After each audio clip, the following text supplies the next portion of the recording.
きナルトが帰ってきたぞ。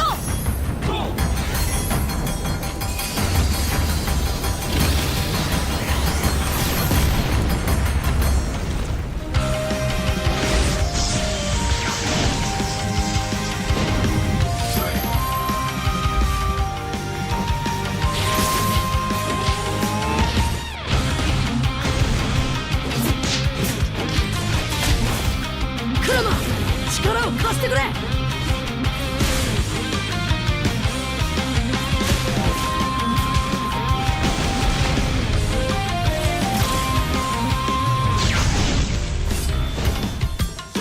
っしゃ、第7班ここに復活だってばよ。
ここは俺に任せて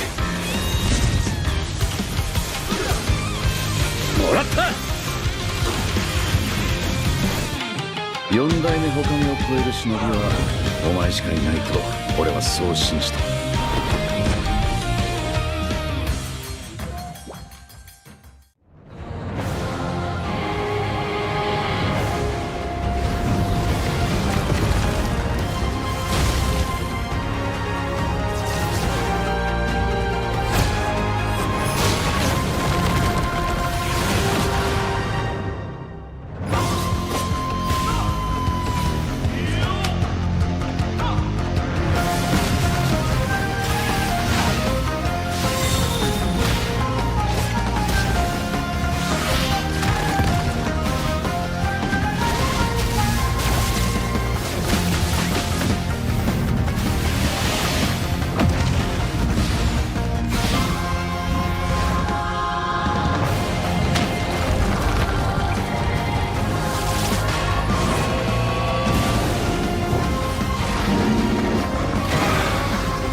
せてやるよ。車輪ガンの本当の力をな。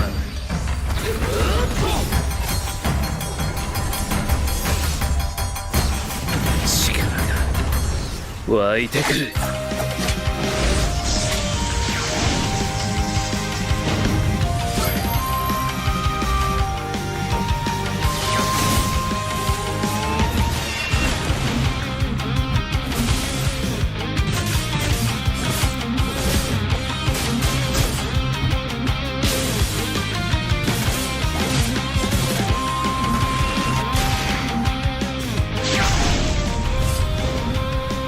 相変わらずやかましいやつらだ。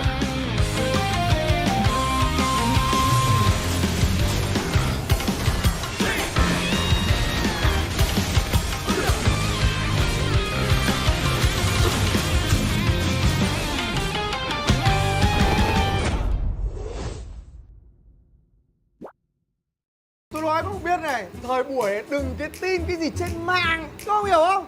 Nhưng mà thôi, không linh tinh nữa. Vào game đi, nhanh, khẩn trương nhá. Ui giời ơi.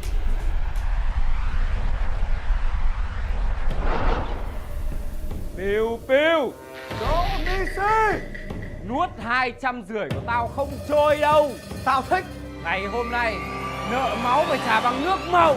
Lên đường. Piu piu, Đỗ Messi, piu piu, Đỗ Messi, piu piu. Đỗ Messi.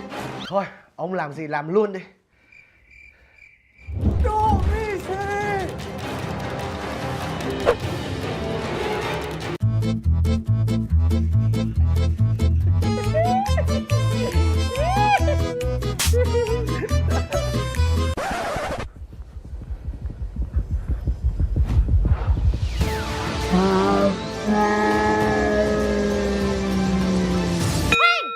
Thời này ai còn bem như ngoài đời thật. Muốn giải quyết mâu thuẫn hãy vào Mobile Legends. Welcome to Mobile Legends.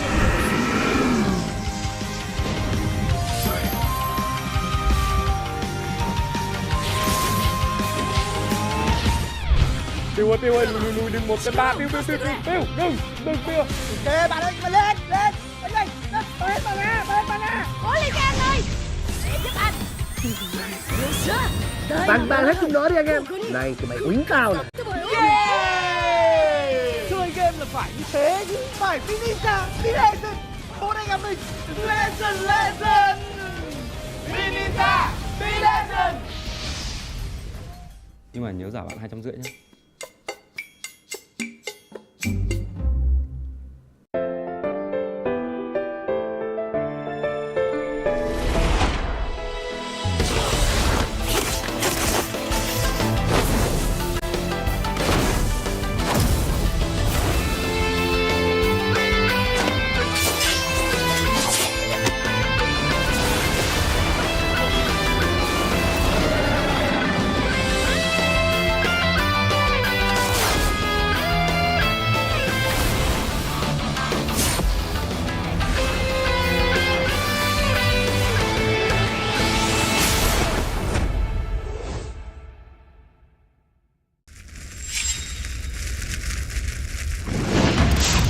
Miんな、渦巻きナルトが帰ってきたぞ。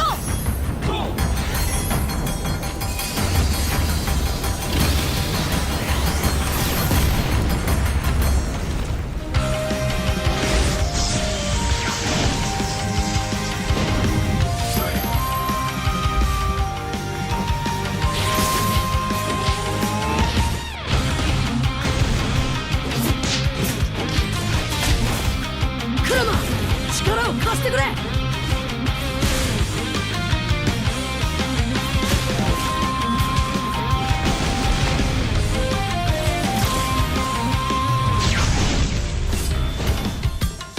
っしゃ、第7班ここに復活だってばよ。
は俺に任せて。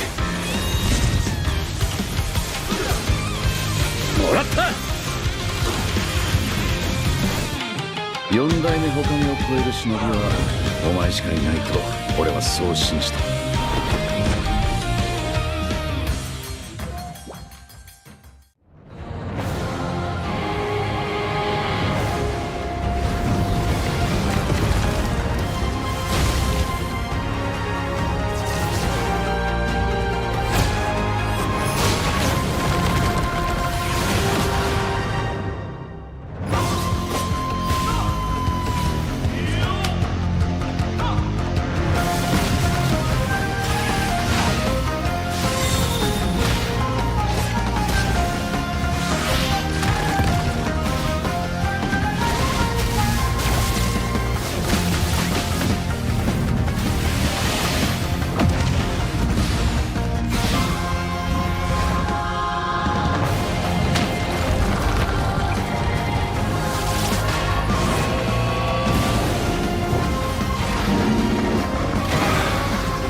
私はもっと強くなる。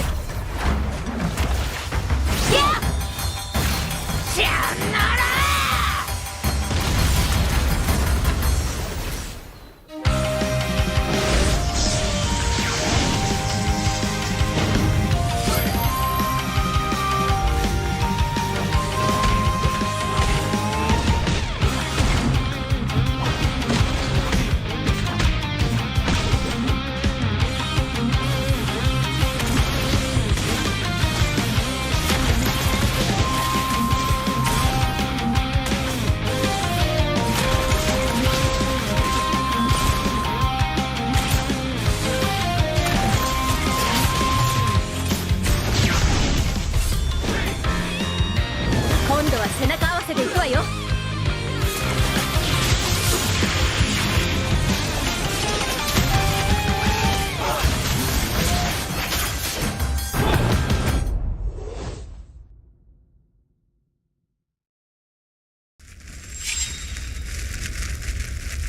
見せてやるよ、シャリンガンの本当の力をな。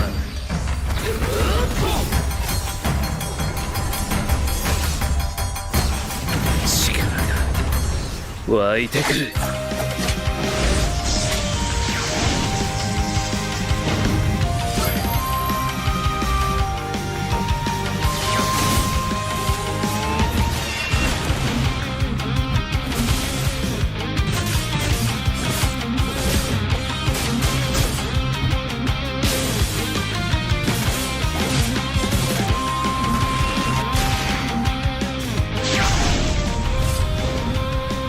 相変わらずやかましいやつらだ。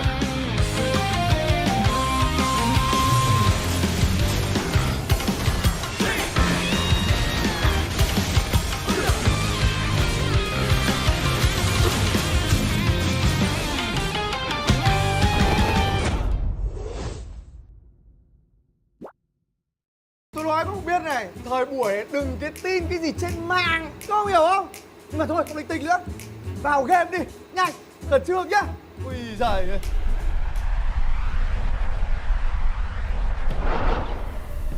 Piu Piu, Đỗ Mỹ Sĩ, nuốt 250 của tao không trôi đâu. tao thích. Ngày hôm nay nợ máu phải trả bằng nước màu. Lên đường. Piu Piu, Đỗ Mỹ Sĩ, Piu Piu, Đỗ Mỹ Sĩ, Piu Piu. Đỗ Mỹ Sĩ. Thôi, ông làm gì làm luôn đi. Đỗ Mỹ Sĩ.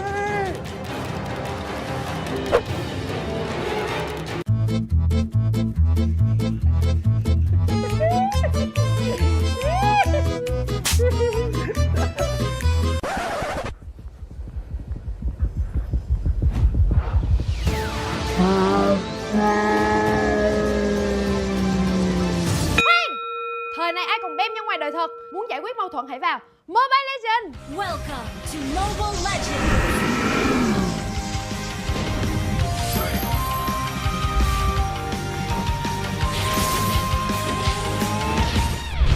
Tiêu ơi, lùi đừng 1 cái 3, Tiêu, đừng Tiêu. Ok bạn ơi, mà lên lên lên lên bạn nè. Cố lên cho anh ơi. Để giúp anh. Bạn hết chúng nó đi anh em. Này thì mày quýnh tao này. Chơi game là phải như thế chứ, phải Vinisa, Legend. Bốn anh em mình Legend. Vinisa, Legend. Nhưng mà nhớ giả bạn 250 nhé.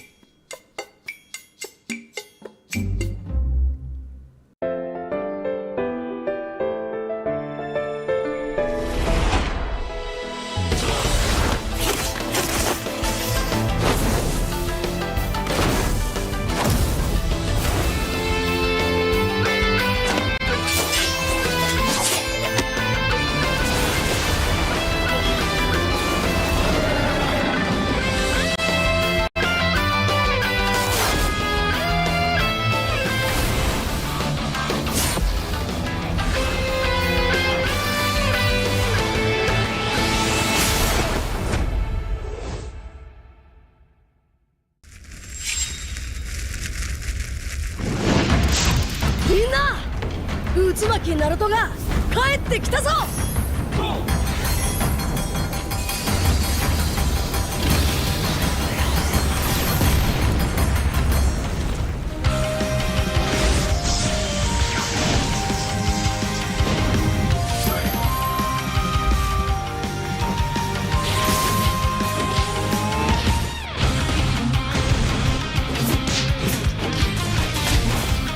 クラマ力を貸してくれ。よ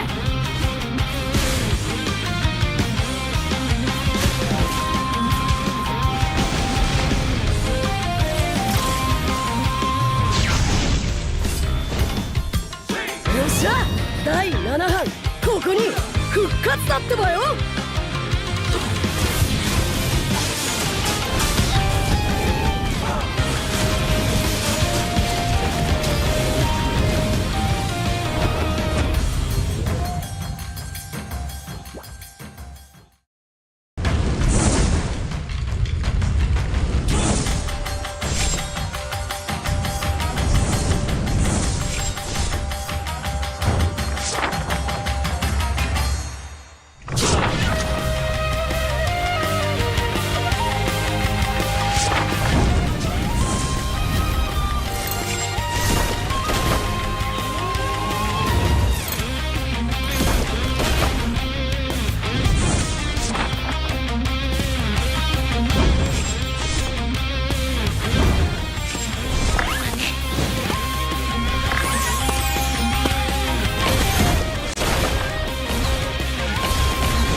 ことは俺に任せて。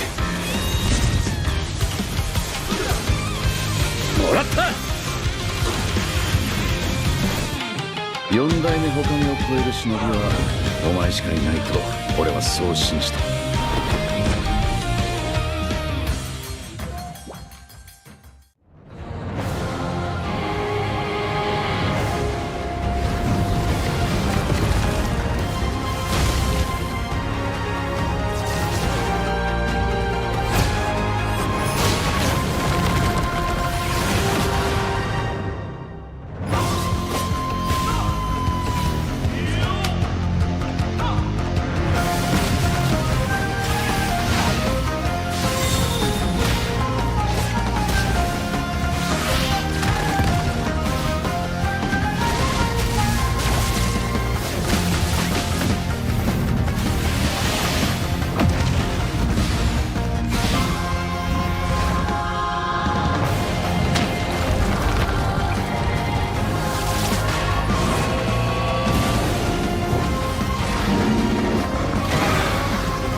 私はもっと強くなる。やっしゃなら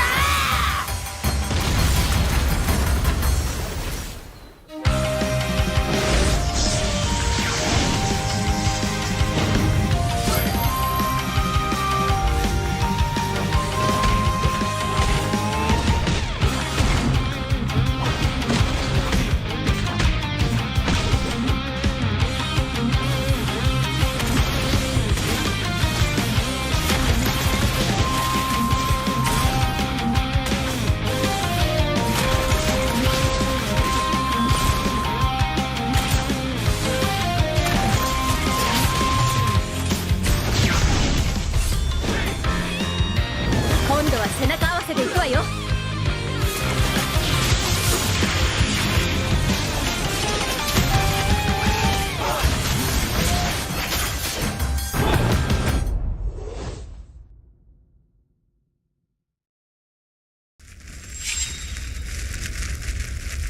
見せてやるよ、シャリンガンの本当の力をな。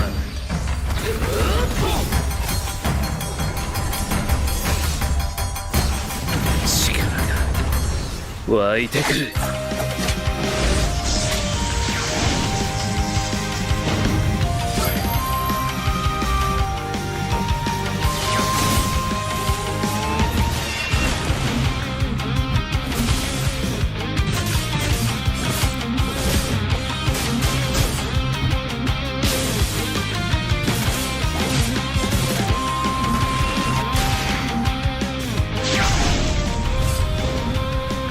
相変わらずやかましいやつらだ。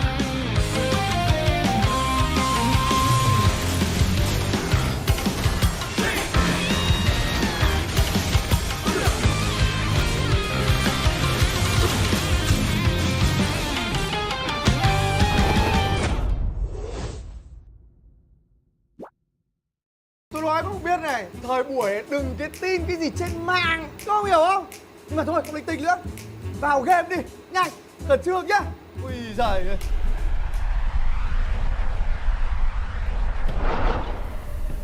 Piu Piu, Đỗ Mỹ Sĩ, nuốt 250 của tao không trôi đâu. tao thích. Ngày hôm nay nợ máu phải trả bằng nước màu. Lên đường. Piu Piu, Đỗ Mỹ Sĩ, Piu Piu, Đỗ Mỹ Sĩ, Piu Piu. Đỗ Mỹ Sĩ. Thôi, ông làm gì làm luôn đi. Đỗ Mỹ Sĩ.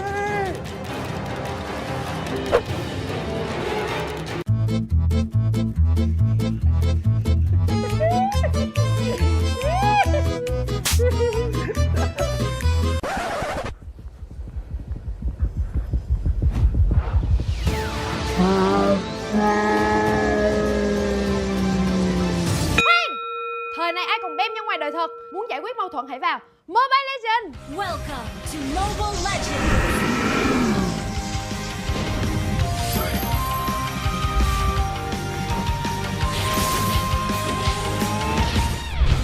ปิ้วปิ้วลุยดึงหมดเป็นบ้าปิ้วปิ้ว Ok bạn ơi, mà lên lên lên lên lên vào nga. cố lên cho anh ơi để giúp anh よっしゃ第 Tặng tặng hết 7 chúng nó đi anh em. Này thì mày uống cao này. Chơi game là phải như thế chứ, phải finisher, legend. Bốn anh em mình legend. Finisher, legend. Nhưng mà nhớ giả bạn 250 nhé.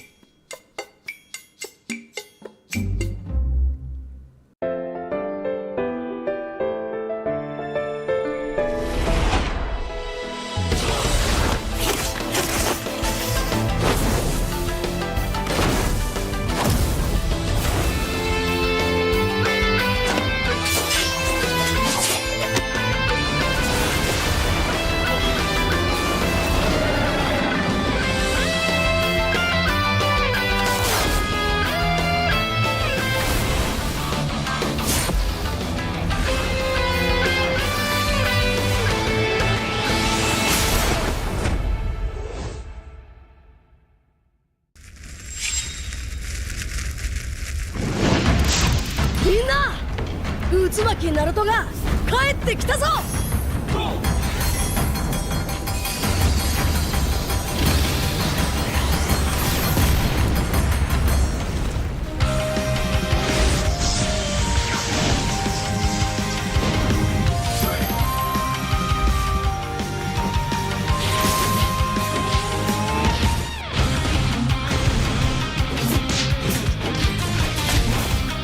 クラマ力を貸してくれ。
は俺に任せて。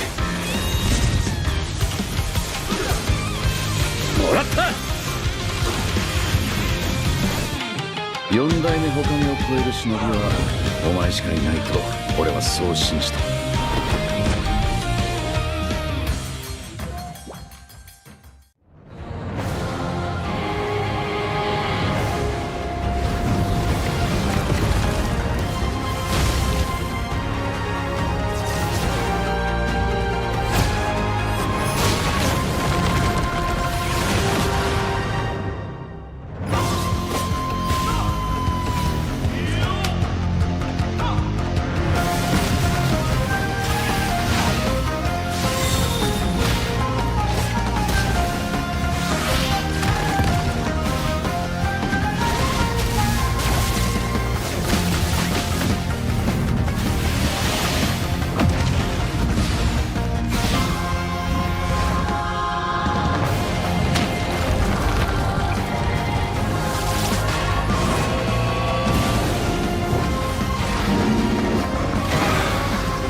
私はもっと強くなる。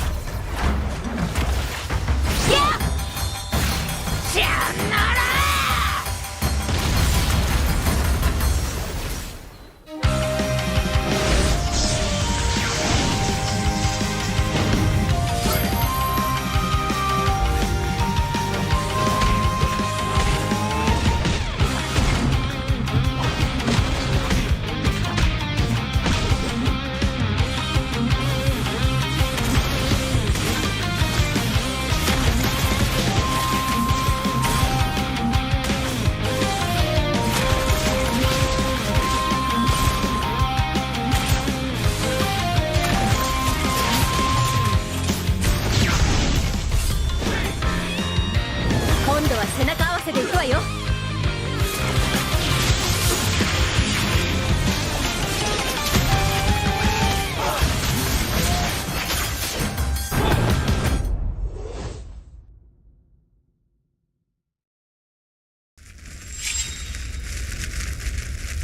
見せてやるよ、シャリンガンの本当の力をな。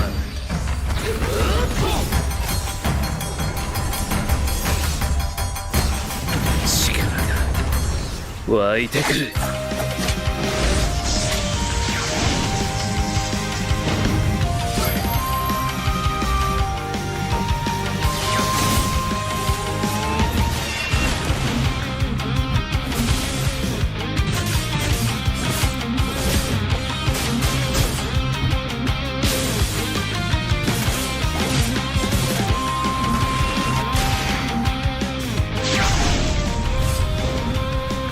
相変わらずやかましい奴らだ。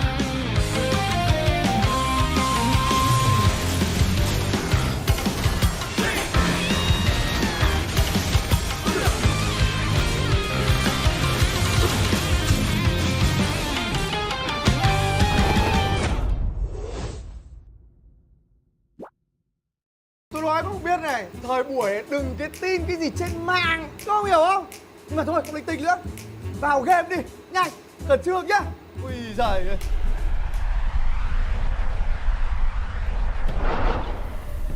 Piu Piu, Đỗ Ni Si, nuốt 250 của tao không trôi đâu.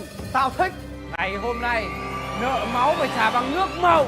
Lên đường. Piu Piu, Đỗ Ni Si, Piu Piu, Đỗ Ni Si, Piu Piu. Đỗ Ni Si. Thôi, ông làm gì làm luôn đi. Đỗ Ni Si.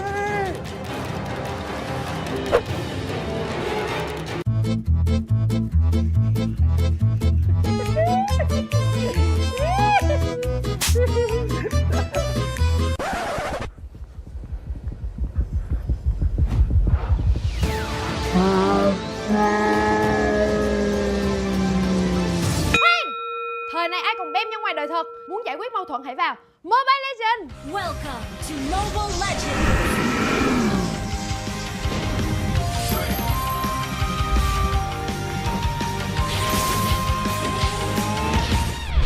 Tiêu ơi, lùi đừng một cái ba, Tiêu, đừng Tiêu. Ok bạn ơi, mà lên lên lên lên lên mana. Cố lên cho anh ơi. Để giúp anh. よっしゃ第 Tàn tàn hết chúng nó đi anh em. ここに Này tụi mày uống cao này. ってばよ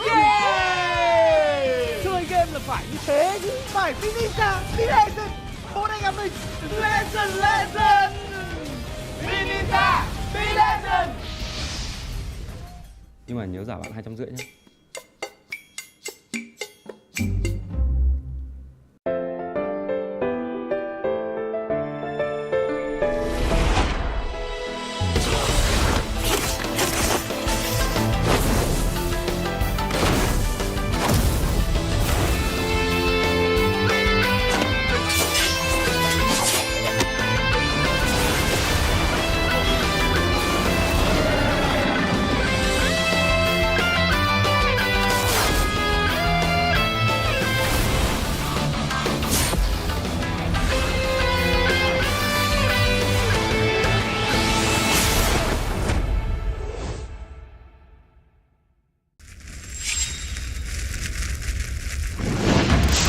みんな渦巻きナルトが帰ってきたぞ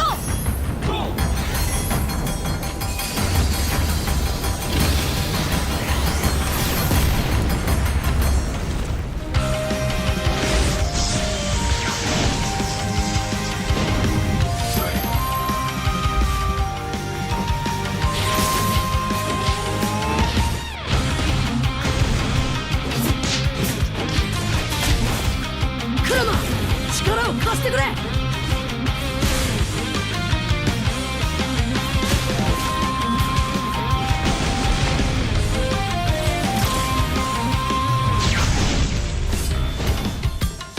っしゃ第7班ここに復活だってばよ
We are here, we stand together in this very moment, the Mekong rising.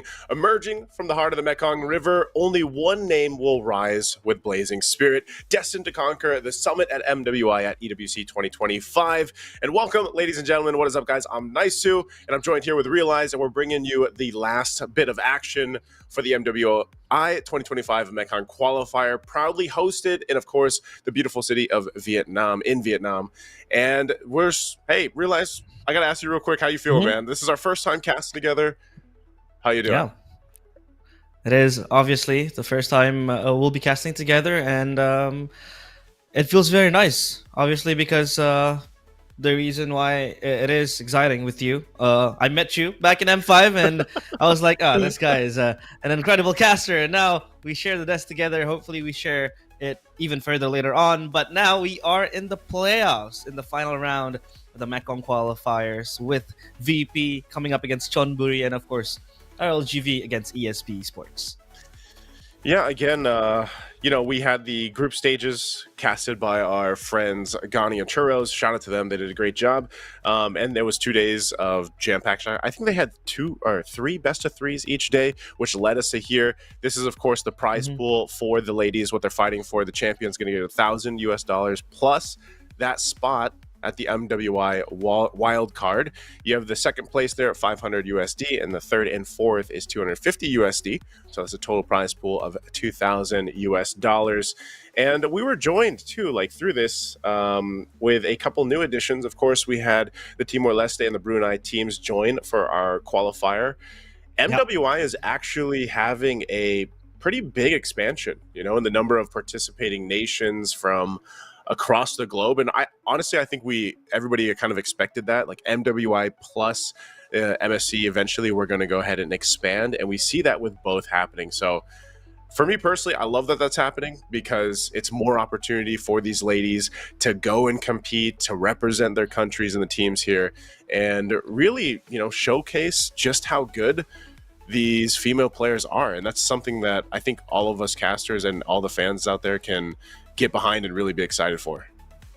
Yeah, look at the set. I mean, this looks so professional. I mean, for quite some time now, the Mekong region has been underlooked, obviously. Either the men's, even more so the women's, because the women's region has been closeted for quite some time. Maybe in MWI last year, it was expanded. And we had teams like Vitality and even Falcons investing into these organizations to then field in a women's roster. Now, with the addition of this qualifier in Mekong that we're having, it feels like everyone is participating to a certain degree, and it feels like I'd say the variety of the teams are increasing. I mean, we have a team from Brunei who's making it to the playoffs, ESB, and I think that sets the tone as well for what we can expect from this qualifier. Even better for MWI later on. We'll probably see fresh new faces. I mean, sure, we do see a few of the iterations of the rosters playing again in this qualifier, such as Virtus Pro, but in this exact playoffs, I think, in this.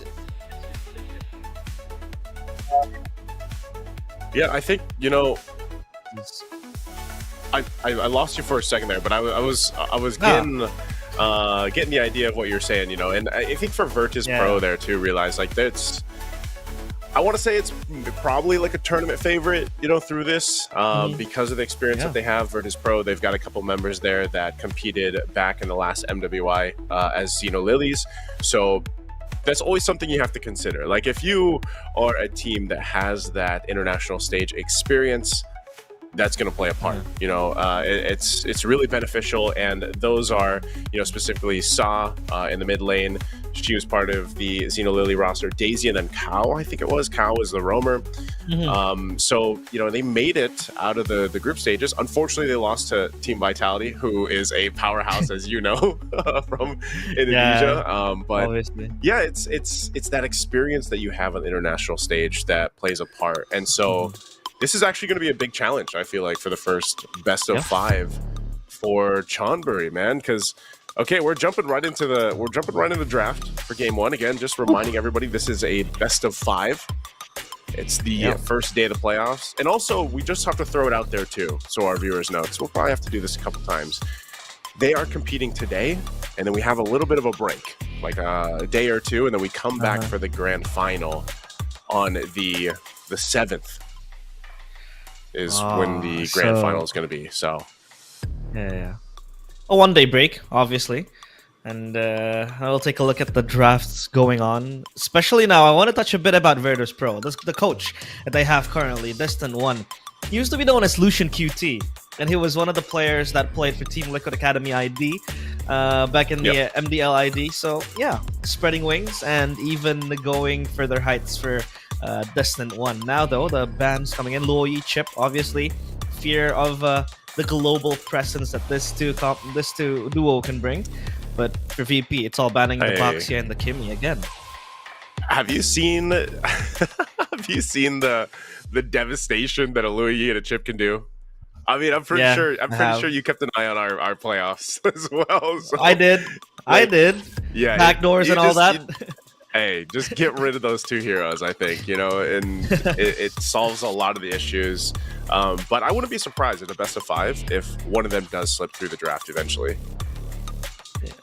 Yeah, that's a possibility. I mean, for this game, though, it's going to be caged onto because obviously you have so much side lane pressure. Pair up with the Moskov as well, you get 3 global presence, global tools, and that is... Sometimes it gets overwhelming for the team playing it, but sometimes it gets very, very dreadful for the team playing against it because now you have to reassign your lanes, you have to do rotational plays here and there, and it is very taxing at times. And now Virtus Pro, they go for the Hayabusa ban, just trying to gatekeep this assassin. But still, I mean, Suyo is still there if you want to pick it up. Harith is still also available. I mean, the Boxia is banned out, so you can probably just take the Harith here. One thing that I noticed through the group stages is that, at least for Chonburi, like their games are relatively quick. Like they won a couple of their games sub 15.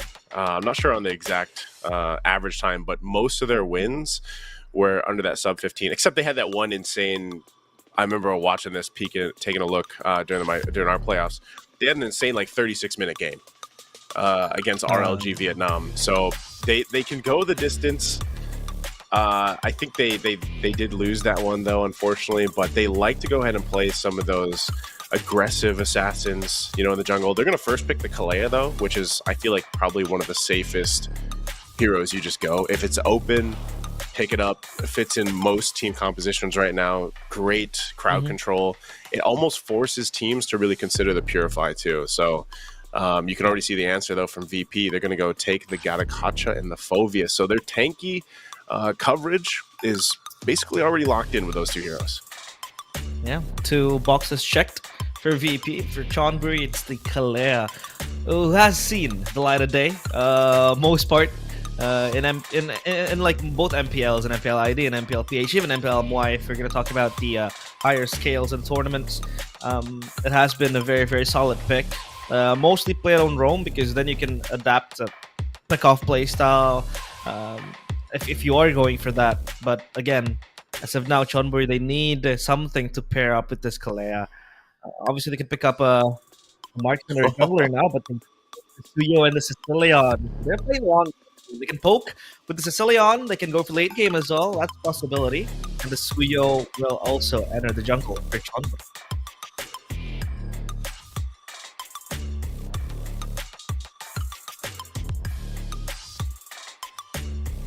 Well, the Joy, they picked up.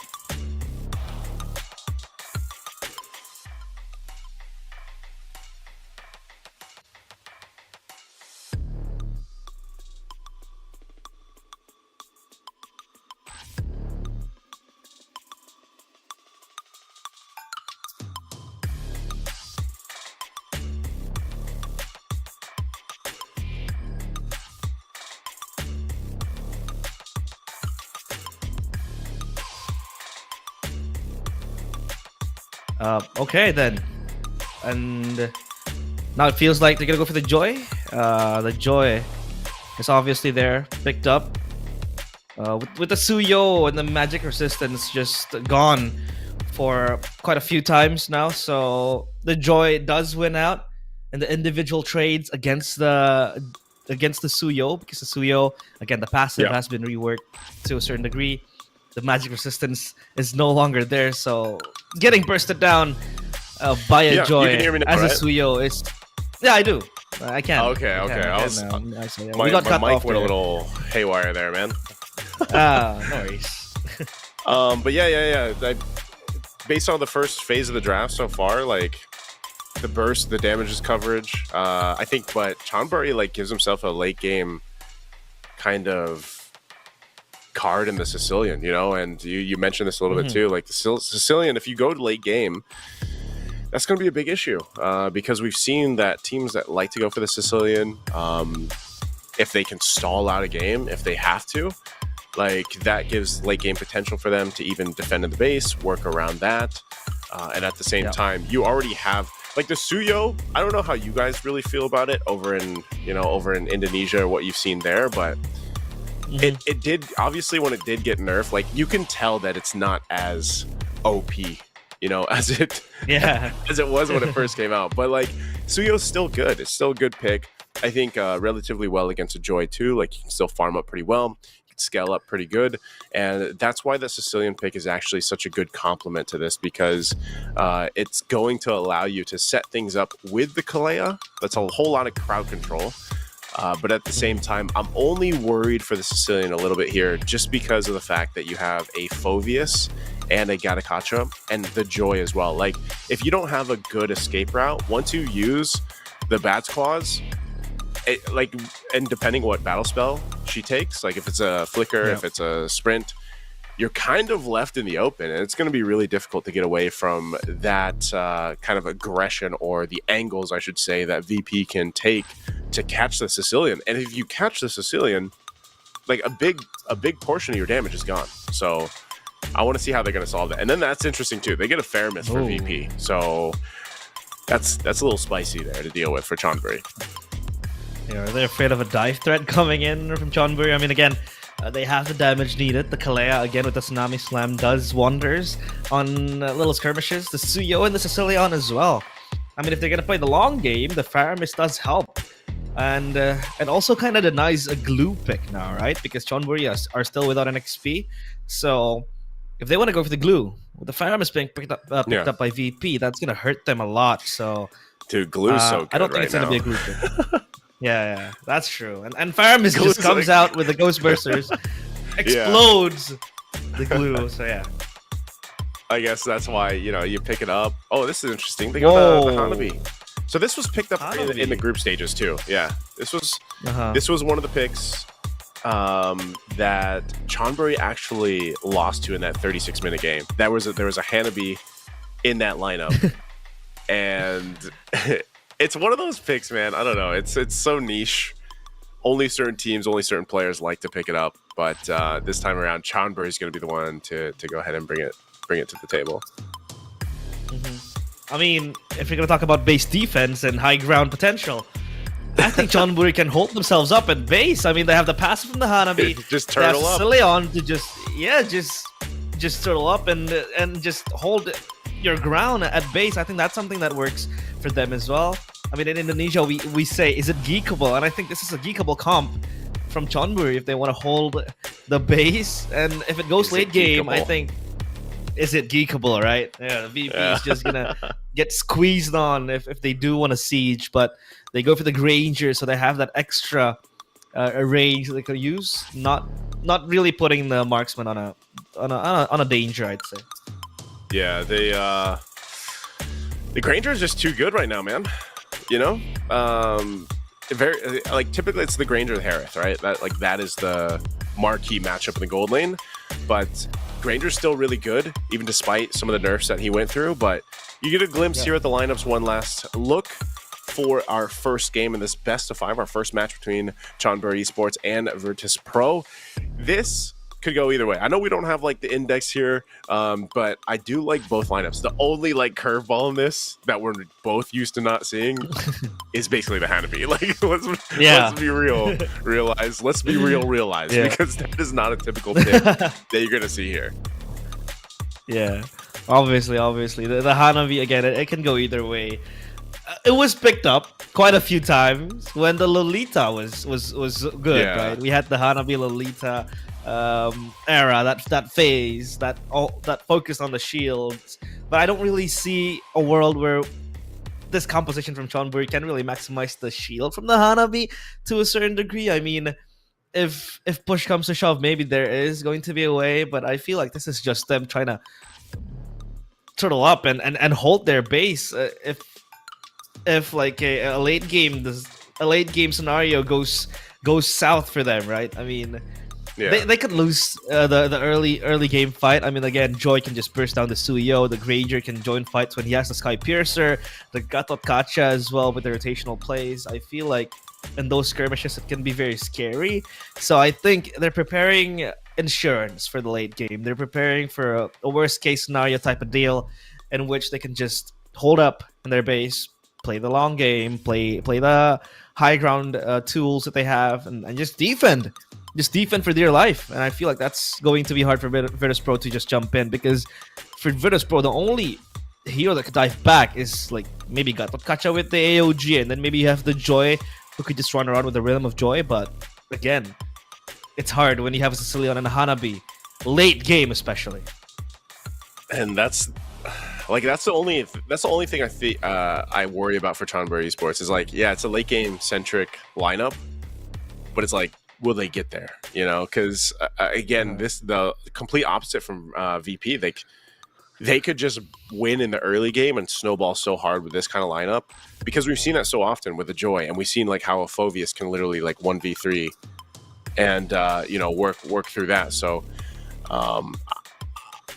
I just have to see if they're going to be able to go ahead and get to that point. But I think we're going to have to wait a little bit longer. They might be fixing something for the players here, of course, before we jump back into the game. So we can look at these lineups and kind of theorize a little bit more with them, because that's one of the main things, man. Like, the Hanabi is great, I think, late game Sicilian too, but my biggest question is how do they get there? You know, how do they get to that late game? And maybe these are the right tools, the Hylos and the Kalea. Like, maybe that's enough. I believe it's a very good tool as well to just you know, kickstart a fight. The Hylos with the Glorious Pathway, and then the Kalea can just jump in. But I don't really see a combo where the Kalea can just thrive, right? If you're gonna talk about the Kalea, we had like a Kalea Beatrix type of composition that Bigatron really likes to bring in MPL ID, and that really maximizes the CC that the Kalea has and the burst damage that the Beatrix has. But in this composition, for the Kalea, there is no burst damage that can really be followed up. Maybe the Sicilian can, but early game, it's not really the best burst damage. So yeah, that's a question that they have to answer later on. For VP, they can run it down. They have Phoveus, they have the AOG as a tool to go in and go out. The Granger as well can scale to the late game too. So they have a mix of balance there, and the lineup that VP is trying to bring. Yeah, so they are going to go ahead and kind of get things situated here. Once again, this is a playoffs best of 5, so we're going to make sure the players are, you know, in the best gaming environment that they can have there. So they go ahead and get that fixed up. Like we were saying, you know, I think the compositions for both teams in the first game are good. They obviously have a game plan. Who were you saying, Realize, was which side of the coach was from the academy? VP's coach? Yeah, so VP's coach. And the academy would be back, that would be, for like our viewers that aren't familiar, that would be the, not the like MDL, right? Is that MDL? Yeah, it is MDLs. It is TLID. MDL, okay. Yeah. TLID's MDL, okay. That's what I was thinking. I was trying to remember too, because I recognize the face. I'm good with faces, man. I'm not good with names. Like, okay. I recognize the face because I've tuned in a little bit here or there, but you know, his draft, like the influence of the draft here is very meta centric right now, which is funny because like when I say meta, I was very adamant on this like throughout the season. I was like, dude, the meta right now is so good because there's so much room for flexibility. Number one, like usually you see this in the first phase of the picks and bans. There's so much room for the flexibility. There's good amount of heroes that can actually be flexed in multiple roles. And if you look at some of the drafting patterns from these teams and these experienced coaches and, you know, the inputs of the analysts here, you'll start to see that. So I would say even for this game one, like we're seeing a glimpse of that. But again, I think for some teams like Chonburi, for example, might be opting more so for also comfort in a lot of those decisions, you know. So and sometimes that works. Like if you like, this is my own personal experience with my favorite hero in the game. So it's like if you pick someone you're very comfortable playing, it doesn't matter 100% of like the meta. Like if you're really good at that hero, and maybe that's one of the things here, it could end up working out. So that's what I really want to see now that we jump into the Land of Dawn. It's the playoffs right now for the MWI Mekong qualifiers. It's our first match of the day, Chonburi Esports versus Virtus Pro VP. Who's going to get the upper hand in this best of 5? Once again, welcome to the English stream. I'm Nice and this is Realize, and we are excited to see the result of our first match of the day. And nothing too crazy. That's what I was expecting, man. Like you have the Kalea across from you. You're going to see the two Purifies. Liv and Sa both have that. So this makes the job for Gambling X to like it's a little bit harder. Like whoa, Sa's already taken a ton of damage. Oh, it's very low. Revitalize popped off by Cow, so that's info for VP and for Chonburi as well. But as of now, there is no pressure whatsoever. Exerted Gamblings will come in with the Tsunami Slam, or rather with the wave that she will be able to pop. And Suyo will just play with the Blade Surge, and the Evil Queller struck the heart of Sa. That's first blood. I saw that coming, man. I saw it coming when the Queller was lined up, and you know, Sa had already burned. Well, not Sa, but Kao had already burned her Revitalize. So then Sa, even using the Purify like that, you know, that was tough to get through. So that's already that first blood right there. That's a very, very good pickup, especially for the Suyo as well, right? Yeah. Good pickup already.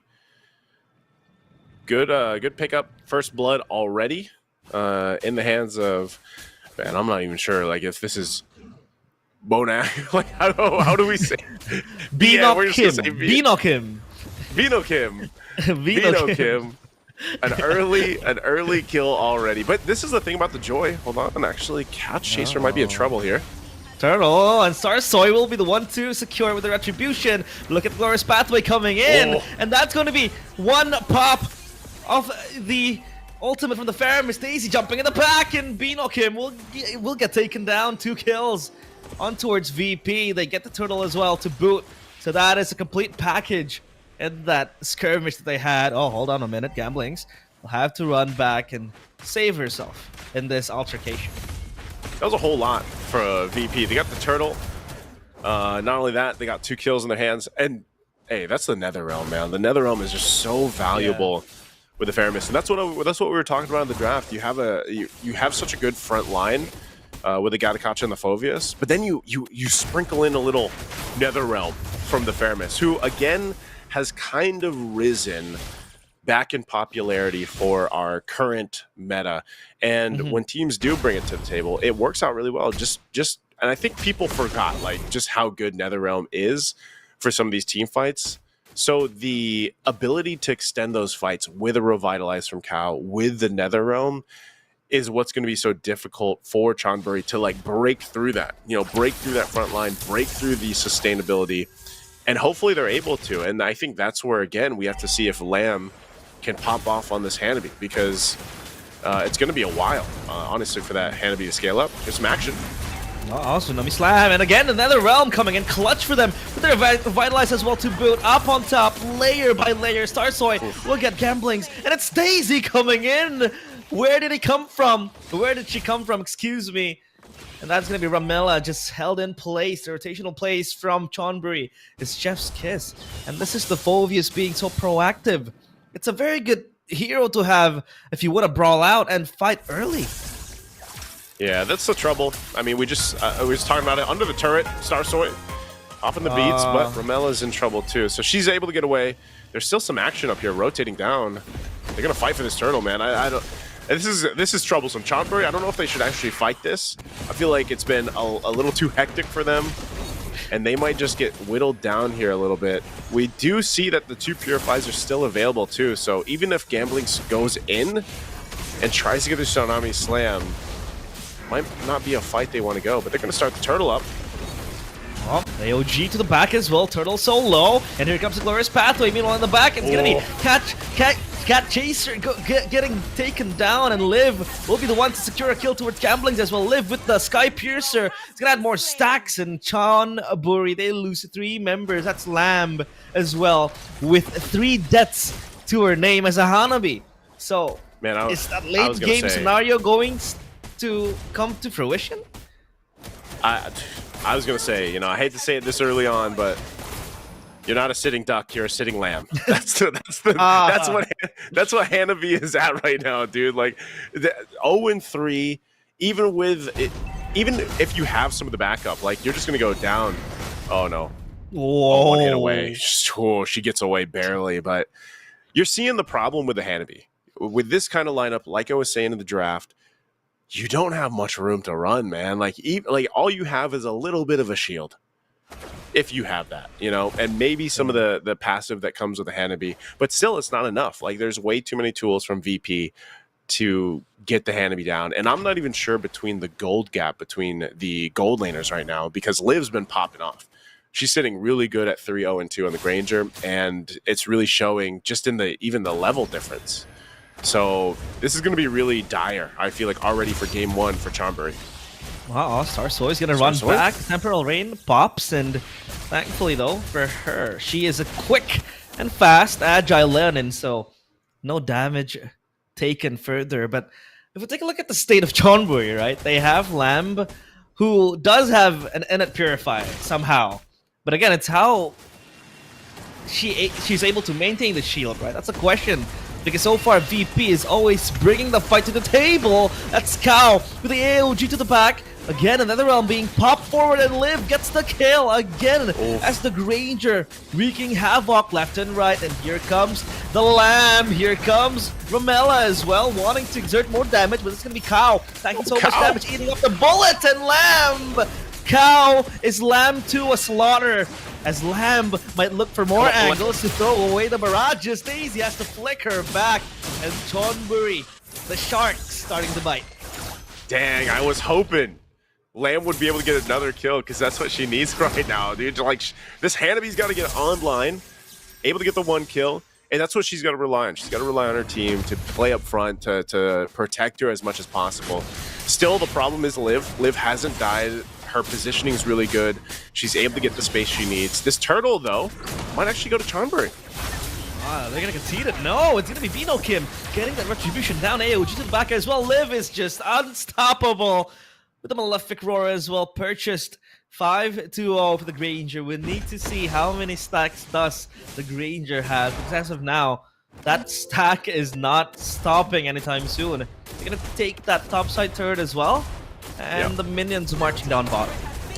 Okay, there's the answer that I was looking for earlier. The gold difference between the gold lane is about 2,000 plus gold. That is a big difference for the gold laners right now between Lamb and Liv. And it's also, again, Liv, Starsoy? She might be locked down, but backup is here. Starsoy is way too powerful for them to deal with. It's gonna be Cow jumping into the backline, looking for the pin down, but Cat Chaser, again, is too tanky to be dealt with. And that's a revitalized popped as well. So Starsoy getting out unscathed.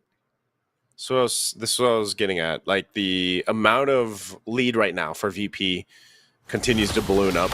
You're looking at 6,000 gold lead, and like I was saying, between the gold laners, it's quite a big difference. So Lamb, she's got to kind of buckle in. Like, the team's got hope that she can pop off later on, and this is why we were going back to the whole point of this lineup is meant to hopefully late game. Like, you really got to rely on that. Ramela has to continue to build up the stacks, but I feel like even so, Starsoy doesn't care. Like, that's one of the powers of a Joy. You can just jump on in, force yourself with the electrifying beast going, and cause kind of havoc in the back line of Chonburi, while the rest of the team gets to do what they want. Oh, you get the flicker out from Daisy, so that's going to be fine. But still, that's what we're looking at. You kind of have to rely on Gambling X to set things up with the Tsunami Slam, but even so, if you go and try to contest any major objectives right now, unfortunately for Chonburi, they're just not where they need to be, and they're going to get beaten in a team fight. Yeah, Gambling X is unstoppable, or rather, has to be the unstoppable force that Chonburi needs to bank on a certain, I'd say, setup, right? Because so far, it looked like the Scalea is an answer to the Joy. The Joy can be locked down, and then there goes the burst damage, but that was the question. They don't have consistent burst damage to just follow up behind the Tsunami Slam and take down the members of VP. At least up top, Lamb is going to get a turret, and at least for now, it's up to VP to reassign the lanes to Equilibrium as well.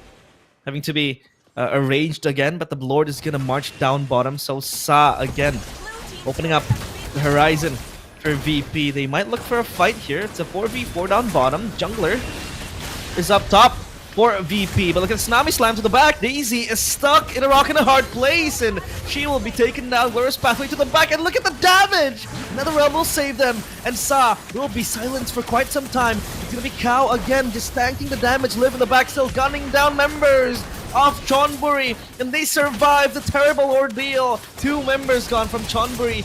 They might want to look for more, but they will stop because they won't bite more than they can chew. Okay, this is what we're gonna have to see. You know, they lose those team fights. Oh, Liv coming in with a huge pick off with that Decenana. This is what we were saying though. I know we can't get a glimpse at the stacks, but Liv has to be stacked up here. Realize. Yeah. I mean, 7 kills. I'd say 70 stacked as of now because she hasn't died yet. So yeah, it has to be 70 stacked so far with the Sky Piercer. She recently got it. Was able to buy the Sky Piercer. I think when it was the 4th or 5th minute, and she has constantly been joining the team fights. So yeah, it was very, very early, and the stacks is now accelerated, at least for VP and for Liv. Now they might look for a siege towards the base. Lamb again just biting the bullets. AOG to the back again towards Cat Chaser. Cow is trying to tank the damage again to the back. Though Starsoy will try to look for an angle for a pick-off towards Binokim. And the Suyo is past tense. And Daisy has to run back, but look at the Sanguine Claws. Be able to take down Daisy. It's a 1-for-1 trade. But for now, it's going to be Sa again opening the angle. Starsoy just stepping on the beats. She is on a rhythm for today. Yeah, they lose the mid turret, so that might be all VP gets. Even given that they're just so far ahead right now, 10,000 gold ahead, still no answer to take out Liv. If for some reason Chonburi is able to take out Liv, that could be a big shutdown and something that they desperately need, especially if it can go in the hands of like Lamb, for example, or Ramella. Ramella's doing a pretty good job. She's got to just get stacks. You know, there's not much else that she can do. Rose Gold Dog for Lamb now available, and Ramella, she's got decent items. The only problem is, again, I don't think she's had enough time to get the stacks that you usually expect for a Sicilian at this point, the 13-minute mark. They're quite behind, and so again, you're forced in your position because the Lord is coming up in a couple seconds. Chonburi has no choice but to just wait. Like, you don't approach this fight. You don't try to get any vision on this either because you're probably going to get caught out. So it's better to just go ahead, stack up what you can, farm what you can, and then get ready, hopefully, to buy some more time.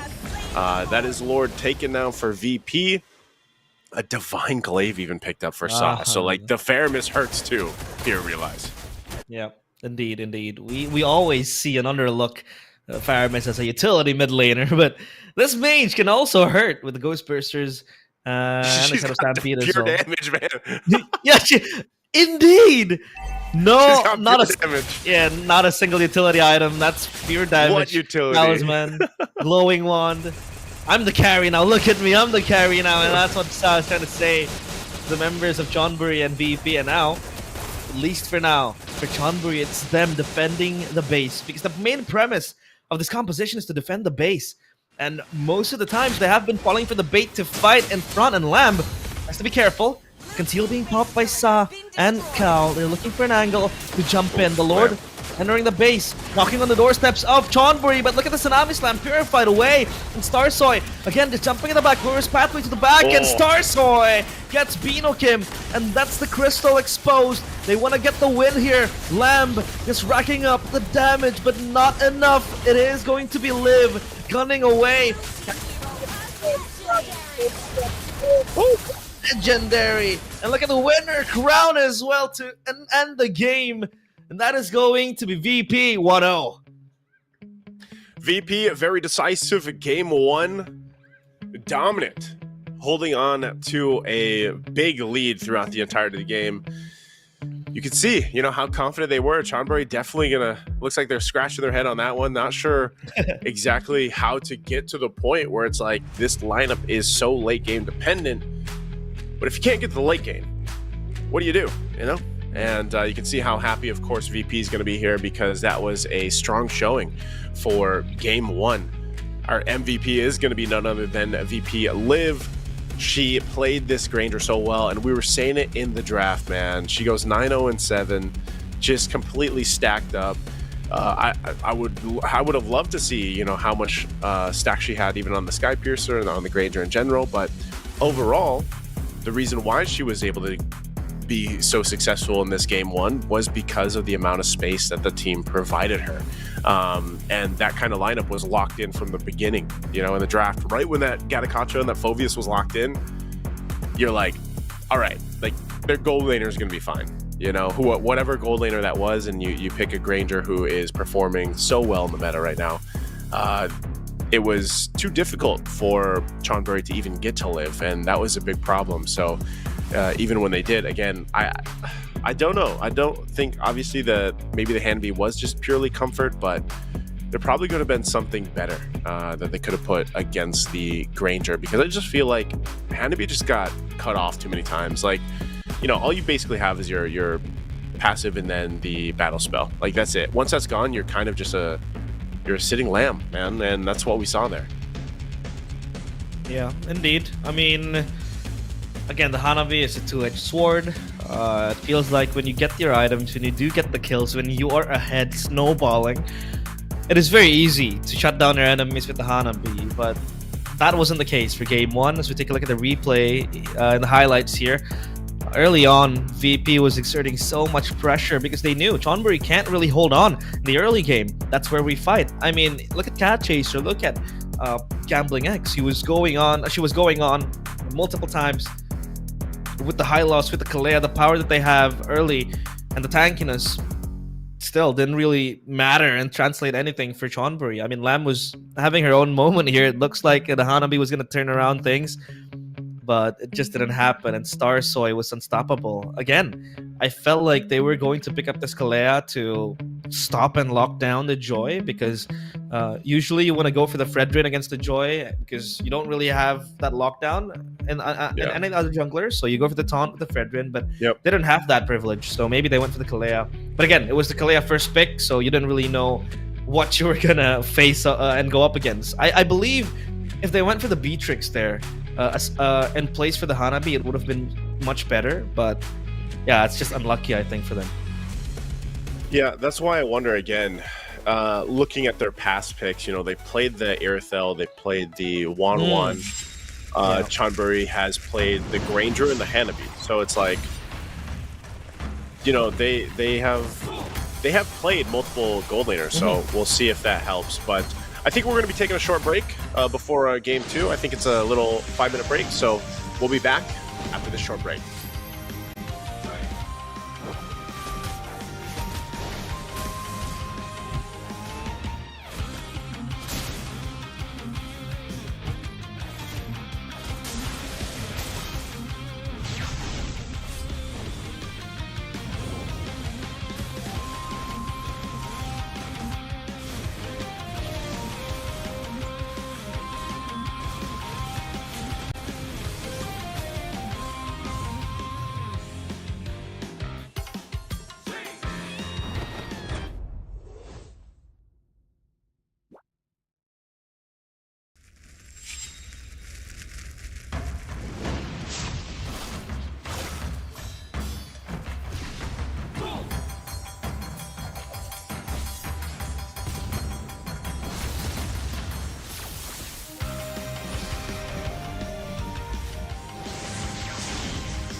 私はもっと強くなる。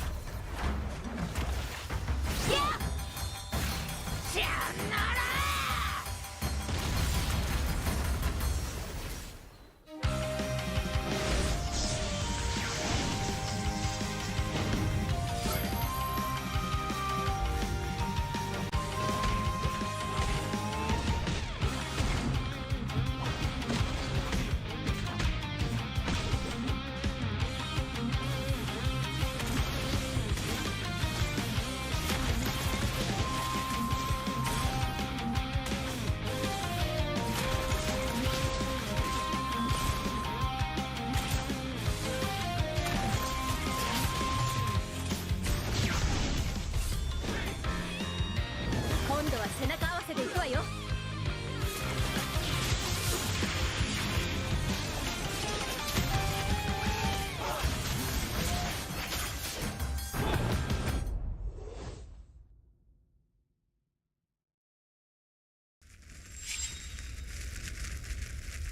見せてやるよ、シャリンガンの本当の力をな。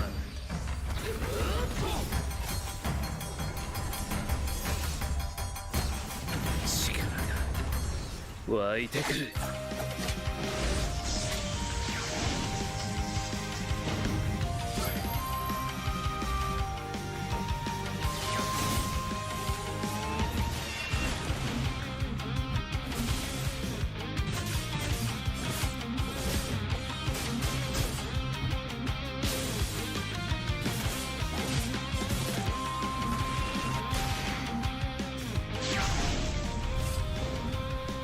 相変わらずやかましい奴らだ。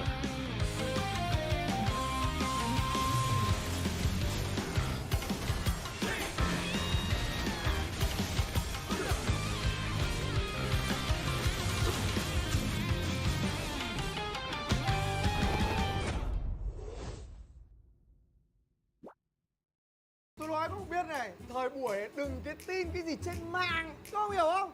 Nhưng mà thôi, không linh tinh nữa. Vào game đi, nhanh, khẩn trương nhá. Ui giời ơi.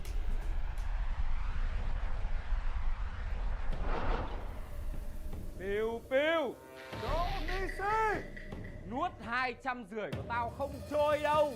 tao thích. Ngày hôm nay nợ máu phải trả bằng nước màu. Lên đường. Piu Piu, Đỗ Ni Si, Piu Piu, Đỗ Ni Si, Piu Piu. Đỗ Ni Si. Thôi, ông làm gì làm luôn đi. Đỗ Ni Si.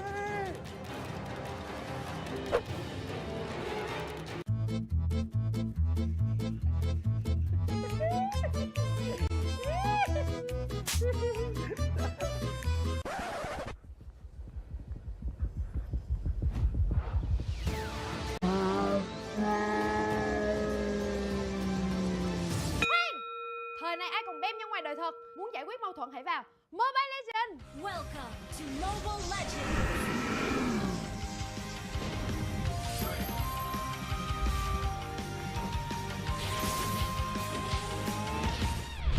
Piu ơi, lùi đừng 1-3. Piu đừng Piu. Ok bạn ơi, mà lên, lên, lên, lên, lên, lên nè. Cố lên cho anh ơi.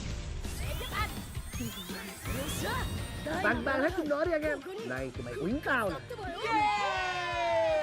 Chơi game là phải như thế chứ. Phải Vinisa, Legend. Bốn anh em mình, Legend. Vinisa, Legend. Nhưng mà nhớ giả bạn 250 nhé.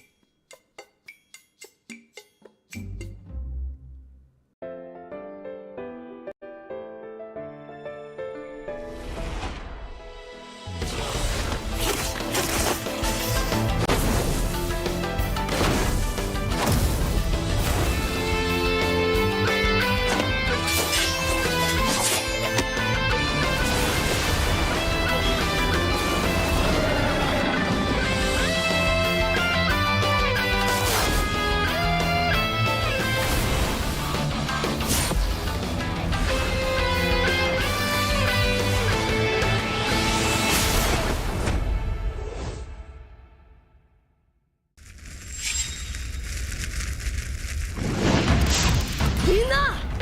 渦巻きナルトが帰ってきたぞ!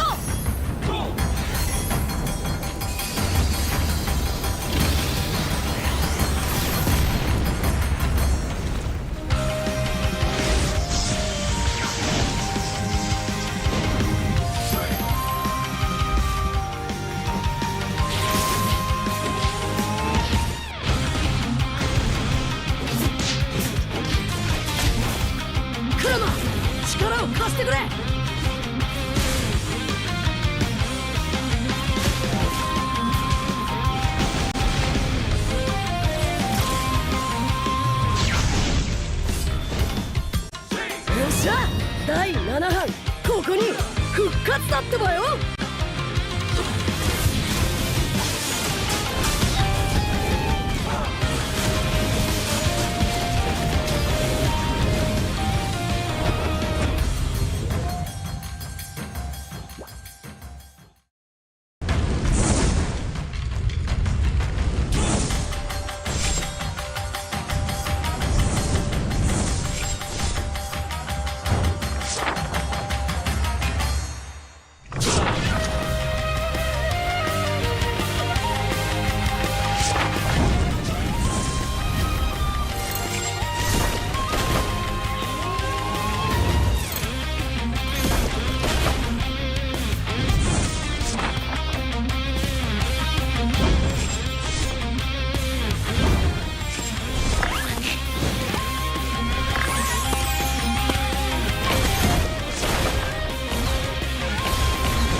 And welcome back. After the break there between our game number 1 and where we are now, we're getting ready to head into game 2.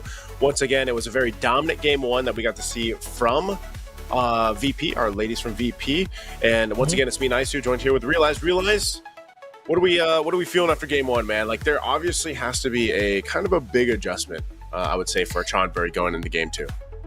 I mean, you couldn't really pin down the blame on the Hanabi pick. I mean, sure, if you want to go for the Hanabi, why not? But I feel like if you really wanted to go for the Hanabi, you could have maybe built a comp around the Hanabi, right? But again, I don't think it is that viable to be like your hyper focused hero. I think in this meta, that there's much better marksmen to go. Do you think it could for. work though? Like, do you think Hanabi can work? I think it could with a Lolita maybe, and then you go photo. But again, it feels underwhelming if you really want to force that. I mean, I get it. It's a CHON special to pick up the Hanabi, but we're in the playoffs already, best of 5. No lower brackets, by the way. So this is practically an elimination match. So I guess you gotta maximize and make the best out of the chances you have. And picking Hanabi, I think, minimizes your chances. Yeah, I was trying to think about it too during the break. Like, you know, can the Hanabi work in our current meta? And then I was like, really the only time I've seen it successful is paired with a Lolita.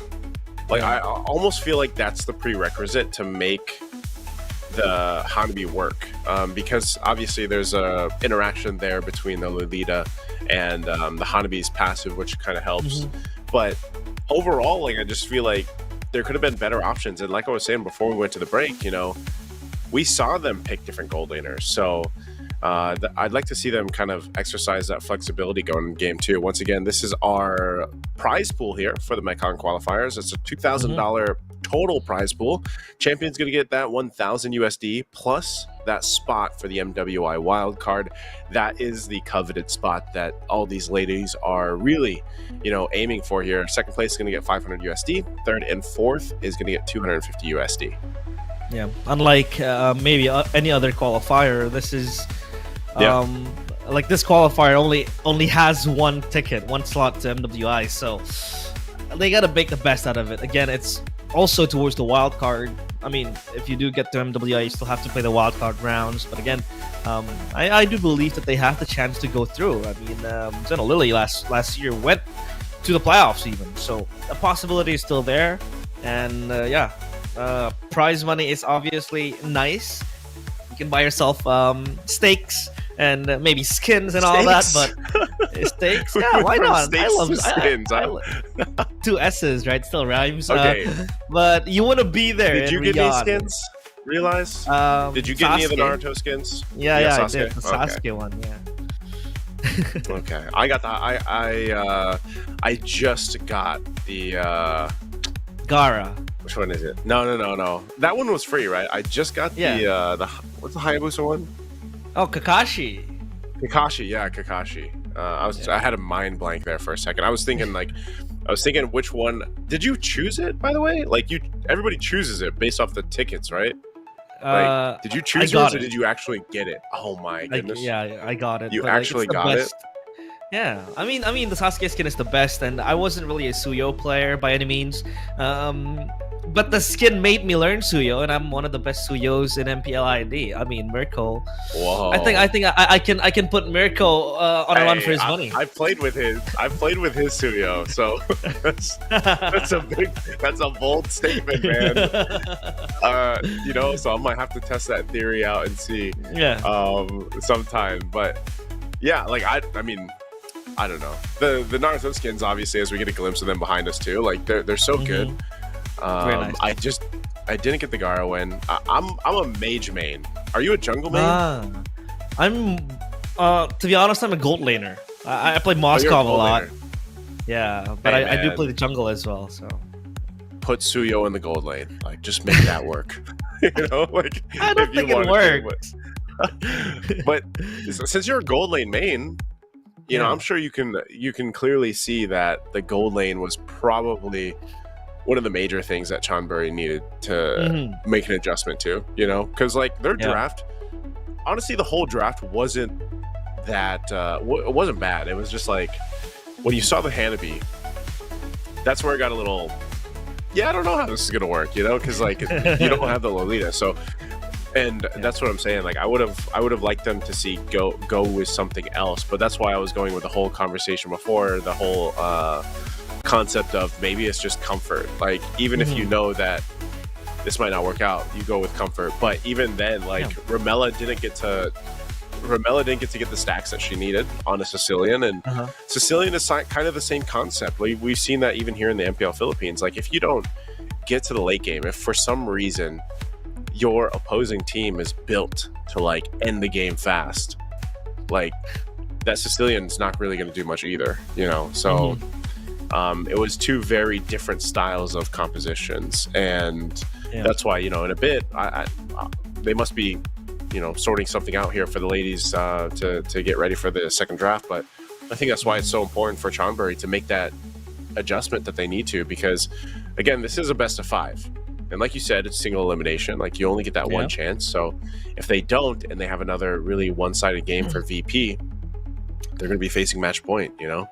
I think that could be the end of them, because it's hard to mentally reset from a 2-0 if you're playing a best of 5, or a 3-0 if you're playing a best of 7, or even a 1-0 if you're playing. I mean 1-0, it's still possible, because again, it's still far for you to lock down the series point. But I mean, if you take a look and dive deeper to the gold lane department they had, I believe a carrier like a Beatrix pick would have worked much better, because I think the Beatrix, to be honest, which would be much better, because number one, you have that burst potential with the Bennett's Rage and the Bennett in general, obviously. Maybe you can go Nibiru and pop the ult quickly. Especially you have that synergy with the Kalea. When the Kalea goes for the Tsunami Slam, you pop the Bennett's Rage, you pop the Nibiru's Passion. That's a possibility. But I think for that to happen, or for the Kalea to really work, I believe Chonburi really needed a battle-ready marksman. You maybe could have gone for, again, the Granger, but the Granger was taken away, so that was a big hiccup, I think, for Chonburi. Because, again, if you really want to try to play the late game, it's impossible for you to do that when the enemy has a Joy running into you, and then you have a great with a level, like with a minute 4 Sky Piercer. I think for Liv, she knew what she wanted to do with the team. That is why she went for the Sky Piercer first, I believe, and then the Hunter Strike second. I think she only went for the Fury Hammer first, and then she completed the Sky Piercer, and then she went for the Hunter Strike. She needed the stacks to go because they wanted to win early game. And I think when you really want to try to counter that playstyle, you need a battle-ready marksman, a battle-ready hero that can really fight with the Kalea alongside it. So yeah, that is something that they can really revise on. And this is the drafting phase for Game 2. We hope they sort things out. Yeah, they're going to have to. We'll find out here as we get through these first bans, of course, to come out. And, you know, we have VP over here on the blue side. Chonburi's going to be on that red. So we'll see how this changes. It is, I think that's part of it, though, too. Like, if you... Yeah, I want to see Chonburi make the adjustments that they need, and part of that is what is valuable for them. Again, like, if we look at their previous games within the group stages, that might even come down to like getting a jungler that that would really help them have a better early game. Because I think the last one, like if we sum it up, it was too focused on late game. So like, all right, go with the composition in game 2 for Chonburi that focuses on early game. And that could be by getting one of the scaling, quick scaling junglers, the Hayabusas, the I don't know if they'd go as far as like a Ling, for example, or the Lucas, like maybe go for the Lucas.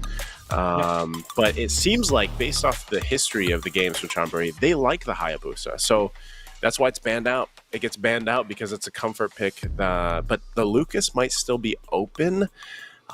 First pick though for VP. What do they go with? I think we might see them pick up if Kalea is still okay. Yeah, the last band's not. Lu Yi is also open, so you could go safe and pick Kalea here, first pick for VP. Build your lineup around that. There's a couple other options too that like the Lu Yi. I don't know. I'm not sure if VP wants to first pick Lu Yi. They don't. They go Gatakacha. So similar to what we saw previously. You know, pick it up. Gives you a nice revitalize for the team. Great entry to the back line. And this is where I would like to see Chonburi maybe go in the go with the no, the Hayabusa's banned.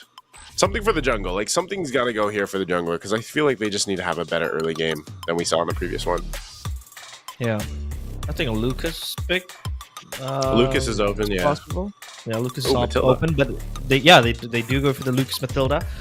Okay, that is actually strong dueling potential for the jungle. If you want to go for invades with the Matilda, you can. Especially Lucas is very strong. Early game hits level 4, and he's gonna go berserk, obviously. And I think we're gonna see the Naruto skin as well in the Lucas, so that's a plus point as well. For VP, they go for the Harith, a strong laner in the gold lane, and +1. I think they're gonna go for something else, but they go for the CC. So I think the expectation here is the Lucas could still be flexed, and then you have the CC to play against Lucas up top in the XP.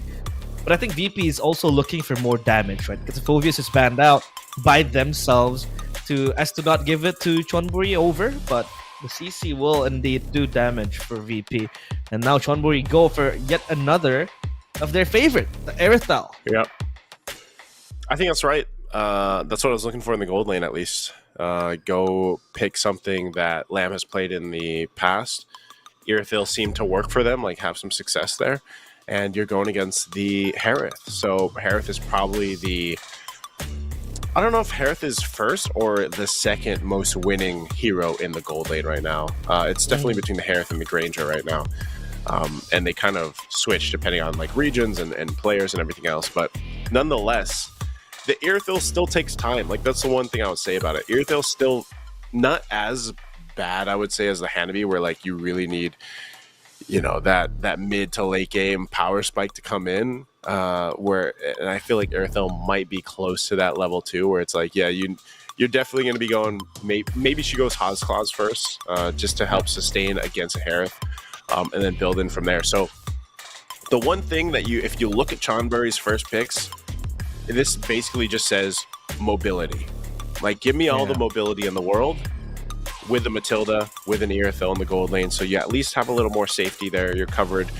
This is going to be a completely different game, I feel like, for Lamb, because, like, last game she had nowhere to go. Now she has a ton of options. So this is a true test to see how she is with positioning, you know, in comparison, dealing with maybe even the matchup against Liv in that gold lane alone. So, and then like the Lucas jungle, which we don't 100% know.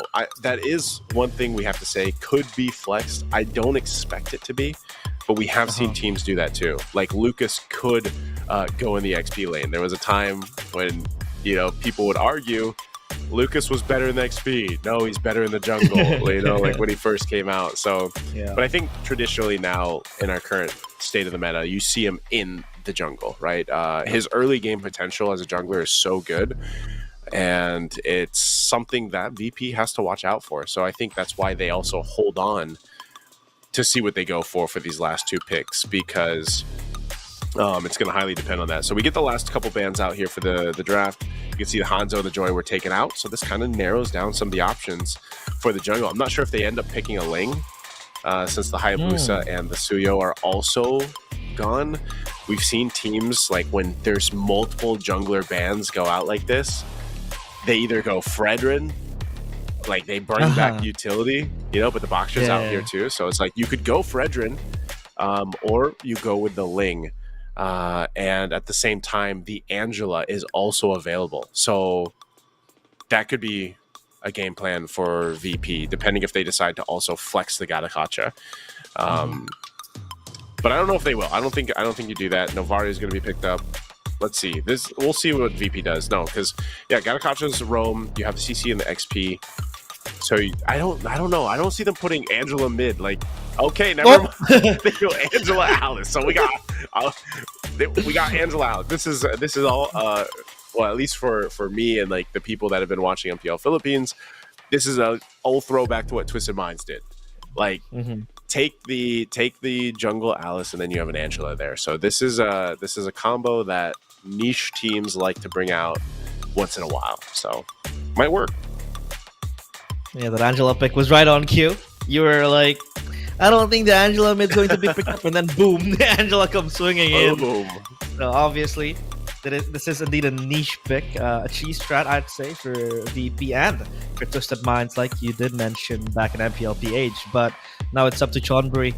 Will they be locking in this Lucas in the jungle? Yes, they will, because they will go for the Esmeralda. So as to not really, play against the Angela shielding, the Alice with the regeneration as well, they go for the Esmeralda. So at least they have the anti-heal and the anti-shields in the Esmeralda, and I believe that's going to be Esmeralda proactively playing in the early game for Chonburi. So yeah, all the draft is set. And by the way, linking back to your statistics, they're nice. So you asked earlier whether it is Granger or Harith having the most win percentage.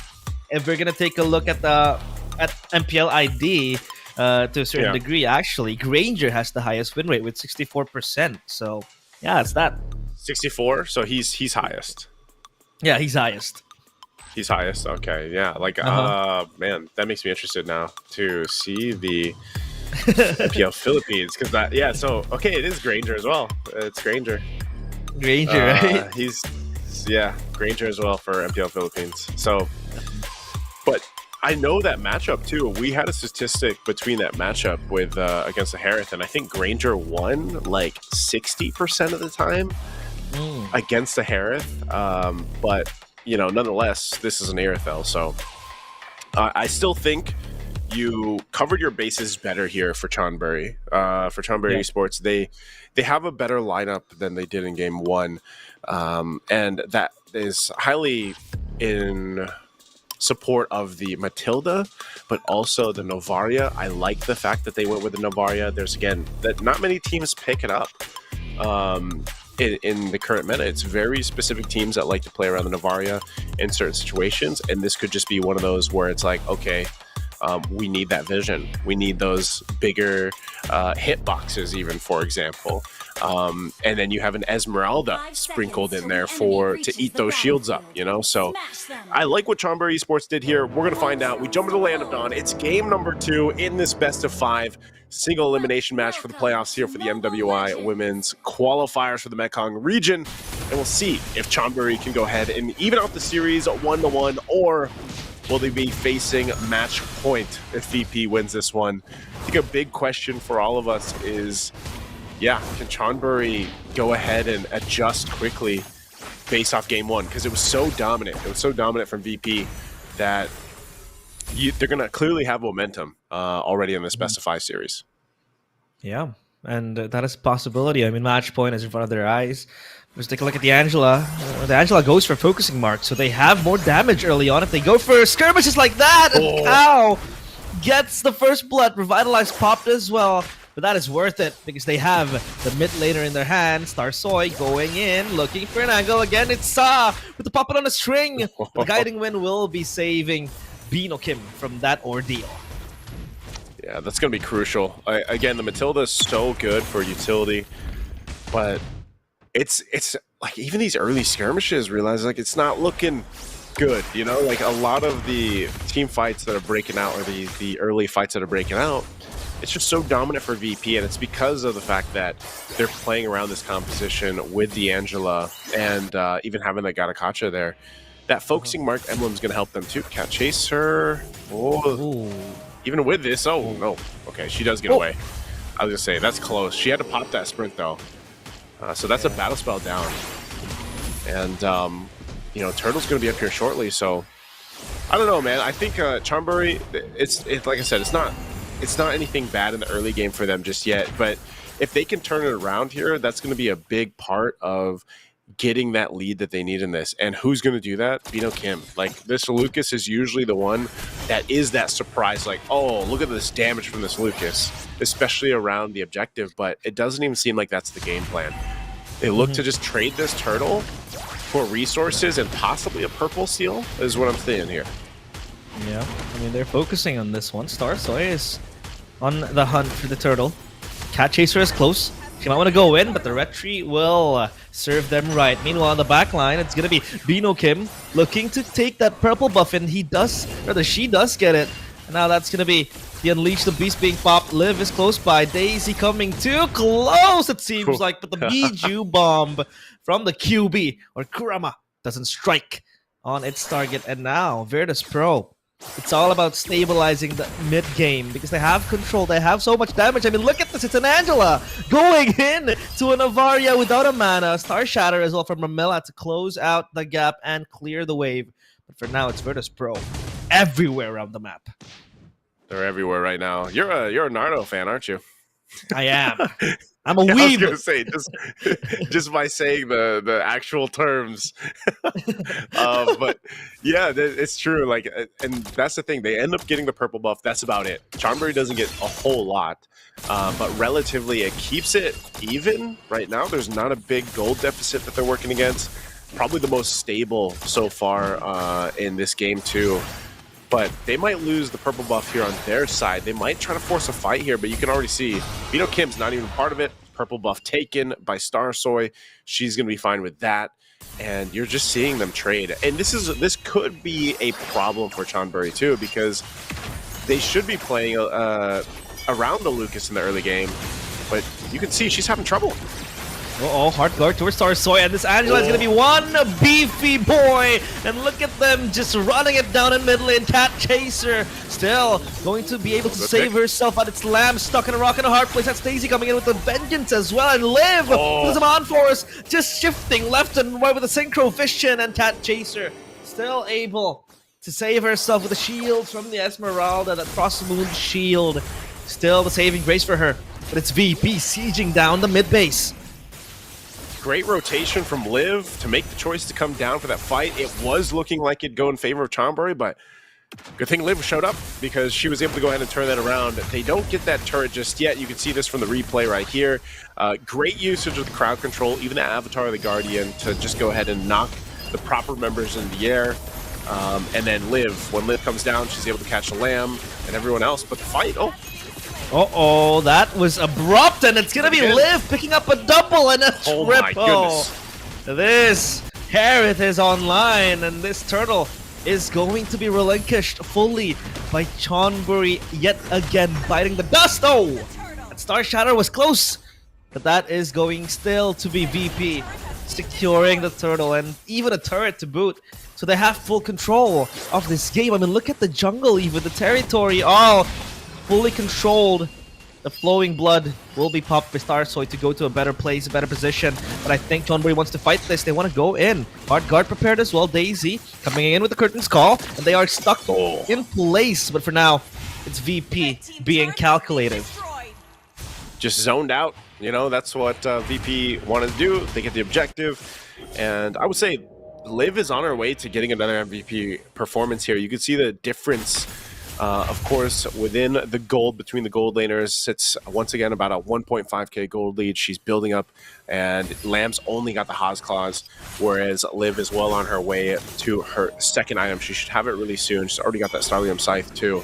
And even the Glowing Wand, you know, the Glowing Wand in the hands of Sa is enough to help with some of the sustainability that does come from Chonburi, especially happening in Esmeralda. Yeah. You can see how confident they are fighting for the purple buff. It looks like we're going to have to take a pause here while they get things situated. So Yeah, again, it's not looking good here. Realize for Chonburi right now, they're really falling behind at this point again, and you know what? We're only a few turtles in.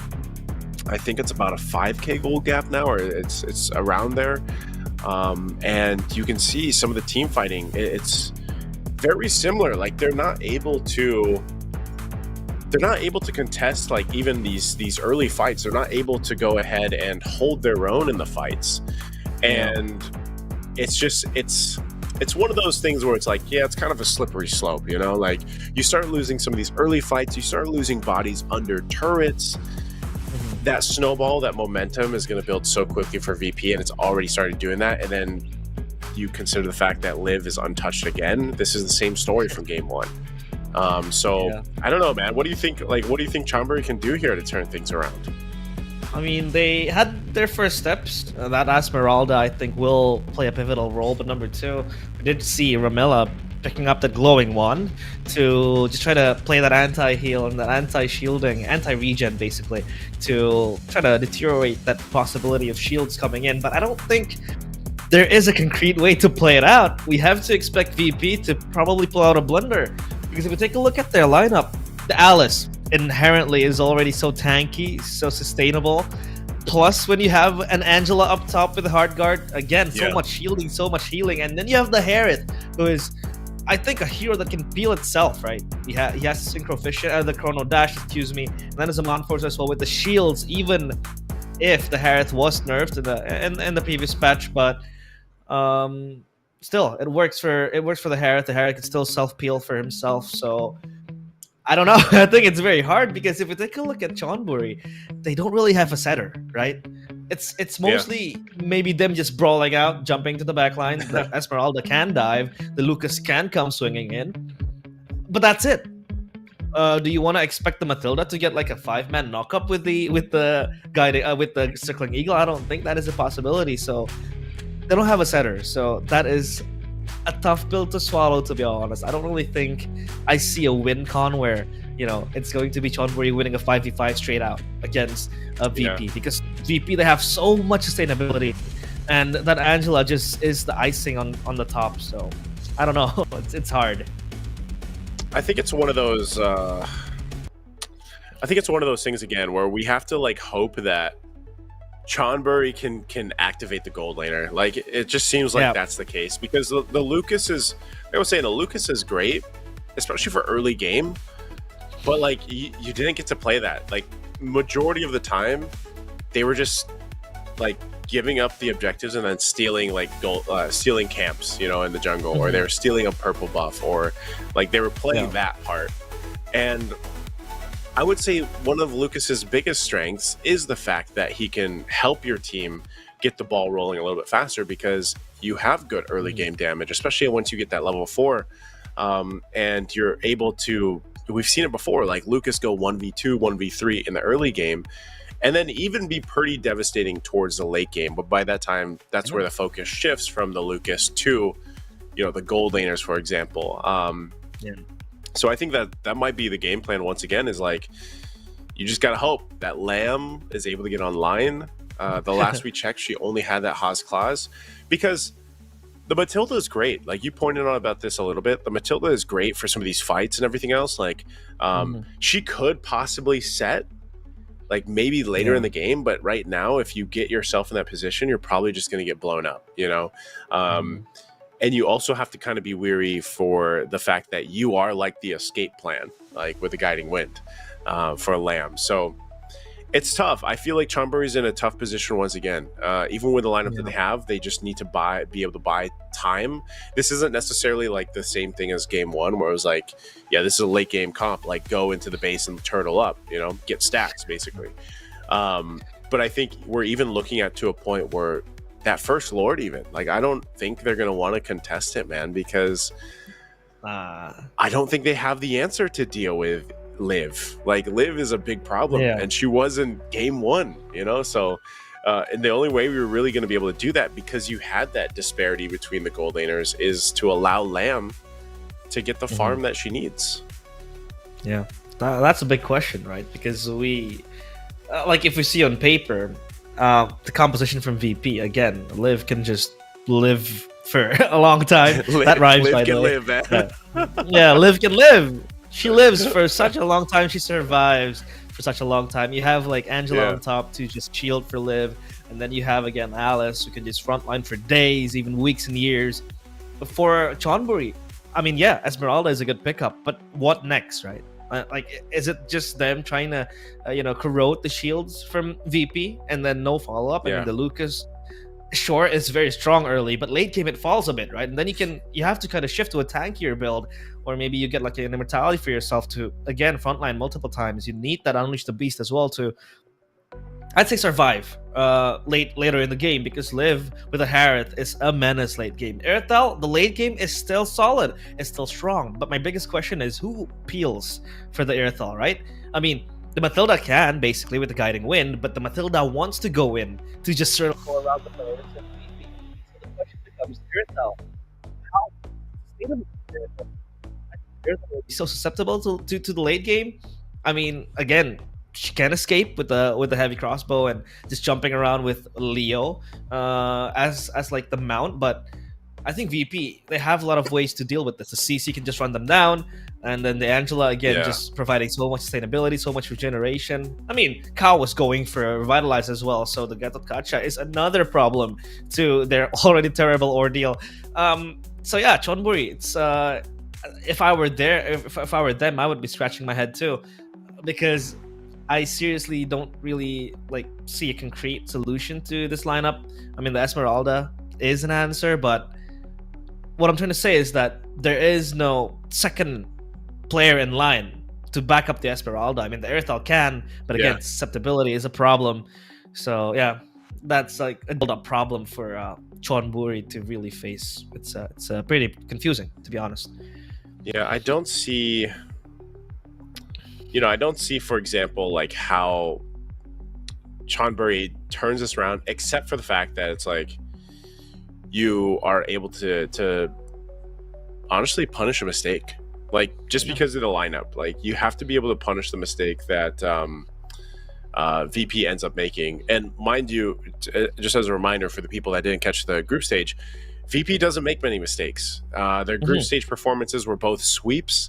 They ended all their games in under 15 minutes, some as fast as 11 minutes, right? And that's why I was saying, like, it's not, it's more so the fact that, again, VP just has this experience on the international stage already.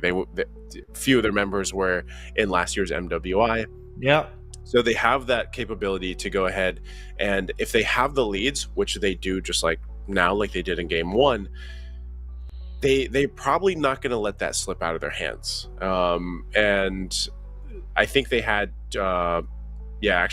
basically 2 games where they ended it in around 11 minutes. So we did get word, guys, that we are going to need a little bit longer for them to go ahead and settle the issue here over on the stage to give the players a chance. So we are going to be taking a quick little break while they get that situated, and we'll be back after the break.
We are back, it seems like. We are back. All right. We are back. Let's go ahead and catch up here. We are so back. It's six so and a half back. minutes in. 2 turtles down. Thank you guys for being patient with us while we got things situated out here for our players. And again, you're in this best of 5. Oh, Oh, look at the Angela with the healing again, and Starsoy with the Blood Ode. It's unstoppable. AOG as well to help and supplement that fight. It's VP controlling every single thing. The Line of Dawn for now. War Axe for Bino Kim to help give that spell vamp to him. But what do you get with the spell vamp when VP is just way too tanky and just too regenerative? yeah, it's tough, man. Like this is what we were talking about before our little break here. What could Chonburi do to get back into this game? You can see it slipping a little bit even further out of their hands already. About 5,000 gold difference. That's 3 for 3 for the Turtles now for VP. And Chonburi is just looking to kind of scrape up any gold and XP they can. We get to look at the items here. Only a Flask of the Oasis right now for Gambling X on the Matilda. Even though Lucas, like you mentioned, only has that War Axe, not really in fighting form at all. Is going to have to fight this. Yep, this beast in the hands of Bino Kim. The beast has to run away. The predator becomes the prey. In this occasion, it is very scary. And that's going to be the Esmeralda running back as well. Look at Chonburi just scared of going to fights because they know they can't take a fight when VP is this optimal. They are so strong in this stage of the game that they don't know what to do because VP can just jump and roll at them. And they're grouping up as of now. Lab has the Wind Talker. But as of now, it's going to be Starsoy again, just chipping the damage into deep towards Chonburi. It's VP again traversing their way onto the base. They still want to hold on, but it's going to be Chonburi successfully defending because they have no wave again. But this wave will rebound and crash again to the turret. It's Daisy. Look at the CC being so confident. Again, the hard guard popped defensively, but it's VP just playing with their food. I'll say this, at least Chonburi was able to defend the Holy Shields, but they might be forced into a fight. No, this fight is unstoppable, and Daisy going so low. No. It's Bino Kim next to the chopping block, and it's Liv contacting the damage. It's Cat Chaser so low, saved by the Guiding Wind, and VP, they are relentless on just trying to shut down Chonburi. Yeah, I'm not sure what the call there was. I realized like why they chose to go and force that fight. I didn't feel like they needed to. Again, they're lacking considerable firepower. 7,000 gold behind. Bino Kim jumped in the mid lane. It seemed like they wanted to fight, but then weren't sure and they backed off. Really tough decision there because, again, now Lord is up and Chonburi wants to contest this, it looks like. So, I don't know. This is a huge risk, I feel like, for Chonburi here. Liv gonna get spotted out of that bush. Saw does pick up the Ice Queen wand, though. And Chonburi is just really aggressive. Oh, beautiful AOG with the combo as well. That's going to be Liv, Godlike. The Zaman Force being popped. Just playing to their best. The puppet on a string is actually the set towards a beautiful AOG. Let's take a look at the replay here. Look at that. 2-man AOG. And even the Angela. Yeah. She went for the glowing one and the fleeting time, and now the Ice Queen's wand. So it's half damage, half utility, but mostly damage. Yeah, mostly damage. You're going to have to go ahead and build up that damage because look at the difference still in the gold lane as we got a glimpse of Lamb. Lamb trying to farm up just under 6,000 gold. Has 2 items, still working on the 3rd. Whereas on the other side, Liv just having a phenomenal game, just like she did in Game 1 with the MVP performance on the Granger. So looking to replicate that on this Harith. Chonburi is going to have to get ready for this base defense. They might be able to. They do get a flicker out from Saw, though. So she gets caught out a little bit there, being aggressive. But look at this. Like, even the fact that Liv can just poke is really tough to deal with. The Lord is now at the base. They're going to have to deal with this. Bino Kim just waiting on the whims. The shield's going to pop, but that turret still stands for Chonburi. So no fight being forced yet. They might be able to go ahead and buy more time, stay in the game, clear waves out. and build up here. Now, one of the saving graces is Ramela on this Novaria. She is doing some considerable damage, but is it going to be enough? Daisy, whoa. Oh, the knife to the back, and they explode! They evaporate! That's Lamb taken down, slaughtered as well. The man force popped, and Liv is just dancing around the dead bodies of Chonburi. The base wide open, exposed, but they have no minions in the mid lane. It's gonna be the bottom side turret on their eyes. Use this. Consider to end this game now. The crystal so open and lives. Man forces as well again with the damage so far deep. It's Sa with the Angela killing spree. They dive onto the fountain, and even the crystal is next, broken to pieces as VP wrap up the 2-0. Again, VP showcasing just how much synergy these ladies have. Once again, a very dominant game. You can see Sashi's feeling pretty good about it. That was a locked-in game all around. Every role really playing the part here.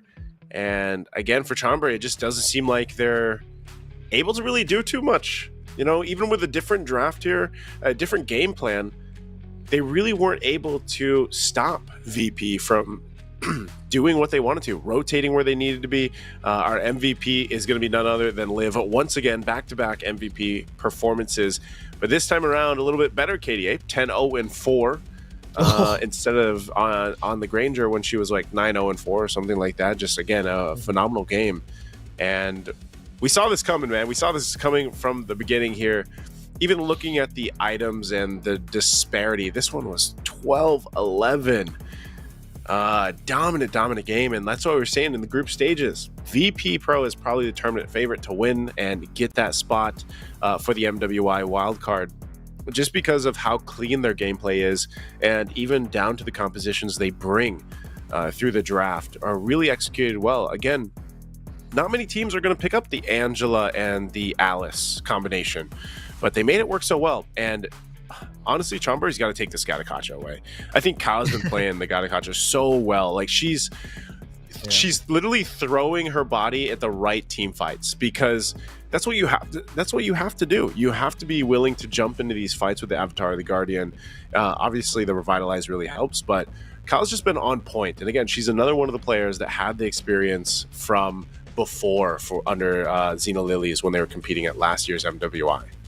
Mm-hmm. You can take a look at the maturity that VP has, right? They know their win cons. It's not only about sustainability, but also burst damage. I mean, Daisy was constantly zoning the players of Chonburi. And then you have Liv just casually dropping 10 bombs with the 10 kills. It's insane how strong this Virtus.pro lineup is. I mean, again, it is expected of them because they have the experience. They are the favorites, backed by a legendary organization as well in VP, right? We know VP. Yeah. They have been there in esports since like 2005, 2004. And now, spreading their wings to Mlbb. It seems like they picked up the right roster, at least for this Mekong qualifier towards the MWI. So it's hard. It's tough for Chonburi. I don't know. They have to reset from here. It feels like the 3-0 is just looming behind them. It definitely is, man. They're facing match point here. We're going to be taking another break between our matches before our games for Game 3. So sit tight. We'll be back after the break.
俺に任せてもらった4代目他を超える忍びはお前しかいないと俺はそう信じた。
私はもっと強くなる。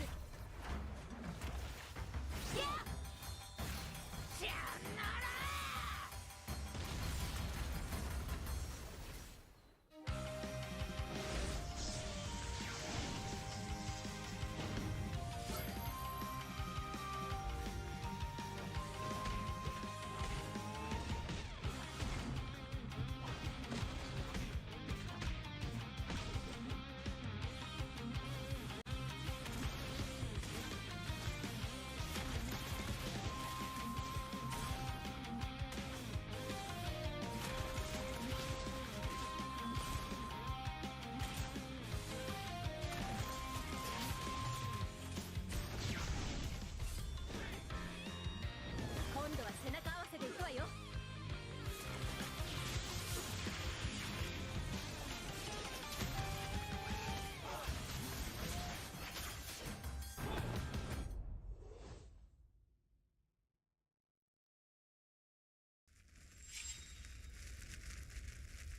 見せてやるよ。シャリンガンの本当の力をな。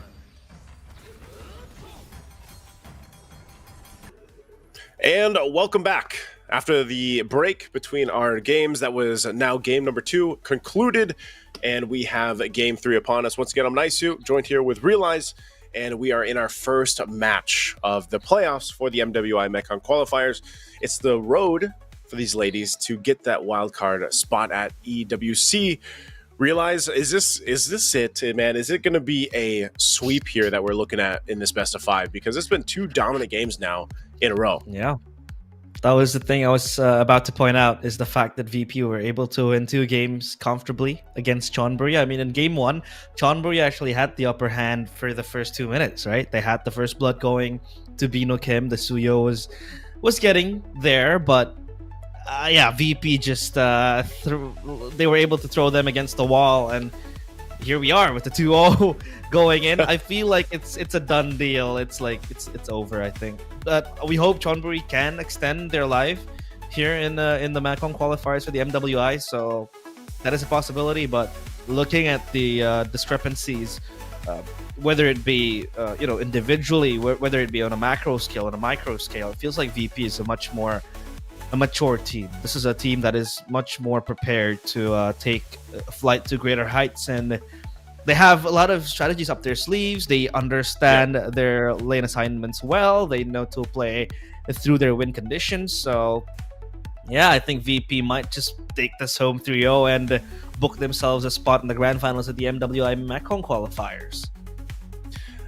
I want to believe that Chonburi can get a game here. Like, I want to believe that they can, but from game 1 to game 2, the execution I think is like the biggest. It's that's the biggest lacking thing there, man. Because like the drafts are all right, aside from the Hanabi maybe in the first game. Like, I'm not gonna hate on the even the last draft that they had. It just seems like I guess the execution factor is the biggest thing, and maybe that is also just a result of experience. Because like even in game 2, realize like you saw that fight that they decided to take, even though they were down 5,000-6,000 gold, they decided to take fights that they shouldn't have.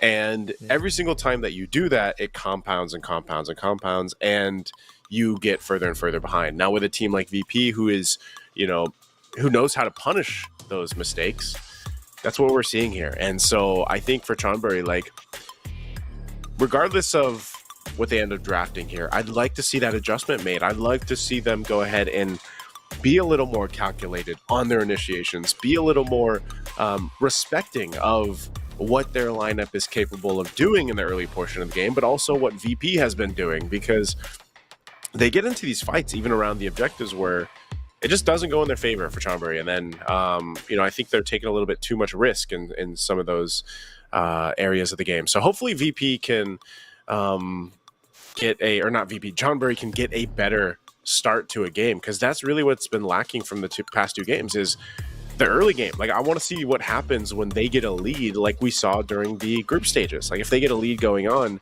you know, how do they play around that, like actually being in charge? The Chusen ban kind of confuses me, because the Chusen wasn't even contested in the first 2 games, but I feel like they're sensing something might happen, so they take it away. The chip as well, denying that global threat.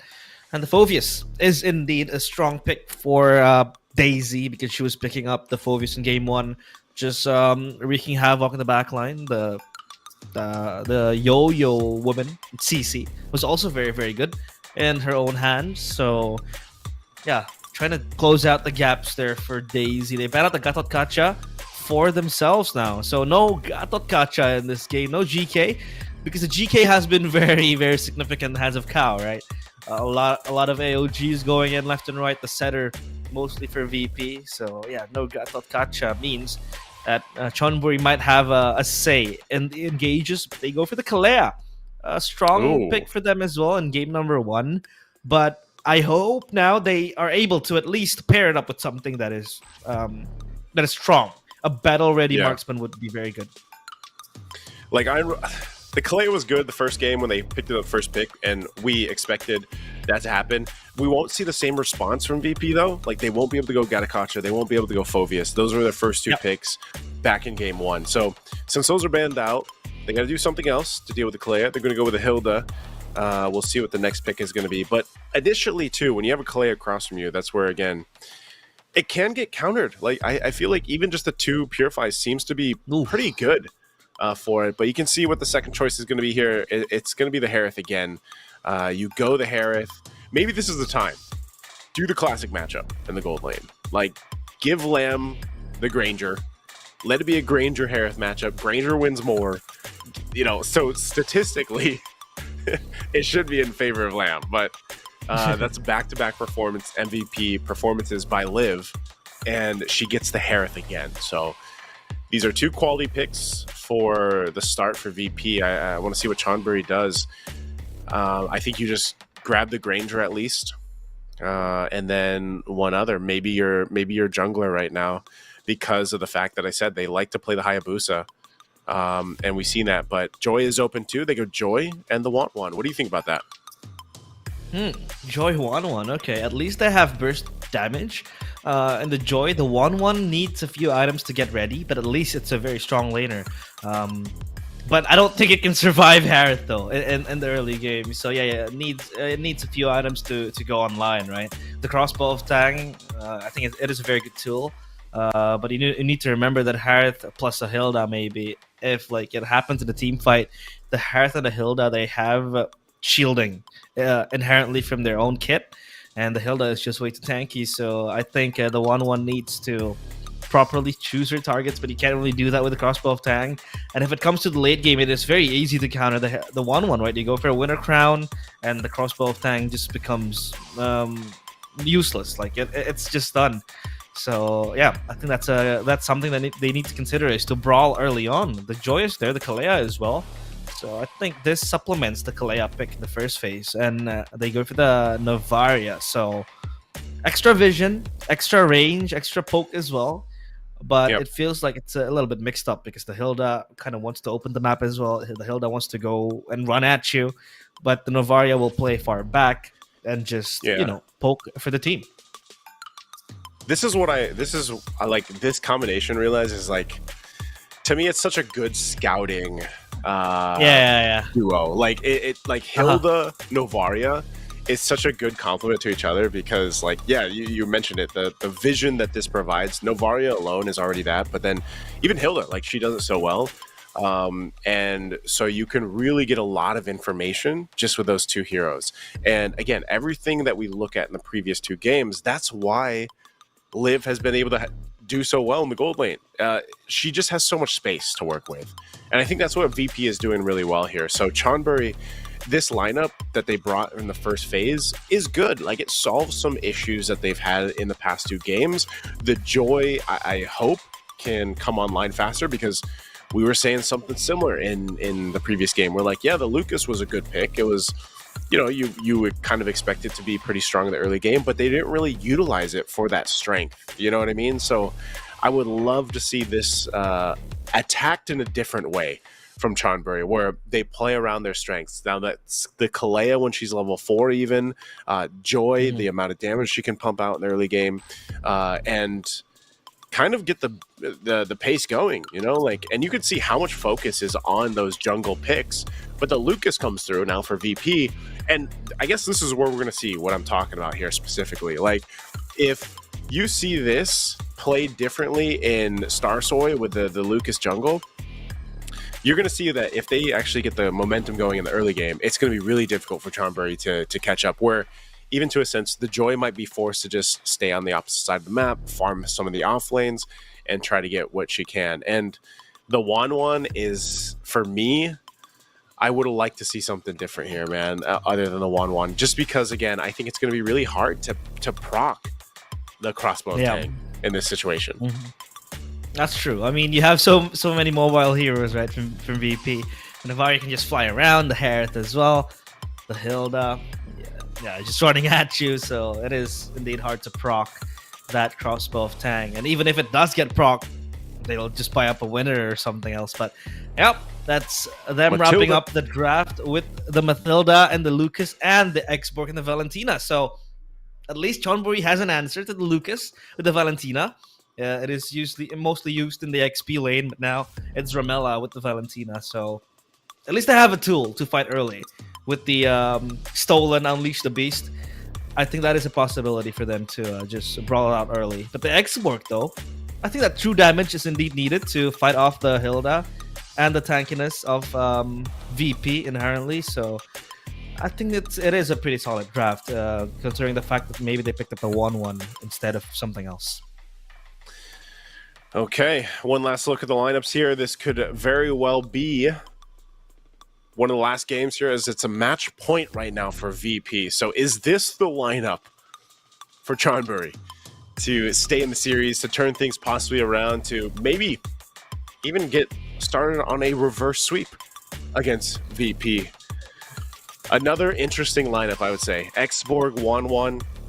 Although they played the 1-1 in the group stages, they won on the 1-1 in a rather quick game too. But again, VP has been so on point.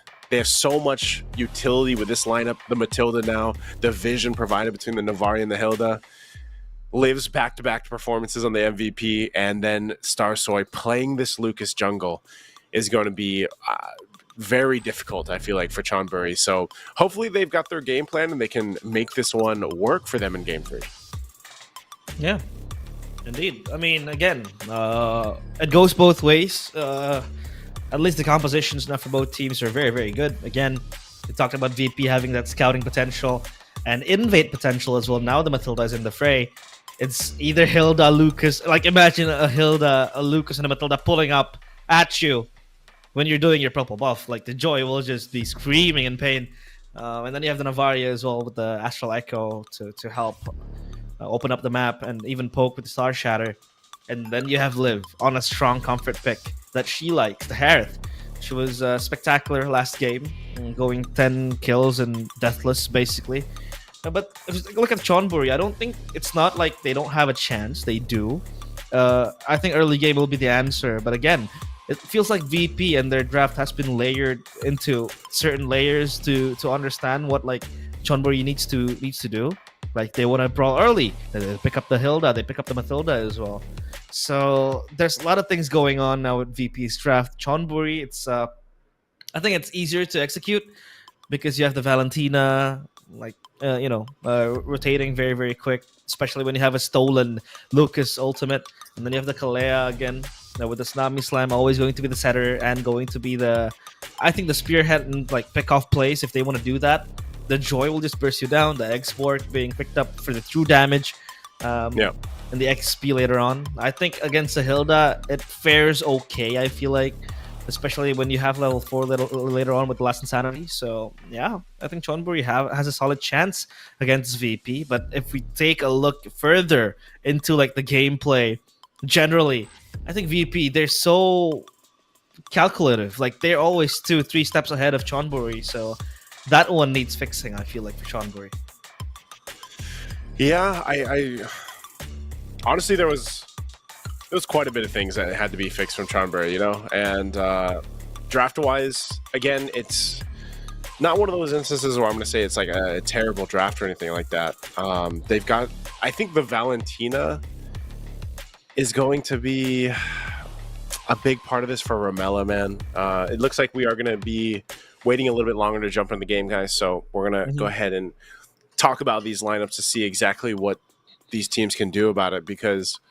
And I really want to focus on Chonburi because like, I would love to see them be able to get a game here to extend the series. Again, this is the playoffs, and they're facing match point for VP. But again, I think a big part of that is Ramela. Can she actually utilize this Valentina? Valentina has kind of slipped like off the meta in a way, which I'm not going to honestly complain about because she was picked all the time before. But it's like one of those things where it's like, before Fredrin and Baksha were always picked, and they've kind of had this like resurgence lately, and some people are happy about it, some people aren't. Valentina is in a way where she was picked up all the time when she was first released, especially, and even now it's like kind of a niche thing where you see teams pick it up. But if we look at the ultimates that she can take, like you mentioned, the Lucas is like probably the best, like that or the Matilda, like I would maybe somewhat Novaria, but really like your most values I would say Lucas, Matilda. But even so, I feel like it's going to be a difficult task for Ramela to pull off this Valentina. And also the fact that you have a Kalea. Your whole premise as the Kalea is to get the crowd control that she brings to a team composition. Now, if you look at this lineup from VP, who are you going to be tsunami slamming? And the problem is because they have Matilda, like you usually have an easy way to get out of out of trouble. But then they're probably also going to have at least one Purify, if not two, and that's going to be a problem. And I feel like the Hilda brings enough pressure, even though that it's played in the XP lane, because you can rotate so quickly on a Hilda, and the way that VP has showed us their synergy with each other, like the rotations are pretty on point from game 1 to game 2. Like they've been pretty good. So it's like the Hilda is going to be a problem, I think, overall for pressure in the jungle. Indeed. I mean, back to your point again, Valentina just falling off the meta. I feel like that is indeed true. She's now like a conditional hero, or rather like a last option, right? She's picked up basically when the Lucas is there, or when there's like no other good mages available in the draft. As for the true nature of Virtus.pro's draft is indeed true. Like you have a lot of ways to get out of trouble. The Novaria again can go full swing, just flying around like a madman, and the Hilda is just inherently tanky. With the power of wildness, she can even just burst down enemies as well in one full swing of the axe. And then the Matilda, like you said, I like that point. Yes, the Kalea does have the Tsunami Slam to go to the backline, but then you have a Guiding Wind. So that one key point is actually a very good tool to just save your friends, save your allies from a possible pick off by the Kalea, especially when it gets stuck into the middle of the back line, and you're possibly gonna get bursted down. But there goes the Matilda again with the guiding wind. It is actually a very valuable tool, but please be patient with us because we are still waiting for the game to commence. While you enjoy our podcast, I do believe Niso does a lot of podcasts. He is a voice artist overall, so yeah. Do you want to join? Realize, like, do you want to start joining podcasts? Or don't you guys do one over there in MPLID? Yeah, it's basically Mirko doing recaps with some of the Indonesian talents. Yeah, we do that sometimes. It's pretty fun. You guys do like the pretty chill setup, right? Yeah, just chilling on the sofa. It's a casting couch somehow. That's what Mirko says it. Yeah, it is. It is. To be fair, that's a good way to do recaps anyways, because like, you know what, most people can't watch all the regions, man. You know? Yeah, that's true. To be fair, like, unless you have 2-3 monitors and you have the time set for every single match, you know, how are you gonna keep up with every single region? It's hard, you know? Indeed. So that's why it's good to have those recaps. Like, I hope that even at some point there are the recaps for all these MWI qualifiers. Yeah, so that people at least have like, people have like a glimpse of these teams, their stories, the players going into MWI. I think that's, man, maybe that's something that I can do. Because like, I don't know. Yeah, you should. I was actually just thinking about this. Like last year's MWI, you know, was great because that was the first big one that they had at EWC. And there's a lot of people that can't keep track of all the qualifiers that go on, and I think it's nice to have kind of a showcase of where these women players came from, like the ones are qualifiers, and then who to look out for. I think that like something like that can be good because you watch the men's games and you're like, all right, I know these names, like the big names in the men's leagues and the professional leagues and stuff, and same thing for the women's. There are some teams from certain regions where like those names are really well known and they've accomplished some goals and they've won big tournaments and everything else. But then of course, like, you want to go ahead and get to know some of the other teams from the other regions. And I think even like this, for example, you can't search everyone up, right? So it's like it would be good to kind of have this like what would it be called, like an MWI primer for before MWI kicks off, and you have kind of this video that explains some of the team's qualifiers and everything else. Yeah, I mean, to that point, recaps are very nice, especially when I'd say like it's not a recap, but it's like a documentary where you kind of follow the paths of the players that are indeed here. I mean, EWC is making one. I believe they made one. I was gonna say, yeah. They had one. I know Stanford's in it. Stanford, see, yeah. I mean, it's very nice. It's very nice to see these players getting recognition. I know a couple of the MWI players were there too. I think Vivian was there as well. Right? Vivian, yeah. I mean, Vivian is indeed the face of woman Mlbb here in Indonesia, so she has to be there, obviously. And it's very, very nice to see how the women's Mlbb now, they have a lot of chance to go to EWC. I mean, you take a look at the qualifiers we have now. We have Mekong qualifiers, Indo qualifiers. They have like 2 or 3 tickets, if I'm not mistaken, for MWI. And then you have the Mongolian qualifiers as well, CIS. They also have their own qualifiers. So obviously everyone is represented now.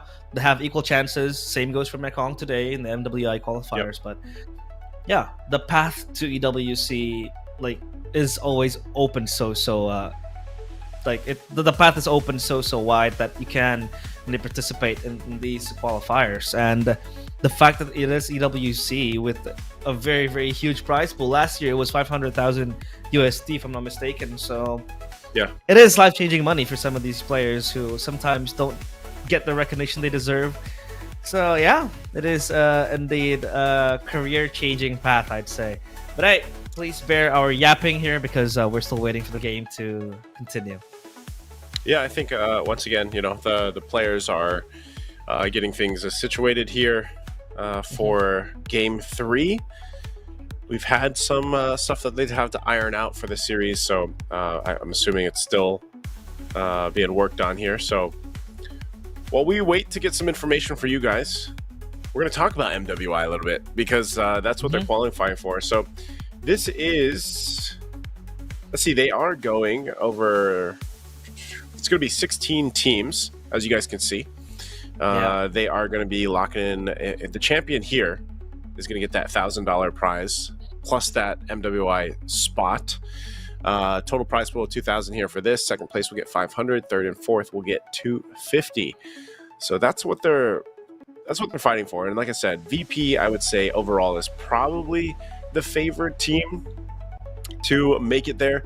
But ultimately, anything can happen. That's honestly one thing that I've learned from this year's competitive season of Mlbb, man. Like, anything can really happen for the teams. Like, you can think, you know, your first seed qualifying team in the playoffs is going to be champion, but then boom, something happens, you know, or maybe the second. So I think it's just, I think it's just overall, like, VP might be favored, but that's why I'm saying I hope Chonburi can go ahead and show us something and extend the series here. It's just they've got a lot to polish up, I feel like, because when we get to eventually MWI at EWC, like you said, those games, if you were watching them, I don't know how much you were able to watch last year, realize, but watching some of those female players compete, like, felt like I was just watching regular old MPL games. Like there's like, some of them are so good at the way that they play. Obviously, some have more experience than others, so that plays a part in it. But I just think, again, like, it's amazing to see how well these female players play. And the ones that don't have as much experience, like, they get to go there and get a ton of experience if they get to make it.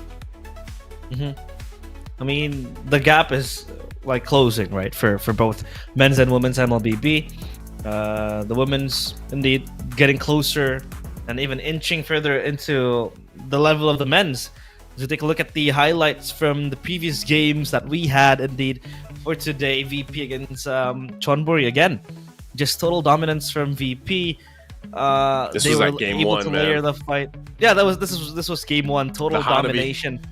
The Hanabi was immobilized, I'd say. It was not meeting the expectations we expected. I mean, here, the turnaround was there. I think Lamb was able to pick up a kill. I believe in this replay, when VP, I think, went overboard with their dive, and here comes Lamb with the Hanabi just dishing out the damage. I mean, the Hanabi is indeed very, very powerful when she gets her items, and when she gets like 2 kills or 3 kills, the snowball is there.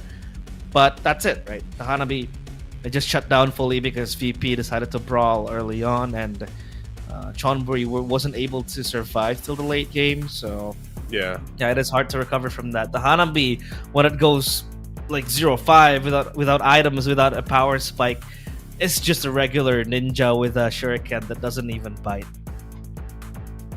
Yeah, I mean, looking at these highlights is going to basically point out what we've been talking about here up to this point. It's just like the way that VP moves around the map, the way that they make their decisions, the way that they play around their timings as well, and the way that they give space to live. Like, that seems to be the most important thing, I would say, for a lot of the teams that are winning right now, is like activating the gold laner. Obviously, I think that's always been one of the cases, you know, for the gold laner to really shine, but it really depends, like, what kind of experience they're having, because, you know, you see teams that, even if they're gold lane centric, like, some of the gold laners will duel it out, you know, from the beginning of the game, because they're like, well, I don't want to wait till the mid to late game to, like, start popping off. I want to pop off my lane now.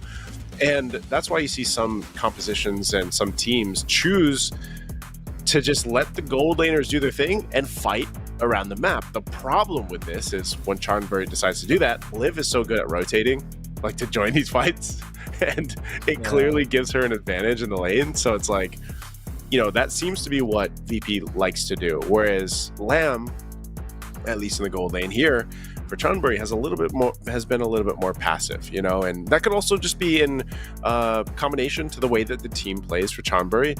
Again, some of the team fights that they did take kind of leaves you wondering, like, you know, should that have been a fight? Like this one right here. That's when we saw BinoQ jump in and on that Lucas, and then they just destroyed her because like they're so far behind at that point. And then this was a great setup too. Like I said, Kao on this Gatakacha has been on point.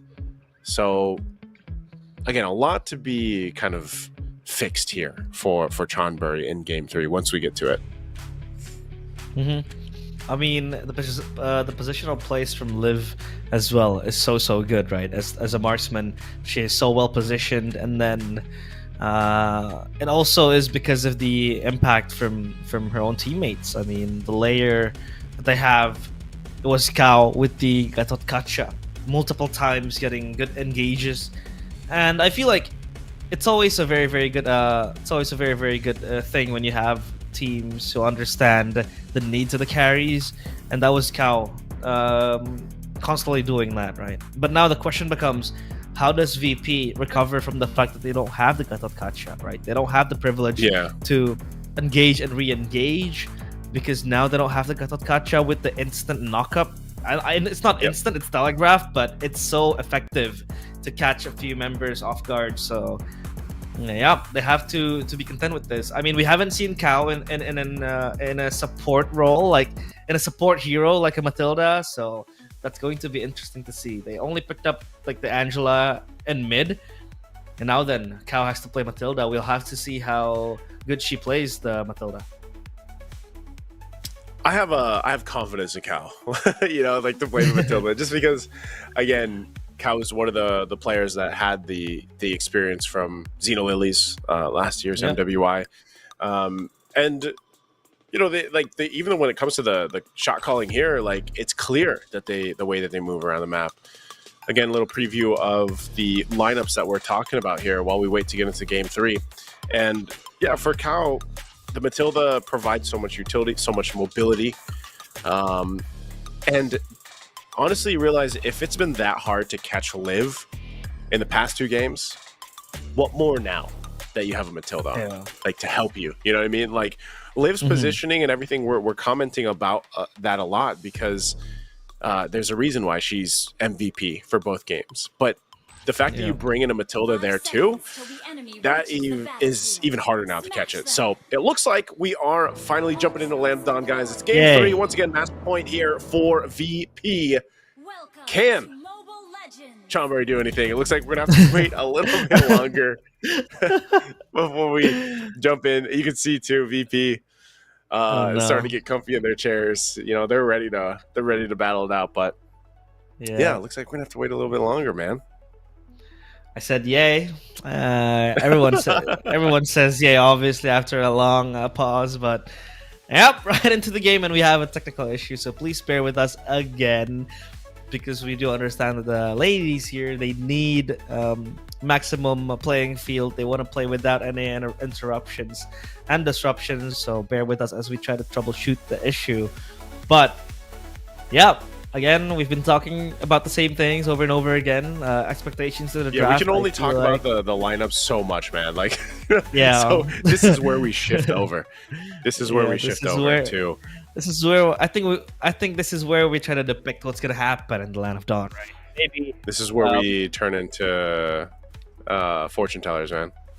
Fortune tellers. All right, I'm gonna say Liv is gonna get first blood. Do you think Liv gets first blood on the Harith? I think so. The Harith. Again, a 1-1. That's what you're calling. Okay. Yeah, I'm going to call that. But, yeah, I mean, the 1-1 won't really try to join the fights and dominate that much until she hits level 4. That is where she becomes valuable in a fight. Because with the crossbow attack, it can really turn the tides around.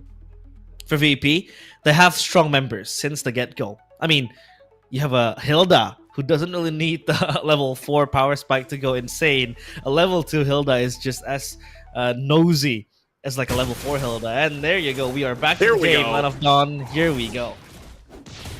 Here we go. Once again. Game number 3. Match point right now for VP. We'll see if they can go ahead and close this one out.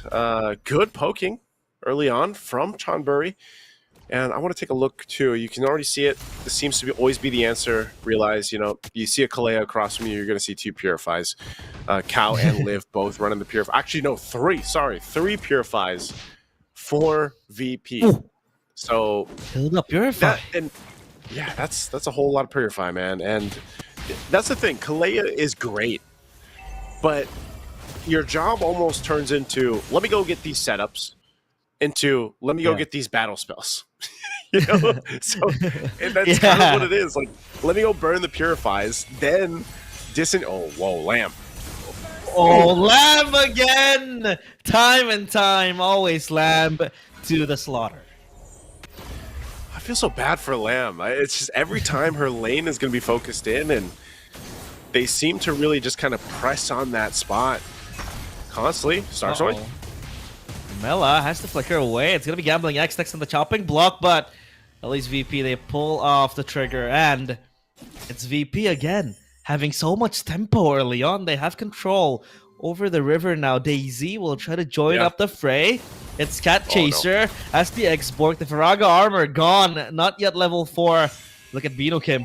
He's hiding in the wings, and Cat Chaser might be chased down. It's Cow leading the charge, and Cat Chaser flickers back. That's a battle spell burnt out as well. The Star Shatter almost catches her. And now Daisy opens up the map there for the members of VP, but it's gonna be the jungler Star Soy getting the kill and the retribution as well as Daisy wrapping up Bino Kim into a birthday present.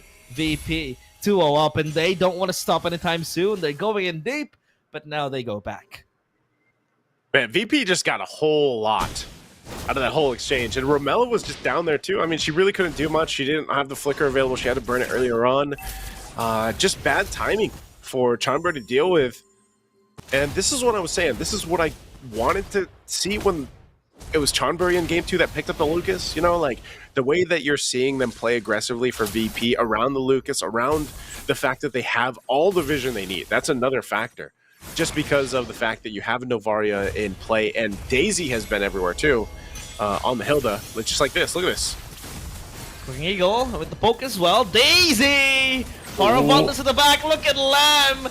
Has the Purify with the skill. But that's going to be Romella coming into the fray. Bino Kim pops the Rhythm of Joy, the electrifying beats as well. But it's going to be Liv with the Saman Force, and Romella is just food for the Lenin. And now there's gonna be one siege to the turret up top as well. Look at the backup and the rotations coming in from VP. On point. Well, you know, Liv got the kill. She didn't get first blood, as you mentioned earlier. Oh no! Oh, Star Soy! What? Even with the Biju bomb goes into Lamb, and Star Soy again going crazy with the Lucas. That's going to be her first kill, though, with the killing spree as well. Movement speed galore for the Lucas. Look at Daisy hiding in the bush. Gambling X wants to open up the map. But you can't really open up a map when there is a Hilda. It's hard. Daisy just doesn't care about the lane. Like, she's everywhere, which is good. Here, Liv. Saman Force popped up as well from him side. Oh, he's going to go in. Ham as well. Sa comes in with the Astral Echo. The Star Shatter misses, though. So thankfully for Chonburi, they go unscathed. But Bino Kim taken down so low, having to seek refuge up top, and recalls back to the base. That's Star Soy also acquiring the turtle. Man, that whole time, even Gambling X, I know what she wanted to do. She wanted to like flicker forward and get the Tsunami Slam off, but she couldn't. She miscalculated it, and this whole time, all this distraction, turtle secured once again. Two turtles now for VP. They accomplish their job. They spend all that time up there. They continue to build up the lead that they have, and this is the start. This is that start of that momentum building up for VP that Chonburi has felt for the past 2 games. They're gonna have to do something, and this is what you expect VP now to put pressure on the jungle to go ahead and start to take these resources from Chonburi. You can already see Star Soy rotating up, but you've got Binoku just down on bot. Oh no, they could be in trouble. Oh, Daisy taking down solo. Tsunami Slam right onto the turret, but it's going to be VP. Still so tanky. It's Liv with the Saman Force again, dancing left and right, dropping bodies, flirting with death. But look at Romella. He has the stolen Unleash the Beast, but that's it. Gambling X gone, and trade for Daisy. It's a 1-for-1 trade, but I believe that is a slight win for Chonburi as they take down the XP laner. At least they get something, man, but still, it's that gold lead continuing to build up. the lead right now between the junglers. Ramela did get Unleash the Beast, but she really wasn't able to do much. And Cow picking up the Flash to the Oasis. So having that's going to help. Concealed Play going to come. Gambling X might look for something. She doesn't have Tsunami Slam yet. Okay. Yeah. Pulls back, so that is a failed engage, but Bino Kim comes in with flying colors on towards Star Soy Naruto against what could be the yellow flash of the Hidden Leaf, but nope, Bino Kim recalls and then Star Soy controlling the lane again. This could be a successful turret takedown bottom. As the turtle spawns, Star Soy is so far ahead of Bino Kim, but this could be the angle where they might want to fight for the turtle. Lamb will start it off. Tsunami Slam towards Sa. Sa flickers back, and then Navaria is gone. That is a good pickoff for Chonburi. But now, what do they want to do? How do they want to follow this up? It's Daisy tanking for damage, and Cat Chaser is flying in. And this might be an objective in the hands of Chonburi. It's Cow coming in. Star Soy turns onto the Flying Fox, but the Beiju bomb going into the backline of Chonburi. It is going to be VP losing the turtle.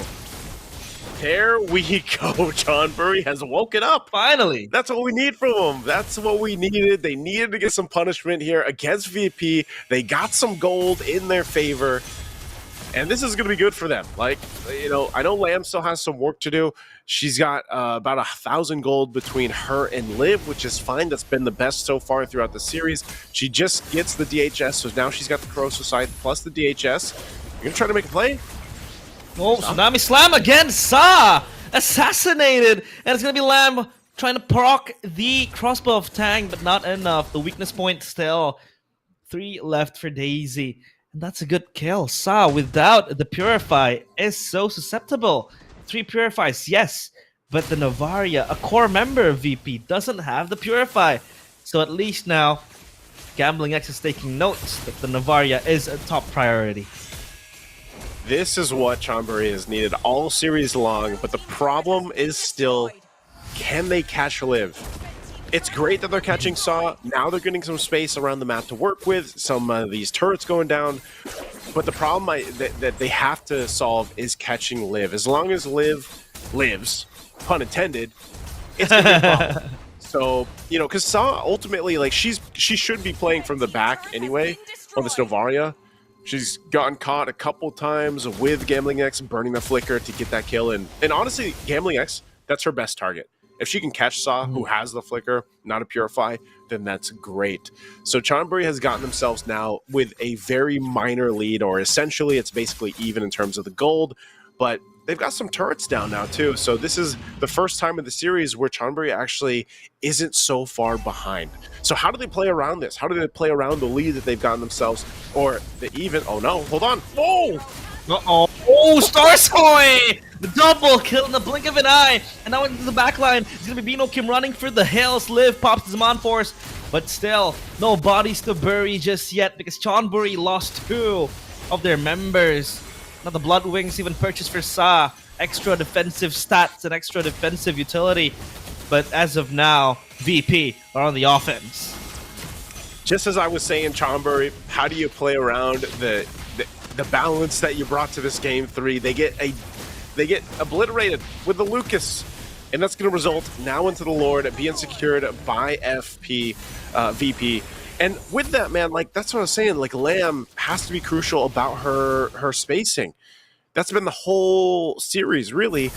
And so if you get caught out like that, it's so unfortunate because you got things going in your favor. Now you've got to go ahead and adjust. These are some big items being picked up, though. So now Lamb's got her 3 items that she needed on this 1-1, which is going to be good. Gets another turret down. But I would say Chonburi really has to protect her. So we've seen a lot of Gambling X be a little more aggressive, you know, trying to start things up. But someone's also got to be able to peel for Lamb. And Ramela, once again, the question is, what ultimate's going to be best for this situation? That's something that we have yet to see just yet. So VP getting ready to put some pressure here. Oh, again, the Circling Eagle just dissuades Cat Chaser. And back they go. Outside. Daisy looking to just be slammed onto the ground, but the Purify saves herself again.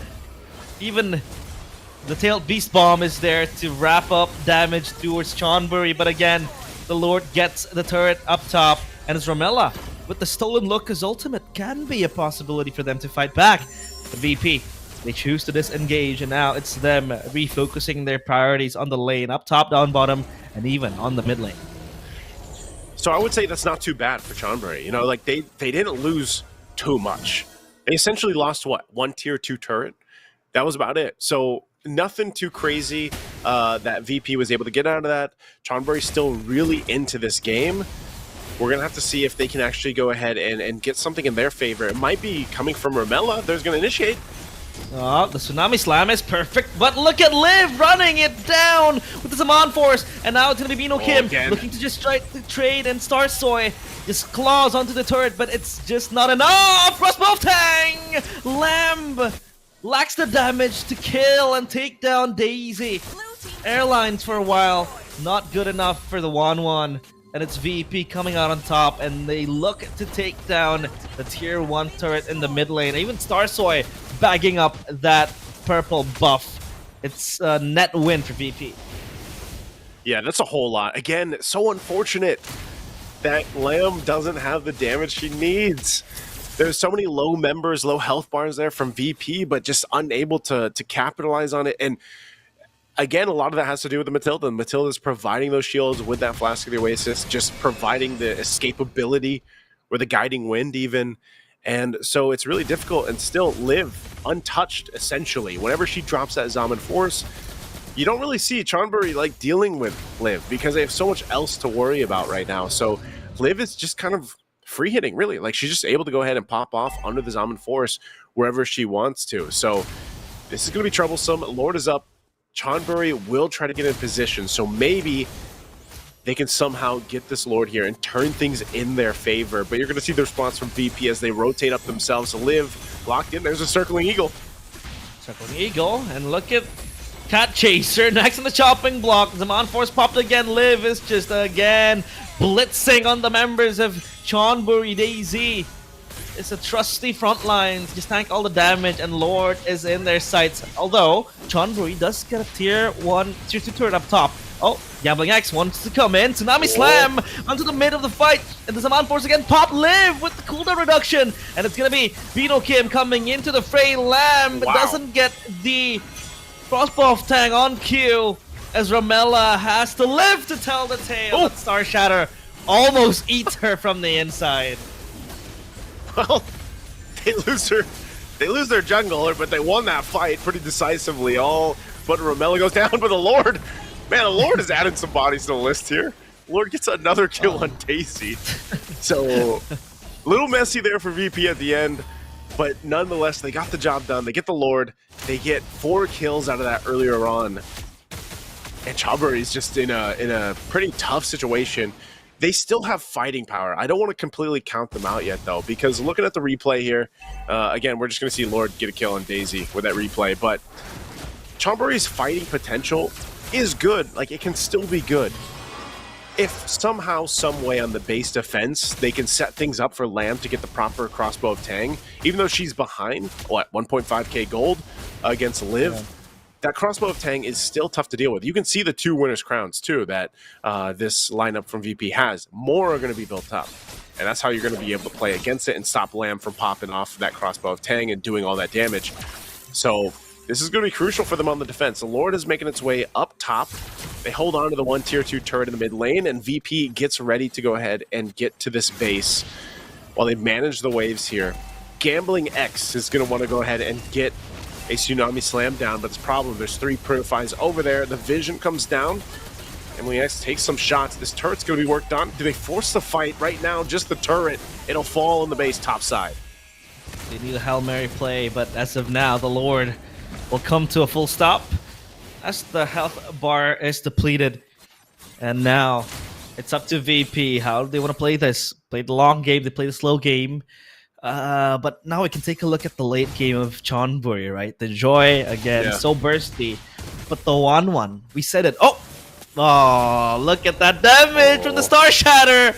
I come to a full stop as Liv comes to a full swing with the damage from the Harith.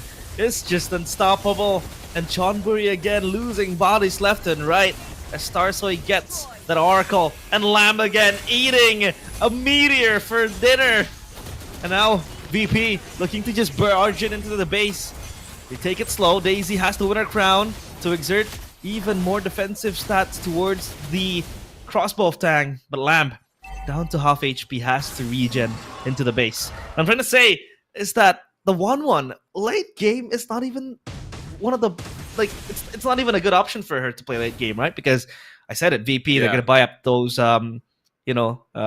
items like the winner crown, even the immortality, if that is going to be needed.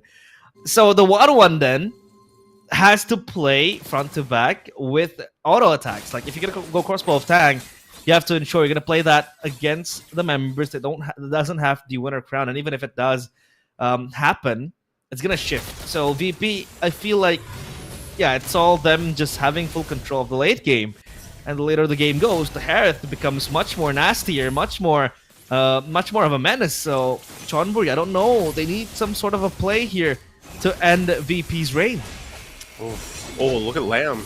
Lamb's at half health too, just dealing with... Actually, I don't know if it was like a shot or what, but Lamb was at half health. This is going to be a Lord. Secured for VP. I'm not sure what hit Lamb. I don't know if it was just a shot from Sa from afar. She just took one, but... So ultimately, they'll find themselves on the defense.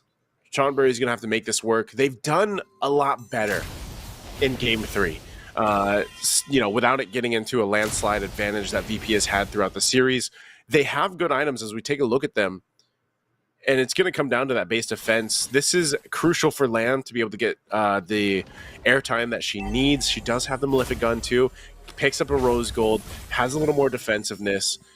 But again, they got to play this right. If they can somehow get a pick off too, or maybe burn some of the Purifies early on before this, that'd be great. But I don't think VP is going to give them an opportunity to do that. Lord already in the mid lane. They fight for the purple buff. Ramella's holding on to the Unleash the Beast. And we'll see how they prep up for this possibly game-winning push. Oh, Circling Eagle with Unleash the Beast as well!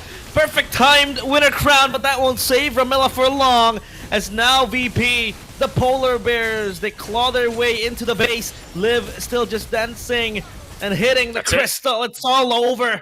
Chon Burrier out of MWI contention. And it's going to be VP punching their tickets to the grand finals of the MWI Mekong qualifiers.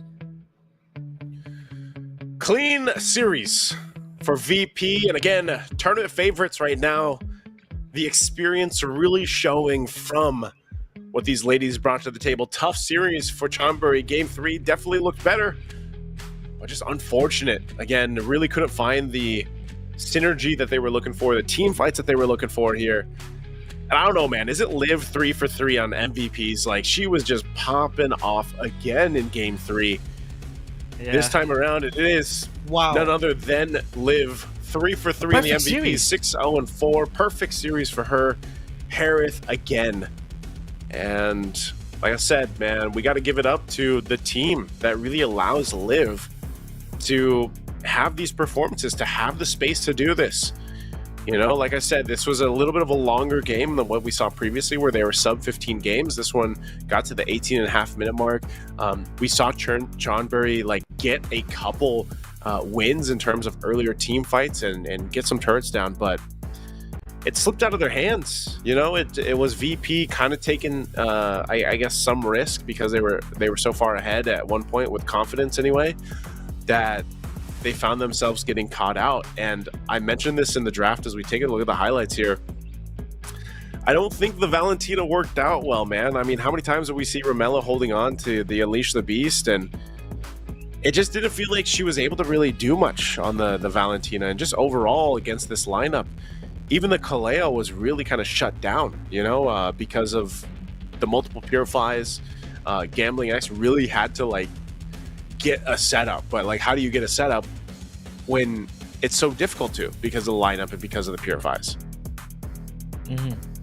Indeed. Again, like you said, it is more of not pick off, but you're trying to clear out the battle spells that VP has, right? When you have 3 members with Purifies, excuse me, it's just hard for you to get a certain target off and just play the pick off game. And then Avaria was Purifyless, if that's a word. the Navire was without a Purifyless. So yeah, I think that's it. It's all done. VP, they march onto the grand finals. They march on to the grand finals. Congratulations to them to getting there. They're one step closer to locking in the spot. And, hats off to Chonburi. They did their best, but unfortunately, they are knocked out here. We still have another match, guys, another best of 5 for us after this. Again, I'm not assuming this is realized. We're going to be taking about a 15-minute break before we move on to our second and last match of the night for the playoffs. So we'll be back after the break.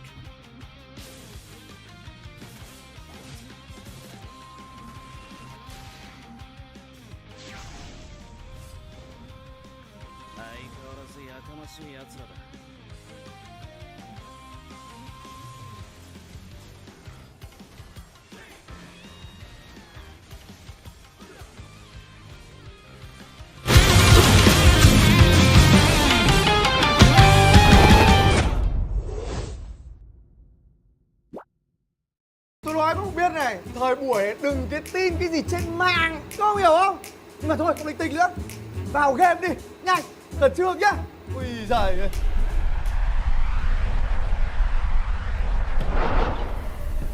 Piu Piu, Đỗ Mỹ Sĩ, nuốt 250 của tao không trôi đâu. tao thích. Ngày hôm nay nợ máu phải trả bằng nước màu. Lên đường. Piu Piu, Đỗ Mỹ Sĩ, Piu Piu, Đỗ Mỹ Sĩ, Piu Piu. Đỗ Mỹ Sĩ.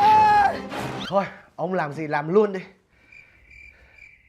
Đỗ Mỹ Sĩ.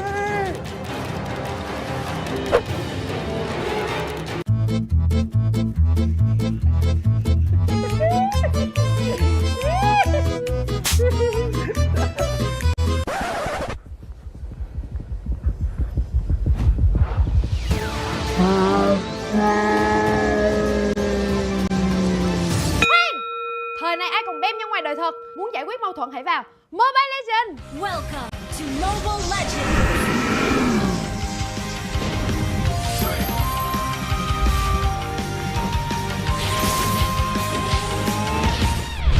Piu ơi, lùi đừng 1-3. Piu, đừng Piu. Ok, bạn ơi, lên, lên, hết bạn nè. Cố lên các anh ơi.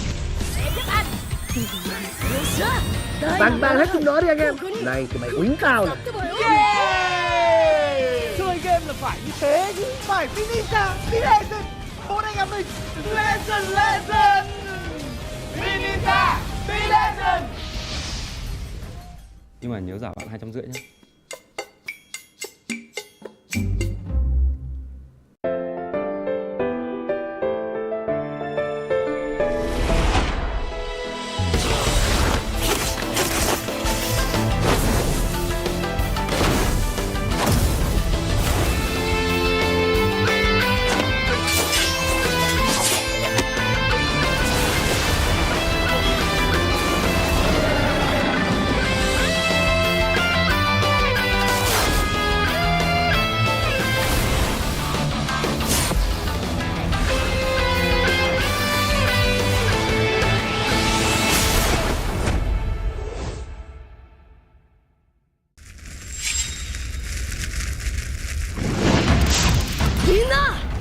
Utsumaki Naruto が帰ってきたぞ。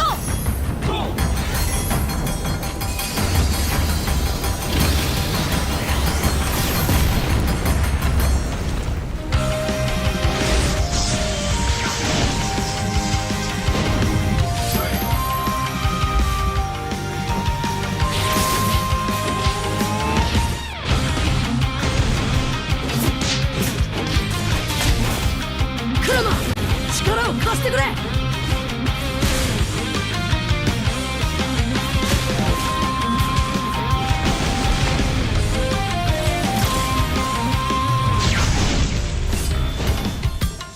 っしゃ、第7班ここに復活だってばよ。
は俺に任せて。もらった。4代目他目を超える忍びはお前しかいないと俺はそう信じた。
私はもっと強くなる。やっ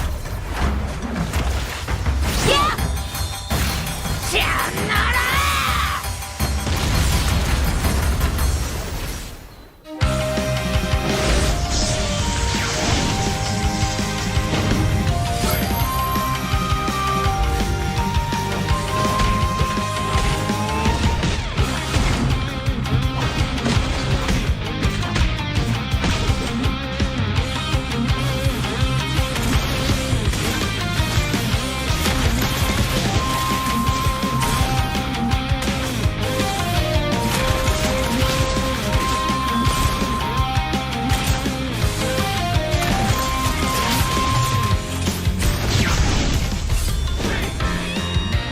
今度は背中合わせでいくわよ。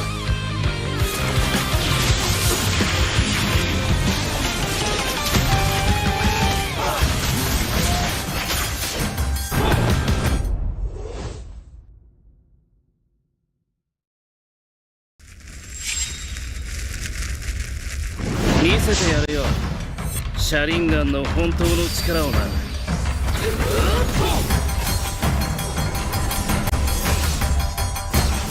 力が湧いてくる。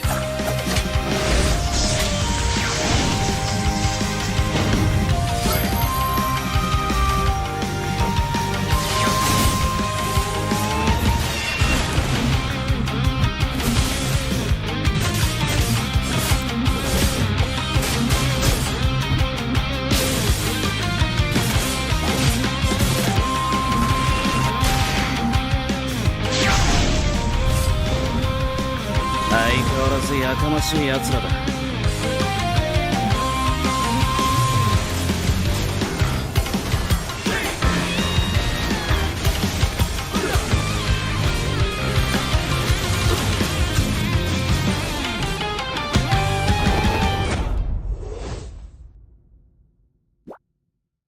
Tôi nói không biết này, thời buổi đừng cái tin cái gì trên mạng, có hiểu không? Nhưng mà thôi, không linh tinh nữa. Vào game đi, nhanh, khẩn trương nhá.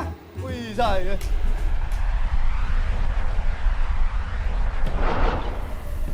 Piu Piu, Đỗ Mỹ Sĩ, nuốt 250 của tao không trôi đâu.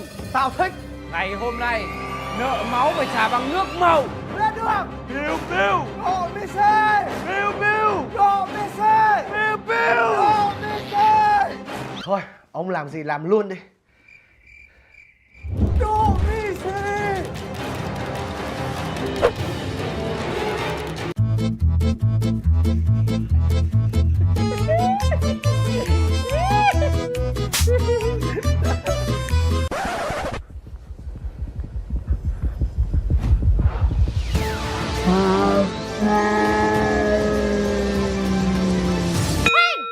Thời này ai còn bem như ngoài đời thật. Muốn giải quyết mâu thuẫn hãy vào Mobile Legends. Welcome to Mobile Legends.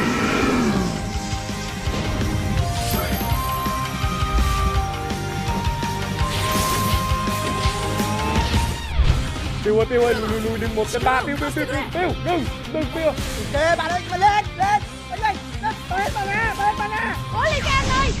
Để giúp anh. よっしゃ第 Bắn 7 hết chúng nó đi anh こ em. こに Này tụi mày uống cao này. 使ってもよ Chơi game là phải như thế chứ, phải finisher, legend. Bốn anh em mình, legend. Finisher, legend. Nhưng mà nhớ giả bạn 250 nhé.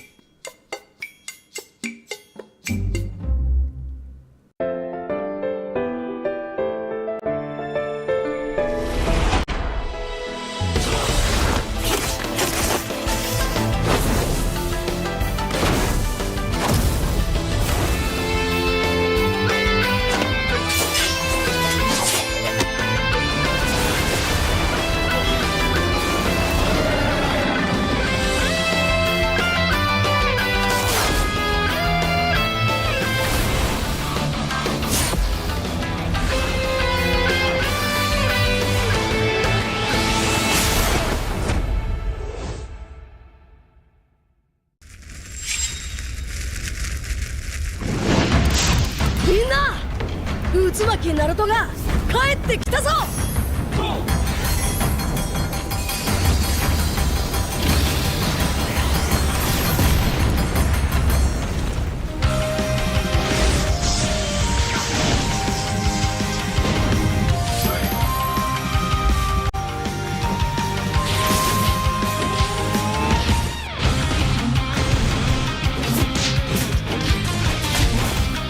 クラマ力を貸してくれよ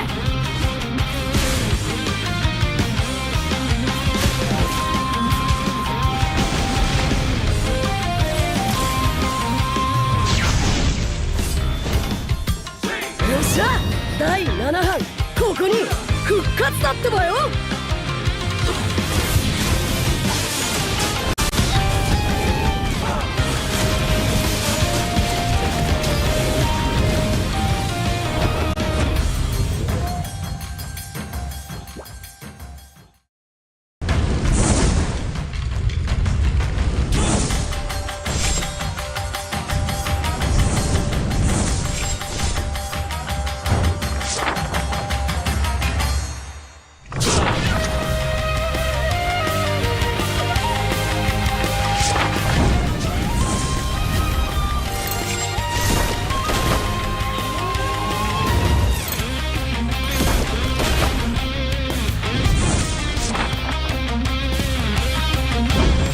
Welcome back to MWI Mekong Qualifiers 2025. It's me, Realize, and my amazing partner, Nice. So obviously we are en route to match number 2.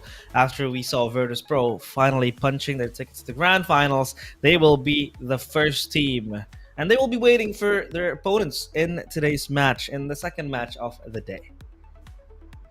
Yeah, man. Gosh, I didn't know if I expected a sweep. Realize I'm not sure if you did, but overall I think like once we got through game 1, even it was kind of like, oh, the VP obviously is a favored team. It looked, you know, they look really good, but Chonburi, I just feel like they weren't able to keep up with the rotations. You know what I mean? So it's like now my eyes are set on RLG and ESB to see what they're able to go ahead and pop off here. Again, it's two teams that have really done overall like pretty well. I would say RLG probably favored in the matchup for those that don't, you know, for those that don't know or aren't able to follow much of what goes on here. They were the VMC Queens Open runner-up for 2025, right? So team from Vietnam as well. And yeah, I think this is going to be a good matchup because even for ESB Valkyrie, they're from Brunei. And this is one of the new additions that we were talking about when we opened up earlier on for the Mekong qualifier here.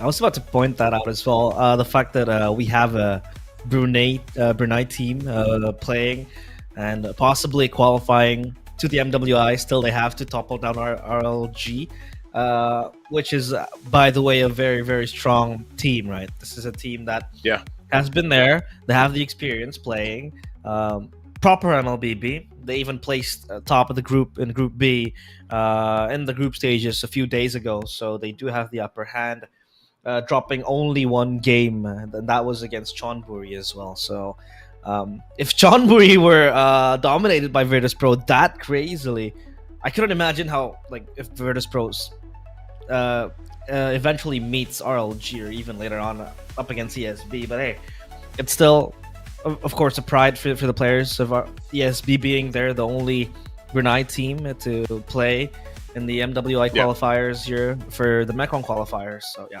that's actually a very good point. But obviously now, things to expect for the match coming soon, because now RLG, we said it, they were top of the group in Group B, going 2-0. They really like the picks that they've been using here, the Ling, the Glue.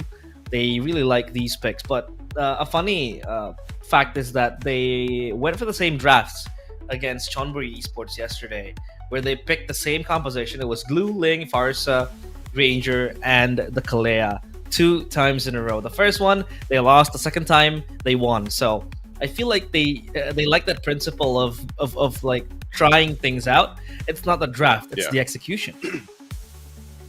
I think for RLG, I know they also, when I was looking at, I was reviewing some of the group stage games, we've seen this ban come out a couple times, realize, like the Hanzo is banned out a couple times. They're one of the teams that likes to play it for RLG. They also like the Badang. This has been a hero that has popped up time and time again over the different regions, which is, you know, surprising again that, like, even in their last match, we didn't see it come through. As well as the Baksha, again, a pick that is really, really prioritized right now in our current meta. Baksha, it was banned out a couple times earlier, but you know, you mentioned this real quick too, just as a perspective, because through the VMC qualifiers, like RLG got swept by VP in the grand final. So that, you know, that might kind of give you an idea of exactly the difference that we might see from VP to RLG. RLG is still a strong team though, because if you go and look at the wins that they had, despite the Chonburi long game, the 36-minute game that they had, they know their stuff too. Like they can end games sub 15 minutes, which means that they know how to rotate, they know how to play around the early game potential that the lineups bring them. They know how to play around that first Lord or the second Lord if they get to it, you know? So RLG Vietnam also has quite a bit of experience, I would say, through what they've done, what they've been able to accomplish. Now, over on the flip side for ESB, you got to remember, like, ESB Valkyrie from Brunei being somewhat of a newer team here, of course, for the qualifiers, they had great games too. I mean, despite like what they played against KK Neo, they won those games rather quickly. But they also have, like you said, I think they're the ones, like, if we're going to see something interesting, like picks wise, it's probably going to come from the Valkyries. It's probably going to come from ESB. They like to play the Carmilla, man, and there's not that many Carmilla. There's not that many teams that'll play the Carmilla. You know, like I don't know. Last time I really saw the Carmilla was mostly in my ranked games. Like it's one of those things, and they even played the Pol. They brought the Pol out too. So I'm actually interested though. Like when I see teams, you know, in their history bring up picks like that, it's always interesting to me because I'm like, let's make it work. You know, and that's why. I guess over in MPL Philippines, I was always happy to see teams like, for example, Twisted Minds play, because it's like you knew this was a team that was gonna test the limits of the current meta, you know, that everybody's used to seeing. So it's like I want to see what ESB plays, because through the group stages, they're one of the teams that picked up the more unique heroes, like even the Uranus, dude. Like what teams are picking up the Uranus, you know? So. Yeah. They've got a lot of interesting picks, and I hope that for this match, granted that it's a best of 5 now too, they continue to bring out some interesting picks. Indeed. And I do like the variety that ESB has been able to bring to the table. I mean, up against KK Neo, like you said, they picked up the Uranus and the Carmilla. The Carmilla, by the way, was often picked as a counter to the chip. Back then, when the chip was very, very popular, the Carmilla was picked up. to counter the chip. Whenever someone takes the shortcut, Curse of Blood comes in, it's an AoE stun. It helps to just try to contain the chip. But now it feels like the Carmilla has been dropping in popularity because I don't really know why. Maybe it's because not much teams pick up chip, and even if they do, Carmilla is not like the straight out answer. I think it's a very niche counter to the chip as well. And by the way, for ESB as well, in the group stage, in Group A specifically, they were able to take down KK Neo, but they lost out to Virtus Pro, right? 2-0. But still, because of the net wins that they were able to bring 2-0 against KK Neo, they still are the team to advance to the playoffs. Meanwhile, for RLG Vietnam, their wins has been very dominating, right? It's 2-0 against Rise of Raven. Yeah. Average of 30 average games of 13 minutes. I feel like for them. But there was a long game against Chonburi Esports, 36 minutes. That was that took quite a while. So yeah, it's interesting to see how then RLG will be able to dish out their compositions. Again, they really like the meta compositions, the Baxia, the Grangers, the Badangs even. The Badang, we haven't really seen the Badang being picked up today. It was mostly the Kacha, the Joy, the Suyo, even the Granger and the Harris. So I think the Granger will be highly contested here because both teams, they do like playing it, but I don't know if it's the players of ESP not exposed to top tier meta and Mlbb, or it's just them playing their comfort picks, right? I mean, the Uranus is a situational pick again. If you need the spell, if you need an XP hero who can really run down and just tank all the damage, absorb it, soak it up. But I feel like for certain circumstances, like in pro play, it's so situational to pick up. And the Popol Koopa, so we haven't really seen this hero being picked up. I don't remember last time I saw that. Yeah, it was such a long time, and even if it was, I feel like it was being picked up in the jungle. I think it was M3. Yeah, it was so long ago. So yeah, for RLG, they have to be able to spot out the pocket picks, the niche picks, the cheese picks that ESP is trying to bring out.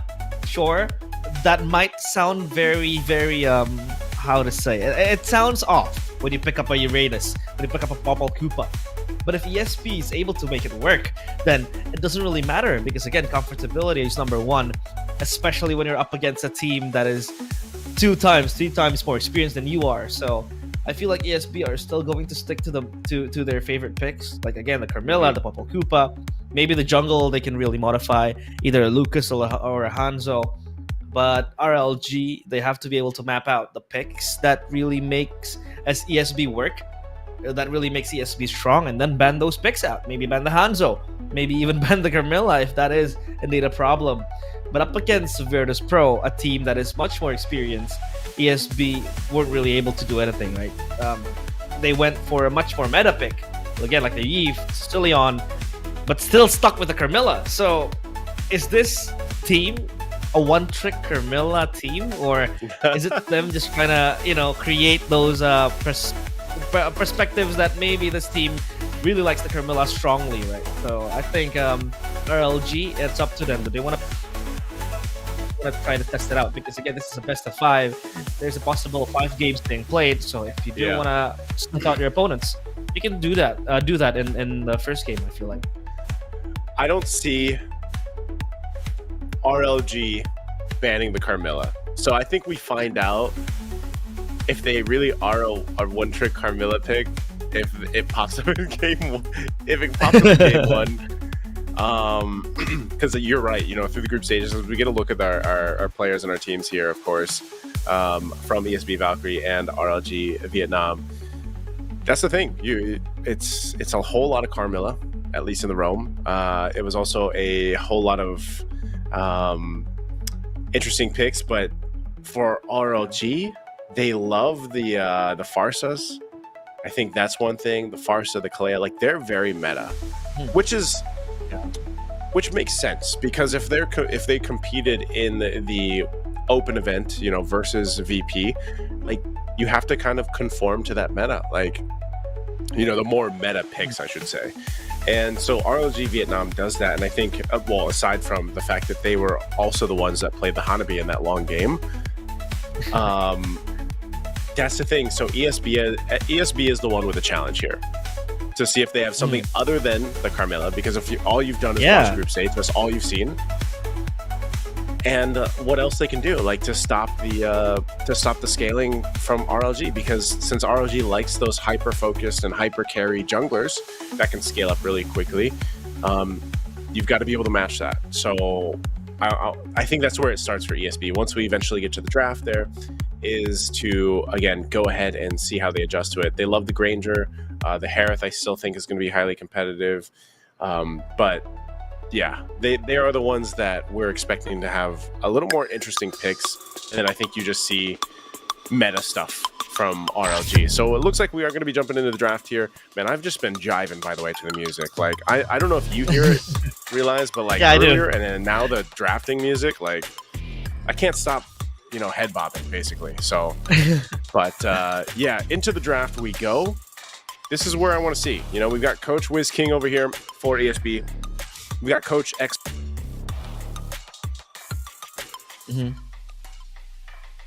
Coach X Sun, obviously. Should have banned out the Phoveus, the Kalea as well, being banned out. And as of now, it feels like let's try to sniff the waters here. The Phoveus is indeed a very strong XP lane hero.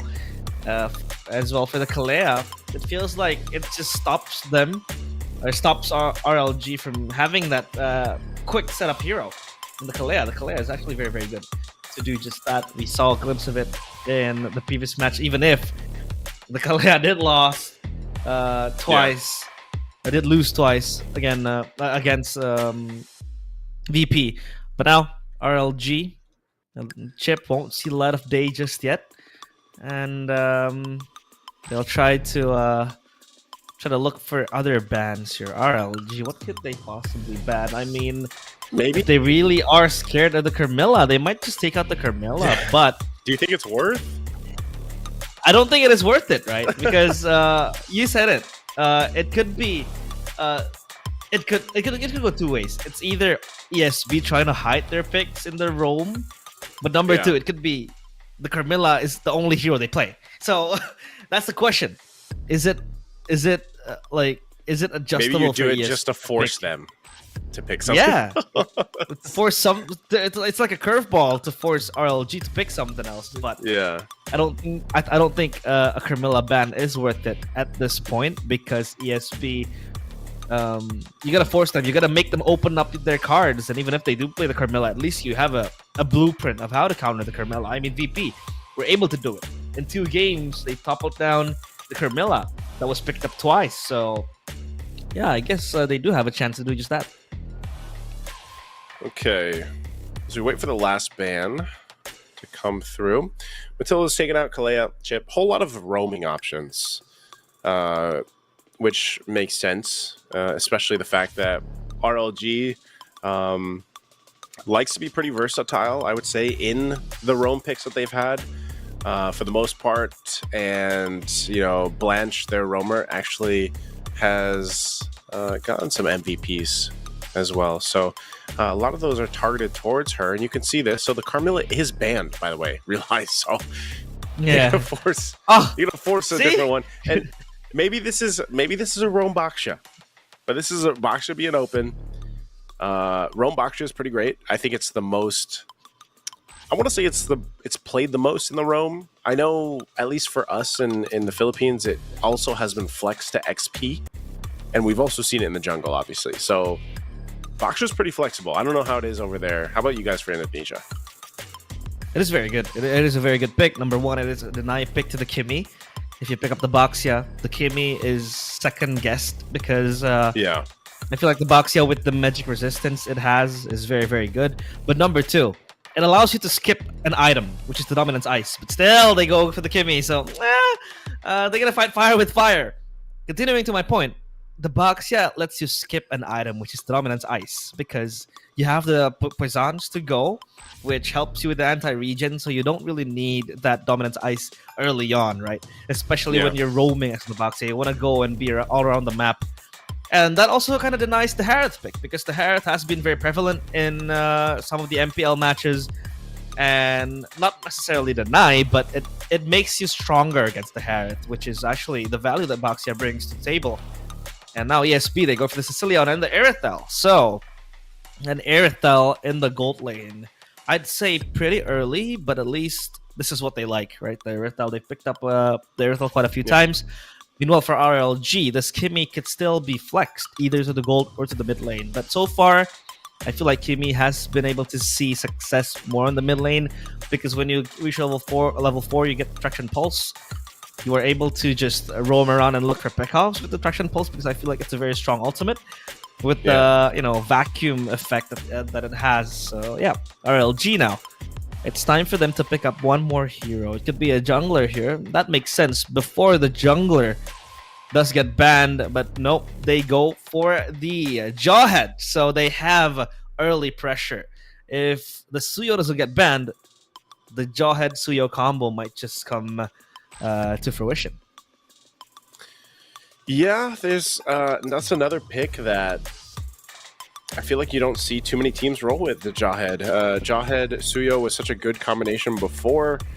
Obviously, with the nerf to Suyo, like, it hasn't popped up as much, but Jawhead nonetheless is still a quality roam option. And at the same time, like, the pickoff potential is great. They ran with the Jawhead all 3 games against Chonburi. So, and it was also played all 3 times with a Kimi for Chonburi. So, like, they're one of the teams that likes the Jawhead. So I don't know, maybe they picked this up in their in their matchup against Chonburi in the group stages, or maybe they're just deciding to roll with it. But nonetheless, I think when you look at what ESB is doing, anytime that Sicilian's in play, man, it reminds me of our last match too. We were saying that so much, that late game build-up is kind of what you want with a Sicilian. If they don't get there, because even with your Erithel, it's essentially the same thing, you know, like, Erithel needs quite a bit of time. She's got to get the items that she needs. She needs to go ahead and get the farm. She's got to be able to have the space to move freely around those team fights. And Sicilian could pair that up really well. Like, you can actually do that really well with those 2 heroes. But again, it's all time bound. So the next 2 picks that ESB picks up eventually when we get there is going to be crucial here, because again, we don't know 100% where the box is going to go. We're just going to assume that it is going roam, but it still could go XP, could go jungle. We could get swerved. And I think that's going to be a big thing here, because, and it's perfect too, because like we were saying before we even got to the draft, ESB is that team that does the interesting drafts, you know, the weird picks, if you will. So Granger's going over here to RLG, not surprised there. They ran that a few times. Everybody's having a lot of success with the Granger. So here's the answer that we're looking for from ESB. What are they going to do? Where is this Baksha going? And what are... Go ahead. Don't you think it's pretty ballsy to pick up a Granger against an Erithel? Because, like, you know, Erithel is somehow a counter to the Granger, right? I mean, the Granger needs to shoot his shot with the Rhapsodies, and we'll just move around quickly. But there goes the Estes and the Badang. So you said it. No Carmilla, no problem. We have the Estes. So this is finally what we get to see when the Carmilla's banned out. Or do they bring in the roam? Okay, they bring the Estes. So we got the Baksha in the jungle. The Badang is there. Okay, ESB's lineup, I like it. There's enough sustainability here. There's enough damage, I would say, more so in the mid game. They are going to have to be careful in the early game, though. What is the last pick from RLG? They still need a jungle. What are they going to put in the jungle? A lot of these. Okay, the Suyo. Oh, there's. So this is what we were talking about earlier. This is the classic combo. It's the Suyo Jawhead. This was so devastating before Suyo got his a little bit of a nerf that he had for some reason. It was just like, you know, such easy early kills, I would say, before. So, yeah, interesting. Because Jawhead's missiles early on is so devastating as well, right? It deals tons of damage, and Suyo, level 3, is already very strong. Back then, he even had magic resistance, so that adds to even more defense to Suyo. It enables the teams running this composition to just go on and get the objective rolling. It even outclassed, I'd say, like a few utility junglers going on. But as the coaches, they share a handshake. We are going to look at the draft of both teams here. The Estes. Okay, I wonder how this will function, right? I mean, sure, Estes is a bare bones enchanter hero. Like all it does is just heal you. It heals you, the blessing of the moon god and all that. But how does it function well with the rotations? Because if you take a look at the Baxia in the jungle really needs backup as well. Usually, if you go for the Baxia, you pair it up with something like a Mathilda and you know, those type of heroes. But this time it's Estes who isn't so proactive. It's much more passive in the back. So the Baxia cannot roam alone if it really wants to match the aggression of the Jawhead Suyo. So I expect maybe the Badang to join in as well. So the Badang will probably have to play a little bit more selfless in this game. For RLG, win con is clear. You have the Suyo, you have the Jawhead. Go on and dominate the early game. Go on, look for some kills, look for the objectives, and just roll out with it. But now, of course, we are going to enter the land of Dawn as we look to the precipice of match number 2. Who will accompany Virtus Pro in the grand finals? Will it be ESB? Or will it be RLG Vietnam? All right, looking at this, I'm gonna have to say I'm opting over here for RLG's lineup. I just think, like, overall the grounds are covered from start to finish, especially with the fact that you have the Suyo Jawhead combination. I think that sets things up for easy pickoffs, especially even pre-level 4. Like, if they happen, and mind you, Blanche, she's got an MVP, so you know, I would just say keep an eye on her. Like, she's probably going to be making plays even before the level 4 happens. Maybe that's using the flicker, maybe that's not. But also the fact that you met first blood already happens, and I told you the flicker was going to be used. Blanche used the flicker as soon as I said. She's probably going to go for a pick off this early on. You don't need that level 4 on the Jawhead. As long as you have a flicker, you can just toss someone in the air. Boom, kill, you know? Yeah. And so that's what we saw there. Tossing it around, just using the missile to go ham, obviously. But now, a fight. A fight. Yume's going to have to flicker out. Tiamo's gone, though. Poon could be in trouble. Meanwhile, here in the mid lane, so Pun does go down. She's gone. That's 2 kills already on the board for ESB. Now the claw is going to land on Jen. Jen waiting. Blanche is just around the corner. Won't be able to get the ejector off. So we have ESB fighting back here. Good timing, too, to get ready for that first turtle of the game. Yeah, that's a very good fight. But they don't want to stop anytime soon. I mean, turtle is next on the menu for both teams. Especially the Jawhead Suyo combo is so strong early on. The Jawhead also opts for the concussive blast, so at least it has extra AoE damage. Barred the focusing mark, but Blanche might want to look for something. Tiuma on the flank. Oh, this is going to be trouble. Jump in with the Avatar of the Guardian. Going to go in for the Unbreakable. Gets the taunt off. Poon also gets the turtle. Now the fight. Still going to break out Jen. Just unleashing. Ooh, and goodbye, Mlbb.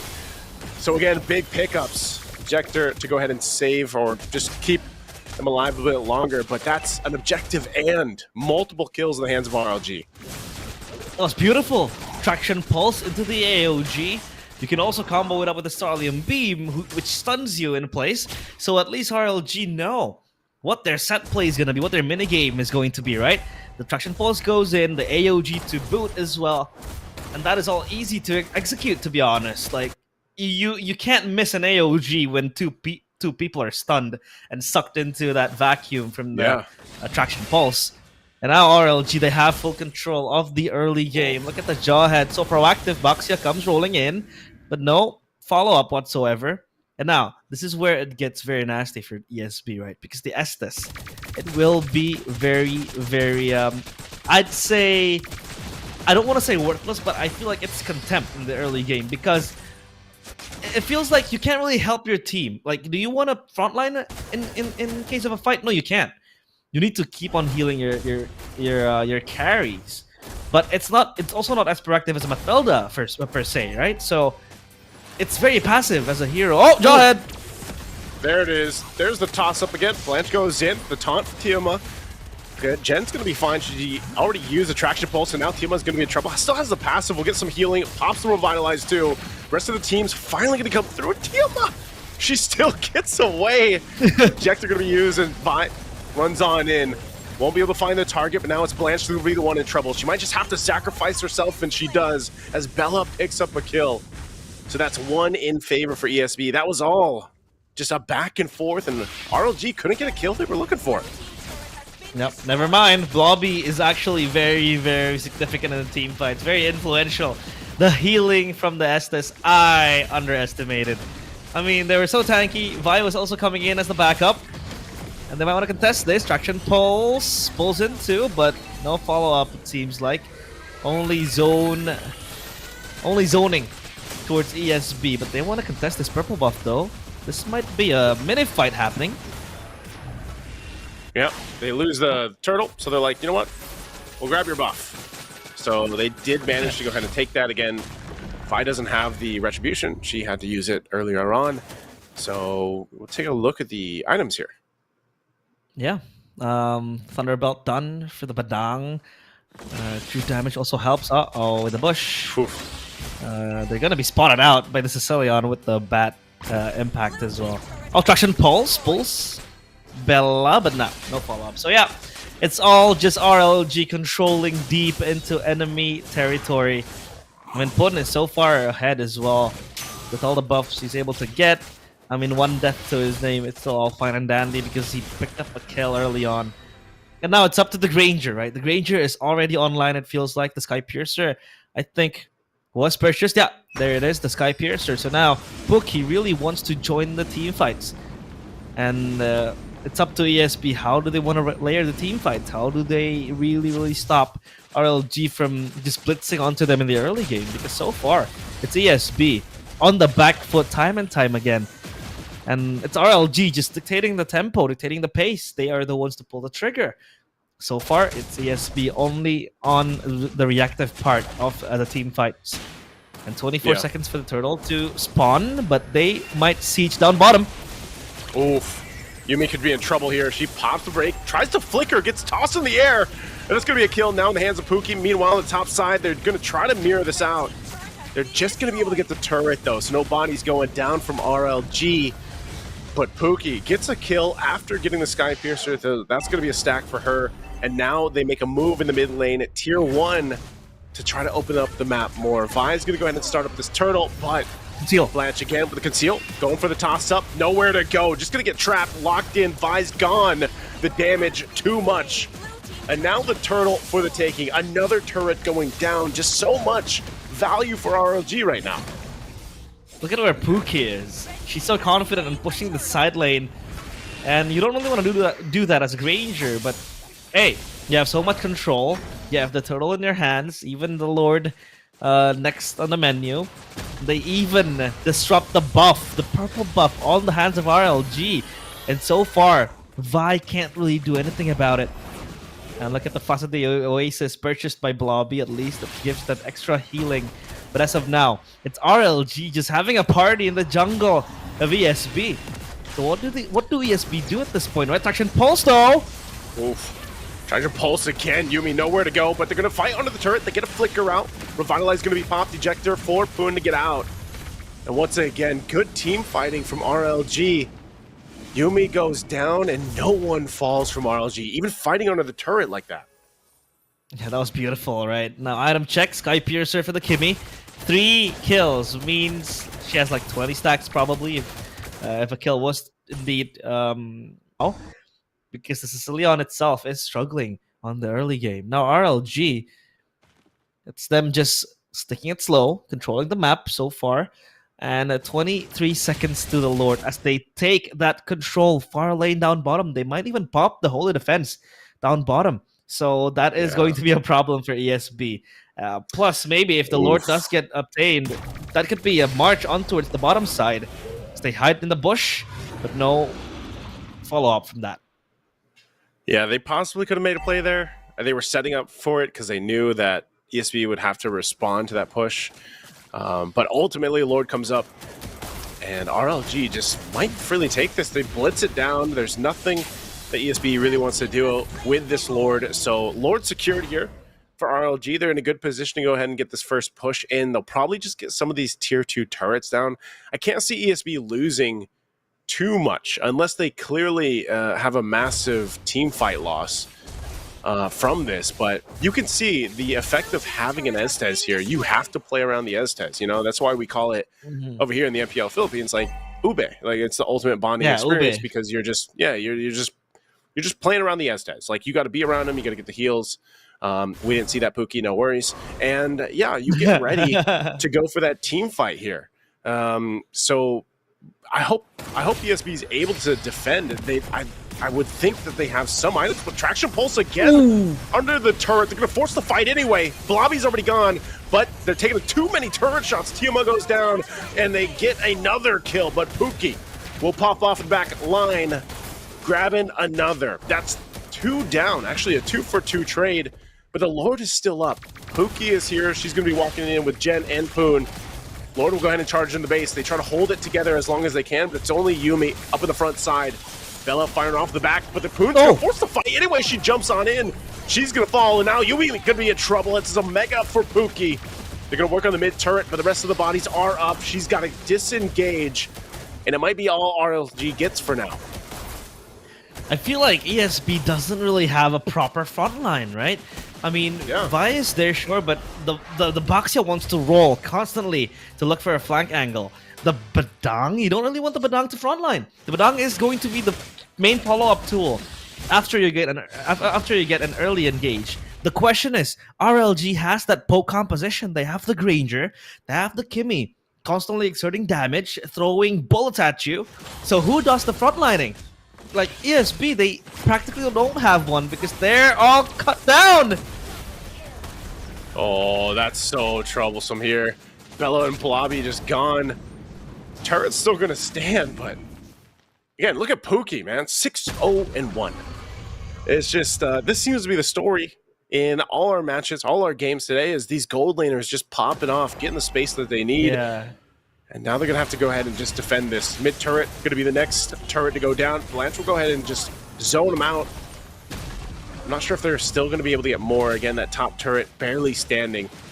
And Jen just wailing away at it for now, but ultimately they hold on to that one base turret for ESB. That one inhibitor turret up top. The last remaining defense they have. Now obviously, they have the supers coming in as well from every side, aside from the top side. So Queen's Wings for Poon to, again, have that damage reduction ready. They do come flying into RLG, but this is a free Lord in the hands of RLG. So yeah, no worries whatsoever. But I feel like this is going to be the end of the game. The Lord is ready to just march into the base. It's all exposed without a single turret aside from that topside turret. But now, for Ling, at least in the Irithel, if she could kite with the Malefic gun ready as well, I think there is a chance. But again, the question becomes who frontlines this team, right? Who does the tanking AOG? Oh, Tiamat just jumping on in. What? Even if you are the Guardian, you're not going to survive that. So she's out. Gets taken out, even Pop of the Revitalized. Lord is still up here. Going to take some damage. Jen holding on. She already used the Traction Pulse. Blanche too, taking a whole lot. But the rest of the team will try to clear things out. But right now, ESB might still hold the hang of the game. Lord's going to go down. It's work done, but a whole lot in the front side. Base now being worked on, but RLG can't find an opening just yet. Vi holding up the front. The next waves are going to push in, but without Tiamat, I don't know if they can actually end this game here. Okay, that question is answered. We asked who frontlines for the team. The answer is the Estes Healing. The Estes Healing gives them sustainability to just play against the poke that RLG is trying to bring to the table. Sure, they're able to poke from a distance with either the Rhapsody or like the gun down from the Kimmy. But when you have an Estes who is well protected, the healing is constantly going to go there. So, yeah, that saves ESB from all the fuss of having to deal with the poke. And now, the Sicilian, sadly, is not up to the gold standards, right? 6.8k gold as a Sicilian compared to the Kimmy's 9k. It is so tough, right? But she has the wishing lantern and the glowing wand as well to go with it. Wonder how many Yes, this stacks she has.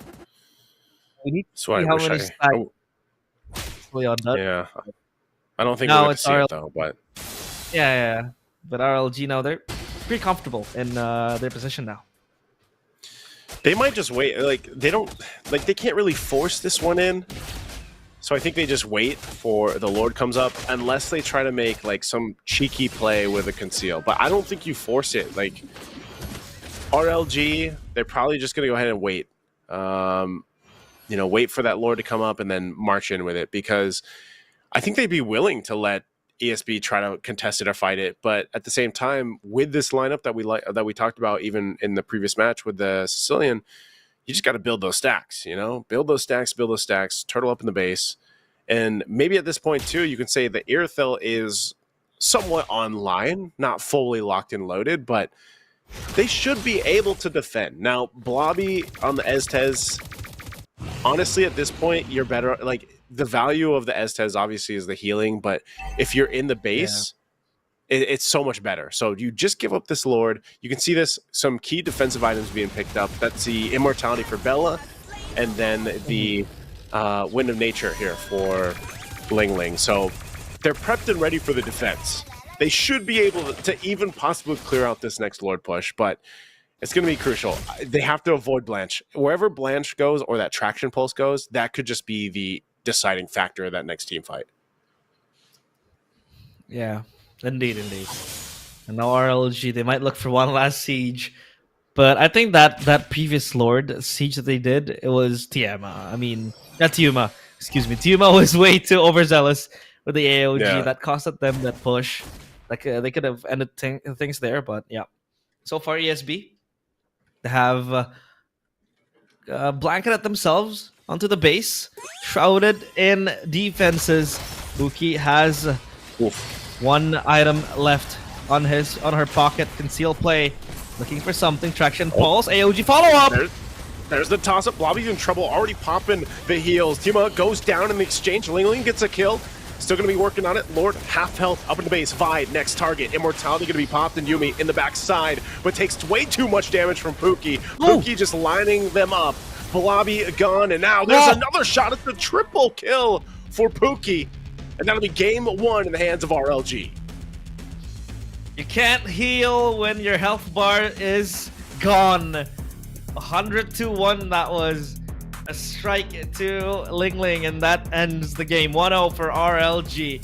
ESB, I almost thought that they had it. They were able to clear the Lord relatively quick with the burst damage that they had from the Sicilian as well. The Irithyll does help as well. The Estes was there, just covered up in the base, and it gave them extra time to sustain and just to push on through.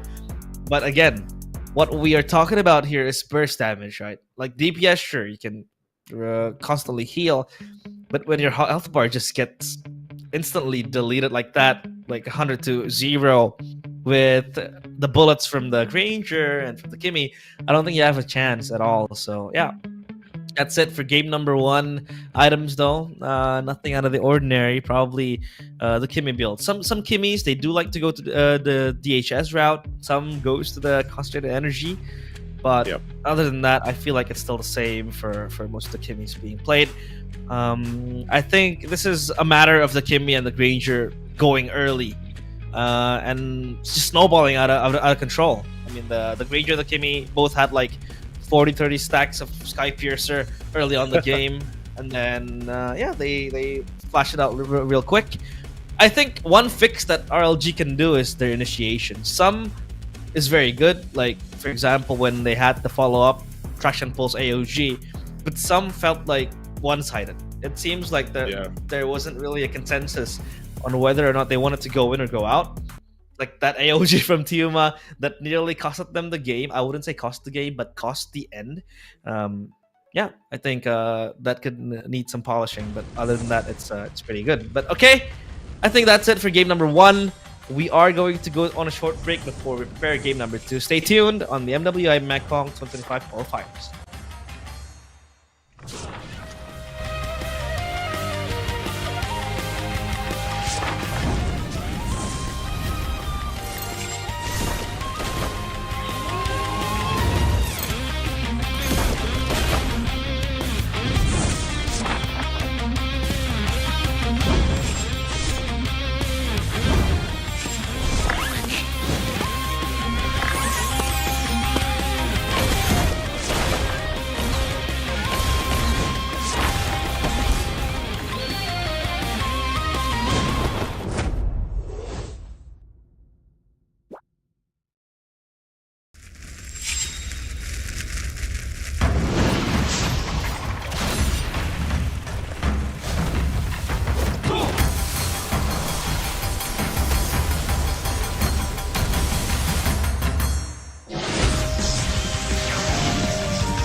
ここは俺に任せて。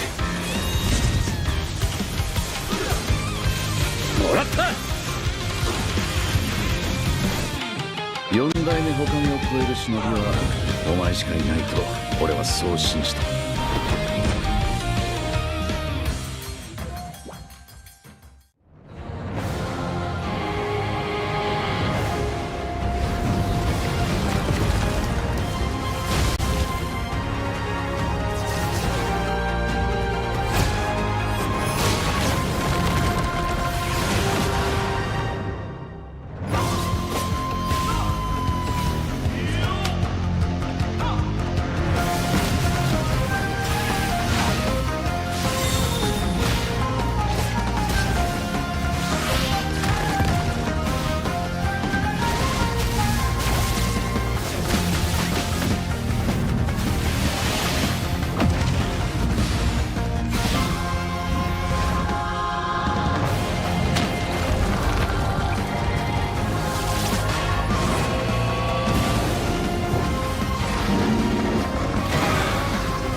私はもっと強くなる。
見せてやるよ。シャリンガンの本当の力をな。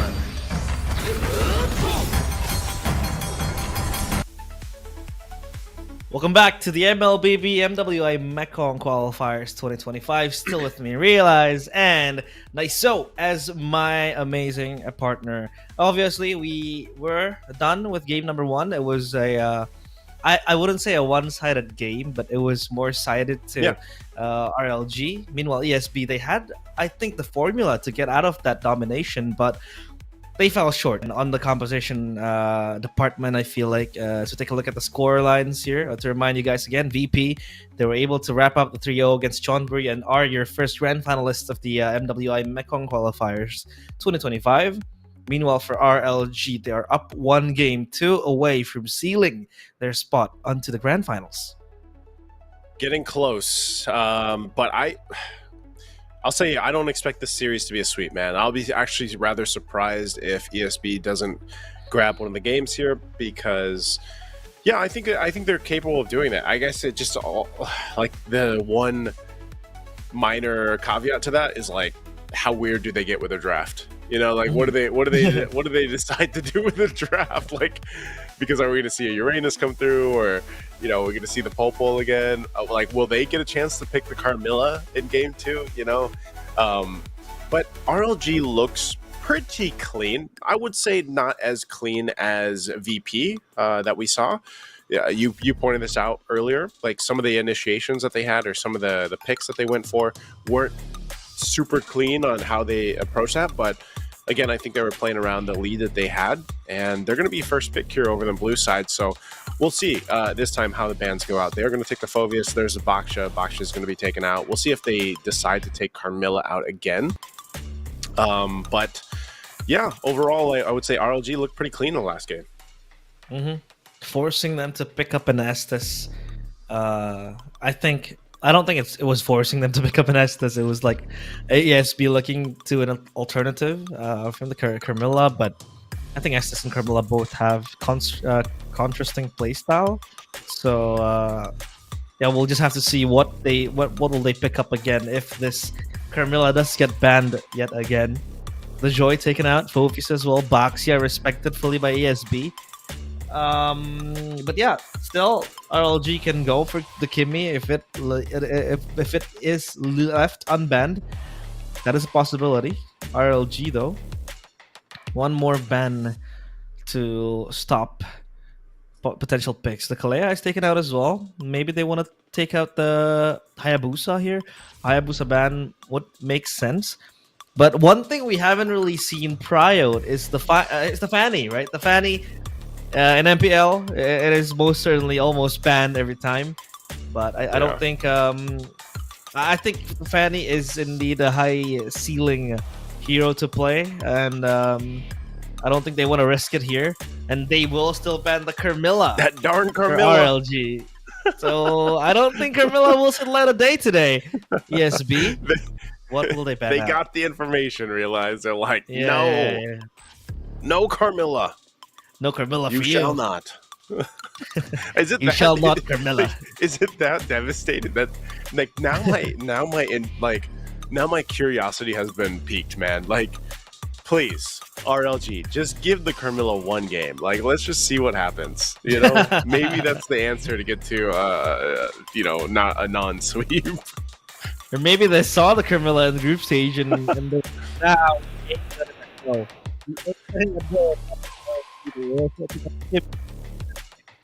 I'd say a strong pick to be grabbed first because again it has that flexibility. Could be flexed onto the gold lane, could still be put in mid again. It is much more optimal if you would put it in mid, but no, the Granger will be stolen and snatched away from RLG. So no Granger Kimmy combo again, because that combo was indeed devastating to play against. The poke was unstoppable. This time they have the Gatot Kacha, so a proper frontliner. Compared to last game where they had almost no one willing to sacrifice themselves in front. Again, the Baxia rolling constantly. The Badang was much more of a follow-up hero, and the Estes can't do that, so at least now they have the Gatot Kacha to play with to frontline for ESB. RLG, a jungler pickup here might seem logical, but they will still go for the Jawhead. The Jawhead and I think +1. Earthal? Harith? They will go for the hair.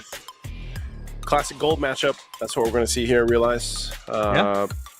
This is the new, basically, marquee matchup with gold lane, or it's not really new. Sorry, it's been around for like 6+ months, but it's. I was gonna say it's the new eternal battle. Back when the XP lane was all Uranus, Esmeralda, and so now when you have this, if you're looking at RLG, I like what ESB has in the first phase, but like RLG, it's a little scary. Just because of the fact that they have multiple tools to either get pickoffs, just because of the Jawhead's there, but also the Traction Pulse again from the Kimmy. But also at the same time, it's going to be hard to fight around these first 3 picks already of RLG. So maybe that's also why they went with the Hayabusa for ESB. And, you know, even like I worry about the Gatakacha. It's a great front line. You can jump in and everything else, but you know, you could also just be a sitting duck. Like if you get caught by either of these, the Kimmy or the Jawhead, and then you're most likely going to be fighting into the Zaman Force. And we'll see how the rest of this lineup fills up from RLG. So ESB, the way that they want to go about this is, again, they're kind of a lineup already that's very in and out. Like it needs to be, you have to really pick your fights here. And part of that might also be making sure that you just don't get grabbed or thrown into the air by the Jawhead, because those interactions, like we saw from the previous game, are pretty devastating. Like even if you want to fight up in front or you try to disengage, having a Jawhead always have that ability to conceal and just kind of flicker forward and force an engage.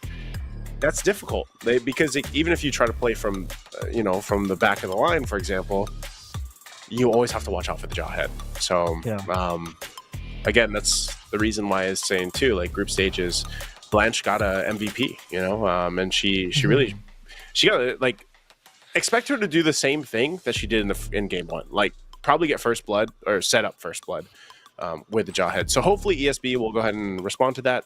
Second phase of the ban's already out. What do they need? They still need that mid laner option. They're going to go with the Jushin. This is good. This is a really good pick because, like I was just saying, you're going to be forced to fight around RLG's decision making, and you throw in a Jushin. That's a great choice to go ahead and counter into that with the beacon and of course the lantern that comes with it and the utility she provides. Oh, that's interesting. Hanzo. Okay, so it is actually a very strong pick, at least in my ranked games, but on a professional level, I feel like it is still a strong pick, right? You have so much early damage. You can burst down and just cut down the backline pretty easy. You have easy backline access with Pinnacle Ninja, so that is indeed something that they have to watch out for as they close the pick out with a high loss. And you also see there the Hilda.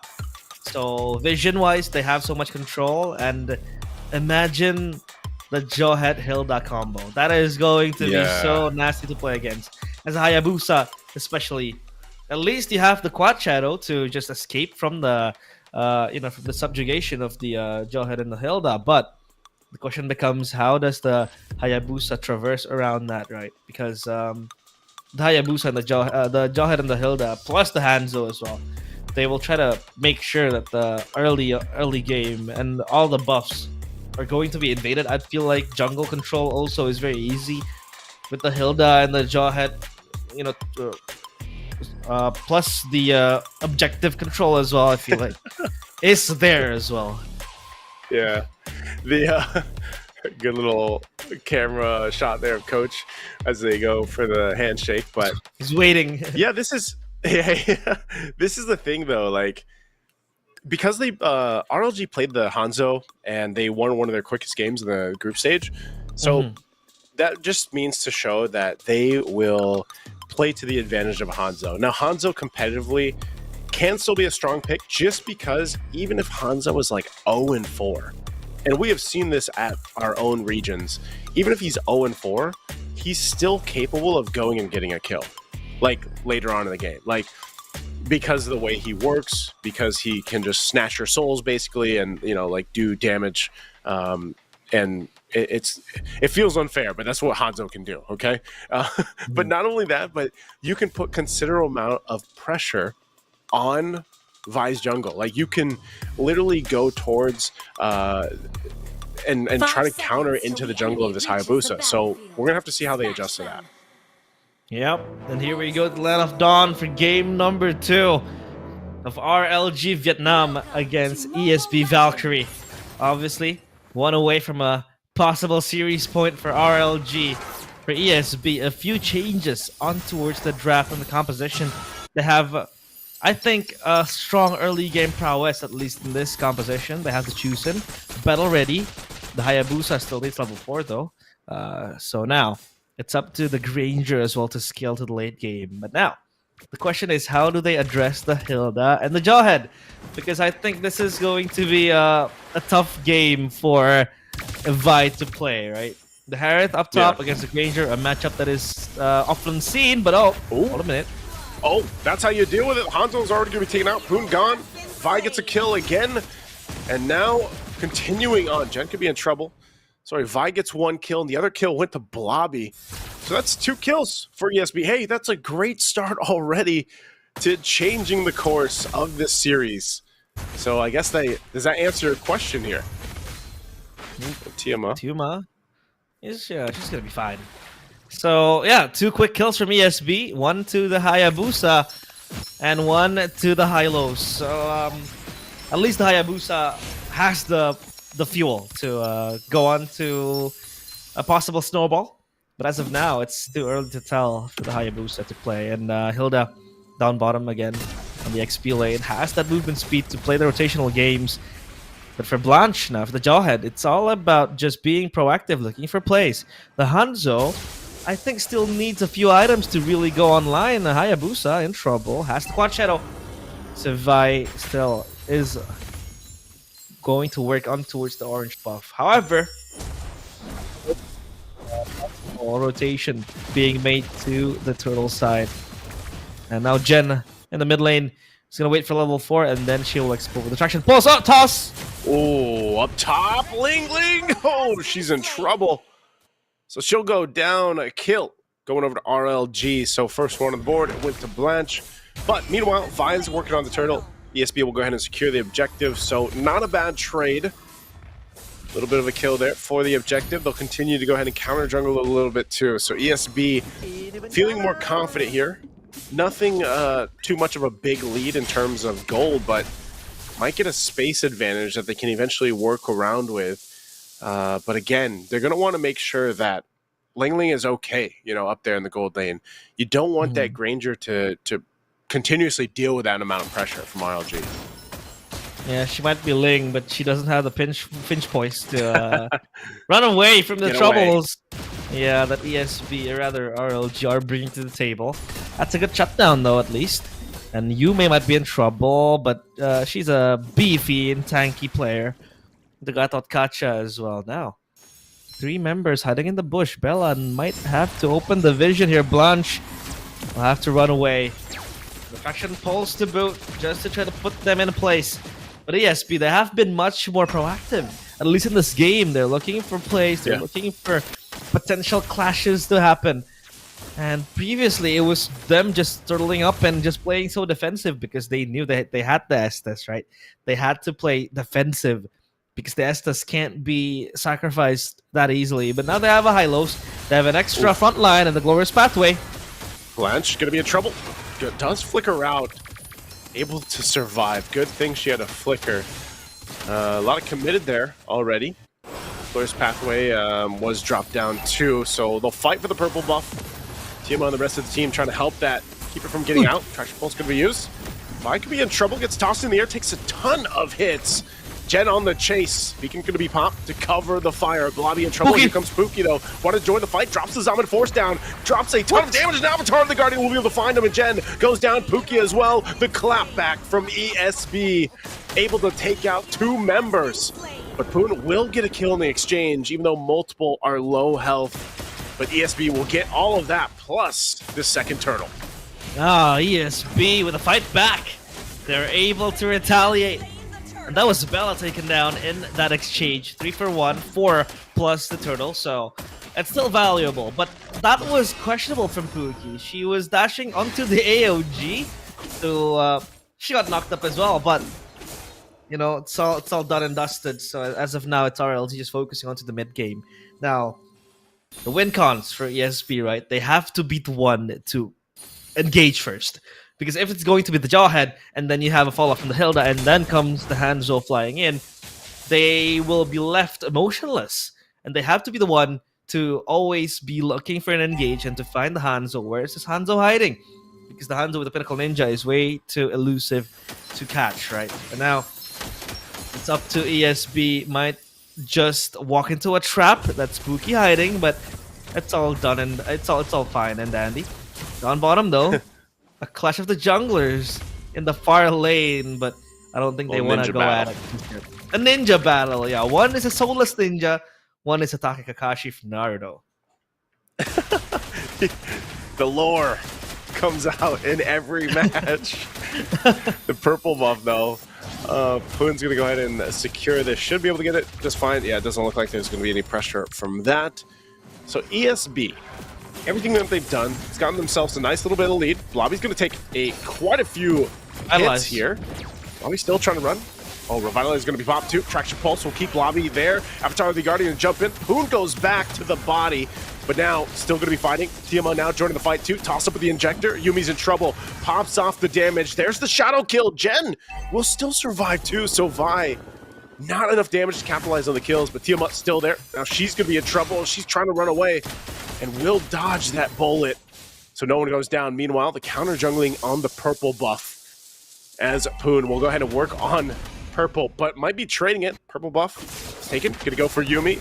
Should be able to get the stacks off. Going to go for the soul snatch here if there's enough damage, but so tanky is Yumi. And now another turtle will be secured for ESB. That's 3 for 3 now. as they continue to go down the mid lane, dropping down the pathway. They want to work on this turret. Yumi still get tossed in the air.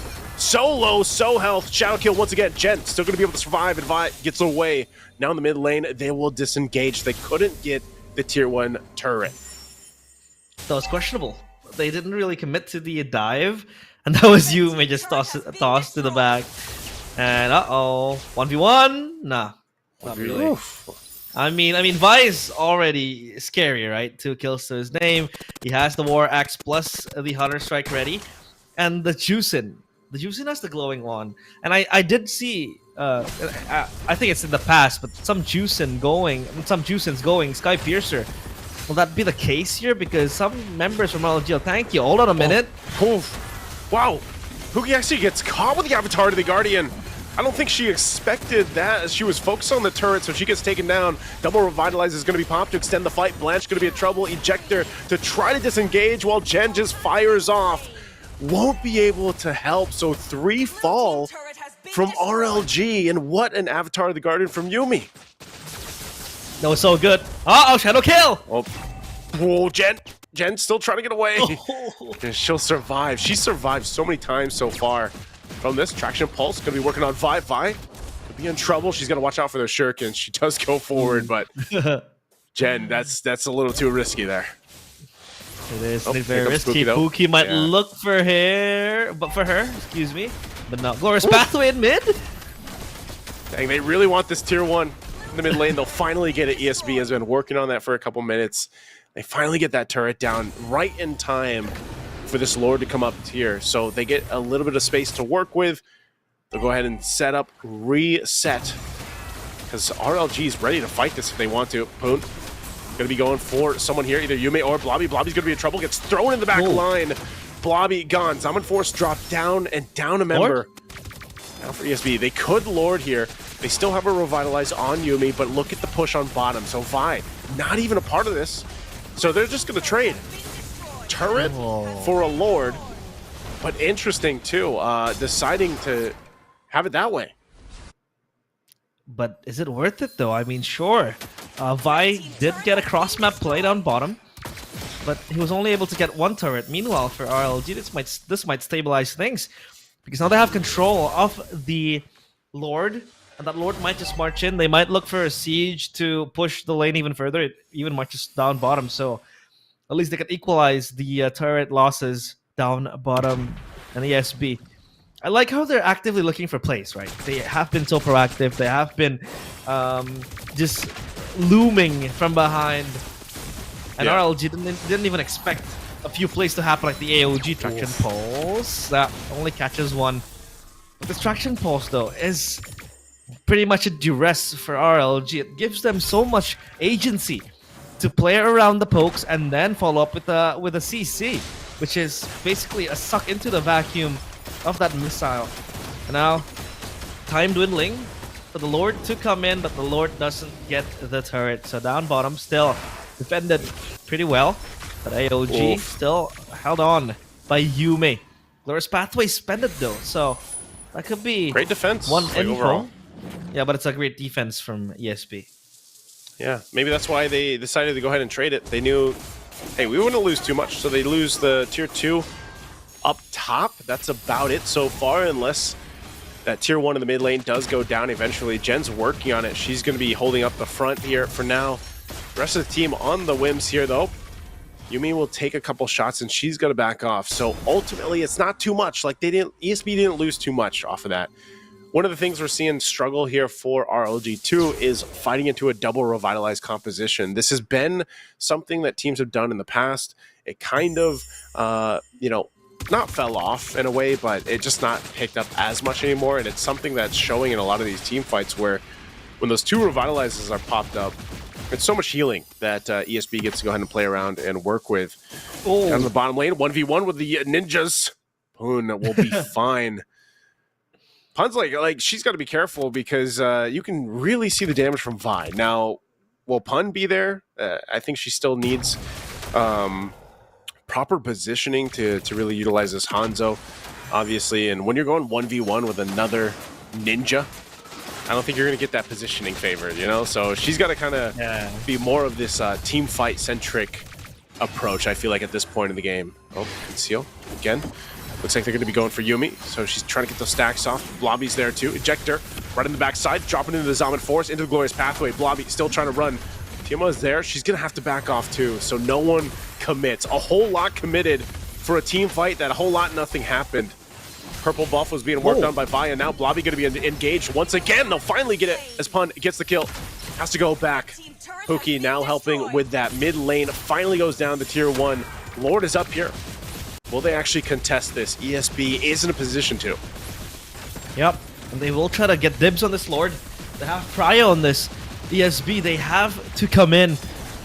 And this is time dwindling for them. Action pulse to the back. Yume! Oof. No, they're fine. Yume tried to buy time. She goes down. Pun, though, dies too. So they got the Lord. And they just tried to zone out ESB, which they did successfully. Now RLG, they still have 25 seconds on Pun to be back up, so it really depends on how they play this. They might get a couple more turrets here, maybe some damage on the base turrets, but I think ESB is still in good defensive positioning. Shadow Kill going to be used on Blanche. Blanche takes a whole lot of damage. We're going to force a fight again. Blobby could be in trouble. She does get away, doesn't have the Glorious Pathway anymore. That tier 2 in the bottom finally being worked on. Might go down as it does, as RLG continues to open up the map while the Lord makes its way up top. Yeah, they have a 3-lane push right now for RLG. Meanwhile, the Granger has the Malefic Roar ready to have that extra armor pen. But as of now, it's RLG back dictating the game. They have tempo all around the map. At least the Lord will be able to be toppled down, but RLG, they want something out of this Lord. Oh, this is gonna be trouble. Toss into the air. Yume goes in. Now this is going to be fighting. Bella pops the beacon. Bella will go down, but it's exchange. Blanche already out of the picture. 1-for-1 trade. Throma for the mid. Top turret does follow the Lord, though. So one base turret already gone for ESB. Still in the game, still in the defense. Blobby trying to help out. Whoa, he's going to get caught here. Pun could be in trouble. Pun tries to get away, will still be able to survive, and Ling Ling's the one to go down because Pookie just unleashing, gets a shutdown. Gonna be looking for Yume. Yume will have to jump out with Avatar of the Guardian. Almost a triple for Pookie. But man, just when you thought ESB had a good defense, now they might be losing the game here. It's only gonna be Yume for a little bit longer. Now Bella back up, team's still gonna be clearing it out. What can Bella and Yume do? Can they buy enough time? Yume half health already, the base now being worked on. Bella gonna be next, and that's gonna be it as RLG will turn the game in their favor and take game number 2 now at match point. Wow, that was 180 degrees turned back to RLG. They were indeed shown a few card fights coming in from ESB, and it felt like they were losing in the early game. The Hayabusa was a menace for ESB, but still RLG were able to turn it around with one team fight. They won. They were able to get topside turret, and then they felt like, okay, we have the capacity. They did. And that was a straight push to the base, and when you have a Hanzo that can really dive into the back, that Zeusyn can't really defend with the Lantern Flare. Sure, it has AoE, but again, number one, it's not it's not really that effective on wave clearing because it's DPS, like it's slow. It's pretty slow. Number two, the Hanzo just dives onto you, right? Gato Kacha, same thing, can't really stop the magic damage from Pookie. And that is RLG bagging 2 games straight. Match point, series point, 1 win away from a grand final spot against Virtus.pro tomorrow. Or rather, 2 days from now. 2 days from now, yeah. Well, what is today? Technically, it's on the 7th, so that's like 3 days. I don't really math, you know. Math. I don't really math. Yeah, I'm pretty sure the grand final's on the 7th. If we'll double check that later, but yeah, it's I don't know, man. ESB did pretty good here. You know, like this was a pretty good game. Like I almost thought that we were going to be 1-1, but it came down to the decision making and the team fights, and that really played a part here, and where we saw RLG really adjust the game plan to get them the W there. Yeah, indeed. I mean, it felt like the Hayabusa was going to be the end of the light at the end of the tunnel for ESB. It was their hyper carry for quite some time, but it feels like the shutdown from RLG was just there. So obviously, we are now in series point, but we need to take a break soon because we will be preparing Game 3 for you guys. So stay tuned in the MWI Mekong Qualifiers 2025. 湧いてくる。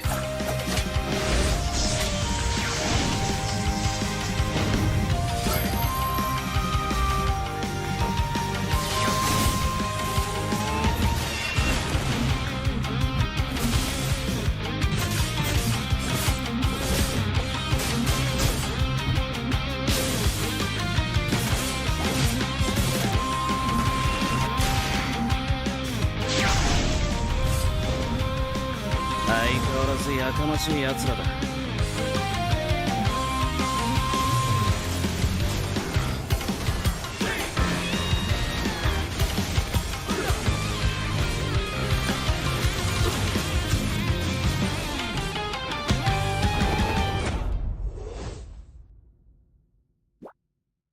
Tôi nói không biết này, thời buổi đừng cái tin cái gì trên mạng, có không hiểu không? Nhưng mà thôi, không linh tinh nữa. Vào game đi, nhanh, khẩn trương nhá. Ui giời ơi.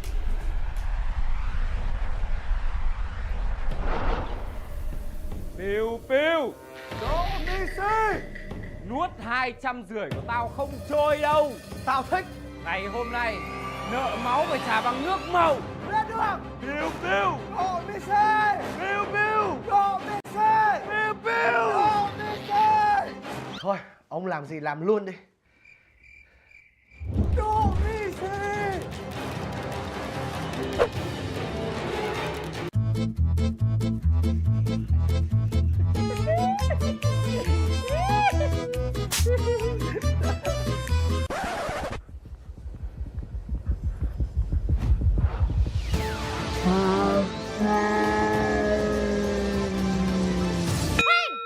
Thời này ai còn bem như ngoài đời thật. Muốn giải quyết mâu thuẫn hãy vào Mobile Legends. Welcome to Mobile Legends!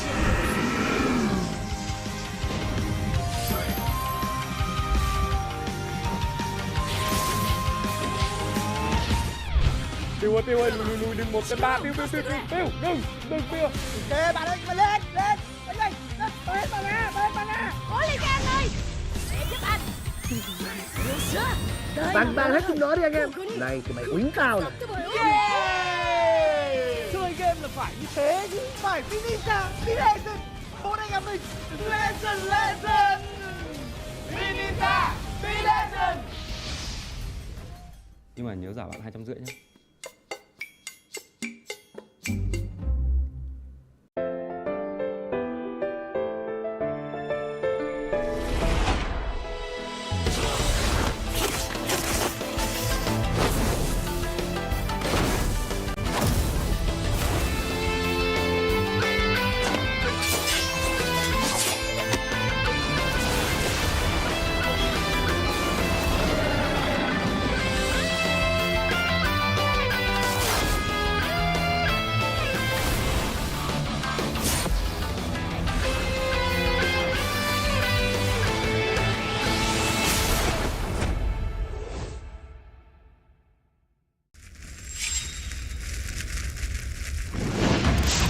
Minna!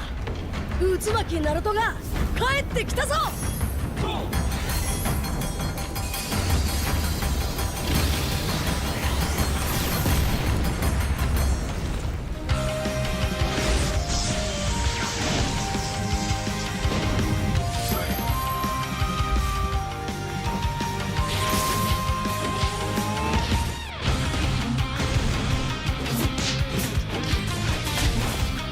Kurama! 力を貸してくれ!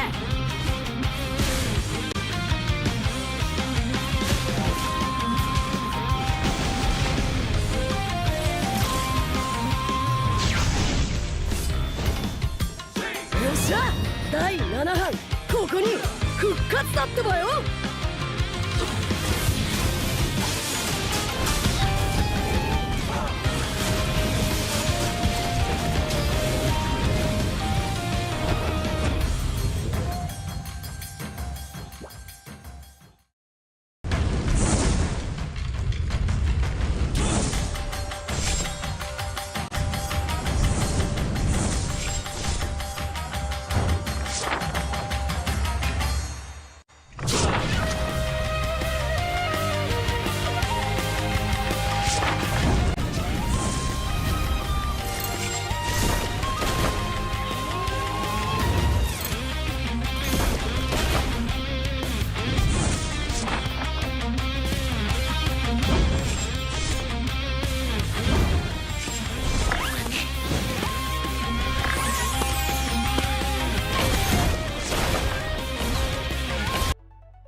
curtains are closing in the last possible match and series of the day, as we saw Niso there weaving the hand signs of a Naruto skill. I actually do know a certain hand sign. Do you? Which one do you know? Which one do you know? I know the fireball jutsu. It's this, and this. No, show us in real time, real eyes. Oh, show okay. us in real time. You want me to like burst down the flame balls? No, I'm kidding. Alright, welcome back to the MWI Mekong Qualifiers 2025. Still with me, Realize, your Naruto nerd, and Niso as well. Beside me, obviously has been amazing. I'm just no nerd. Past matches.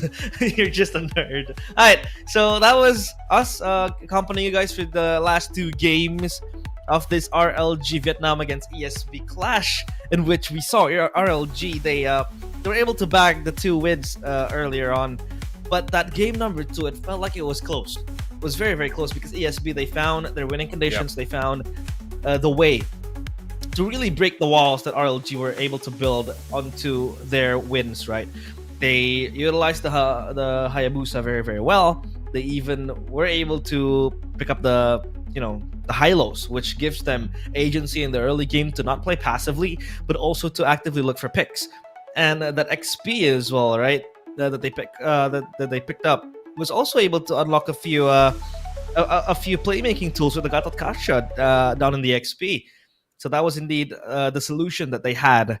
But I don't know, it took like one team fight for RLG to just end the game. So yeah, sometimes Mlbb is unfair. Yeah, sometimes it is. Sometimes it feels that way. And this is going to be a time for Coach Wiz King to pull out some wizard moves in the draft to, get ESB a point here as they face match point right now. They are going to be on that blue side, so they'll get that priority pick. And I'm really wondering what that's going to be for them, just because, again, a lot of these bans from RLG Vietnam has been very focused on, the roam, has been really focused on narrowing down the options. And even when you you comment on this a little bit, like the last game was overall it was a good game for ESB. I'm not, we have to admit it. It was a relatively good game. Vi, especially in the jungle on the Hayabusa, did pretty well. It's just she wasn't able to capitalize the lead that they had. I mean, again, they had most of the objective control. They had a lot of map pressure throughout the game. But I guess that's where we can just say, like, for RLG, that experience really showcased in how they decided to adjust the approach to get back into that game. And that's really what they did. And, it was just great combination. Like, I'm assuming the Kimmy's still going to be a contest here for either of these teams if it's not banned out, as well as what else do we have open? The Carmilla, maybe it doesn't get banned. Oh, okay. Maybe this is part of the move from Wiz King, from Coach Wiz King. He's like, no more Kimmy. Let's ban the Kimmy out. If they don't ban the Carmilla here, we might actually see a Carmilla game. Let's see. I mean, the Kimmy was indeed a problem, and yeah, they will still respect the Carmilla, so they don't want to slip up, obviously.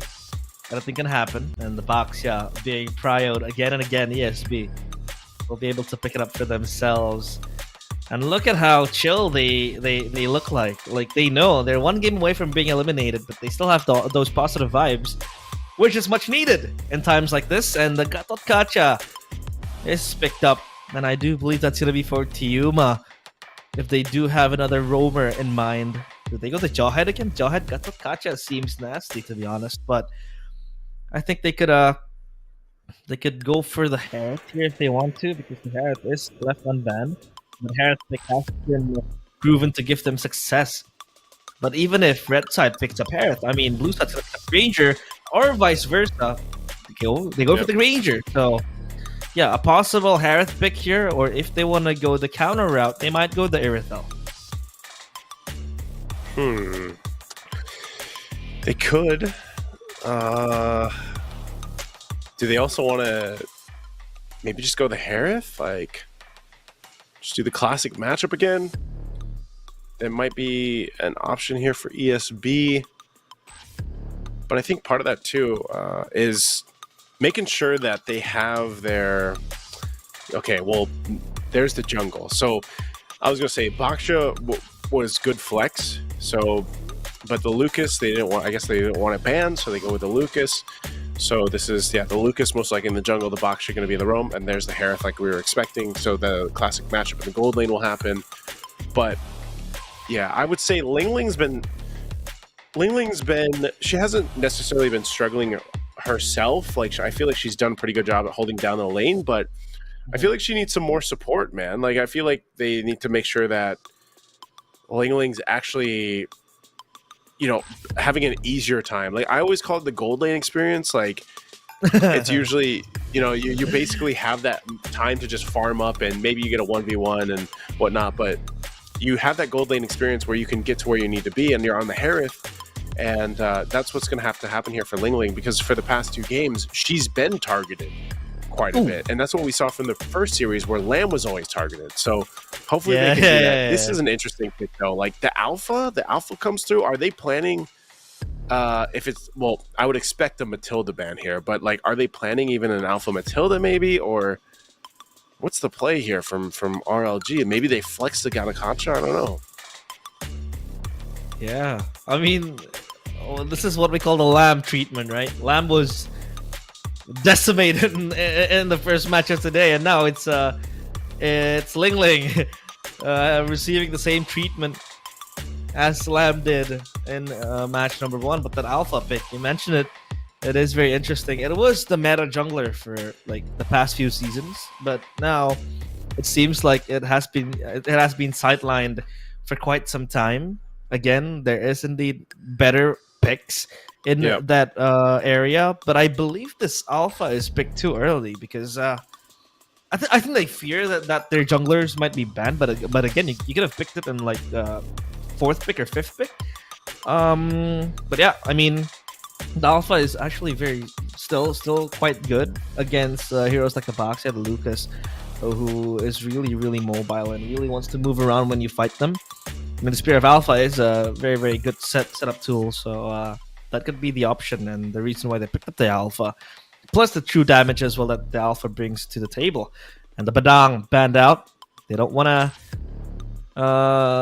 ESB to have someone who could stop their engages. Again, with the fist crack and the fist break, it is going to be very hard to deal with.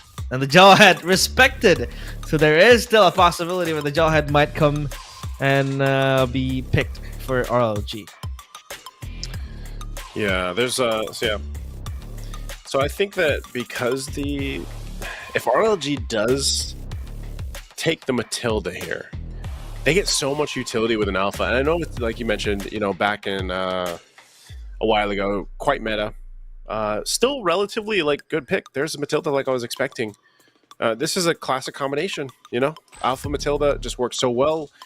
You get a ton of options for angles to go ahead and use because with a Guiding Wind, and then you can use a Spear of Alpha to set things up really well, plus the Avatar of the Guardian to go ahead and cut off those exit routes from ESB. This is going to be hard for ESB. These next 2 picks really need to round up this lineup. They still need that mid lane. Maybe they go, well, the Farsa's gone, so gosh, what do they want to put in the mid lane? I don't know if they want to go ahead and they go with the CC for XP. Yep. Man, what do they want to do for mid? Eve? Like, I don't know. Maybe an Eve? Eve, yeah. Eve, they do. There we go. They do go for the Eve. Yeah, you call it. I'm locked in, realize. You have the Sharingan. Do you know what the Sharingan is? Yes, the eye thing. The little... Yeah, the eye thing. So that eye can predict movement. And it can predict the future outcomes of certain things. So you did mention it, the Eve. It is being picked up, and at least they have, I think, they have range at least and poke from the Eve with the RWM as well, AoE, that really stops the Alpha or the Gatot to come flying in. But again, the Matilda is the saving grace for RLG. That Guiding Wind is too valuable to ignore. Especially the Alpha Matilda is going to be scary when it comes to invasion being done to the jungle. But they rounded up with a Novaria. So, yeah, the Novaria against the Eve in lane. You have that range as well. The poke still comes again. And the vision from RLG with the Navaria is going to be the game changer. I feel like you can always count movements here and there, especially when you have a Boxia as your opponent who really wants to roll around and just open up the map. You need the Navaria to hinder and to just gatekeep that Boxia from having way too much control of the map and also the vision as well.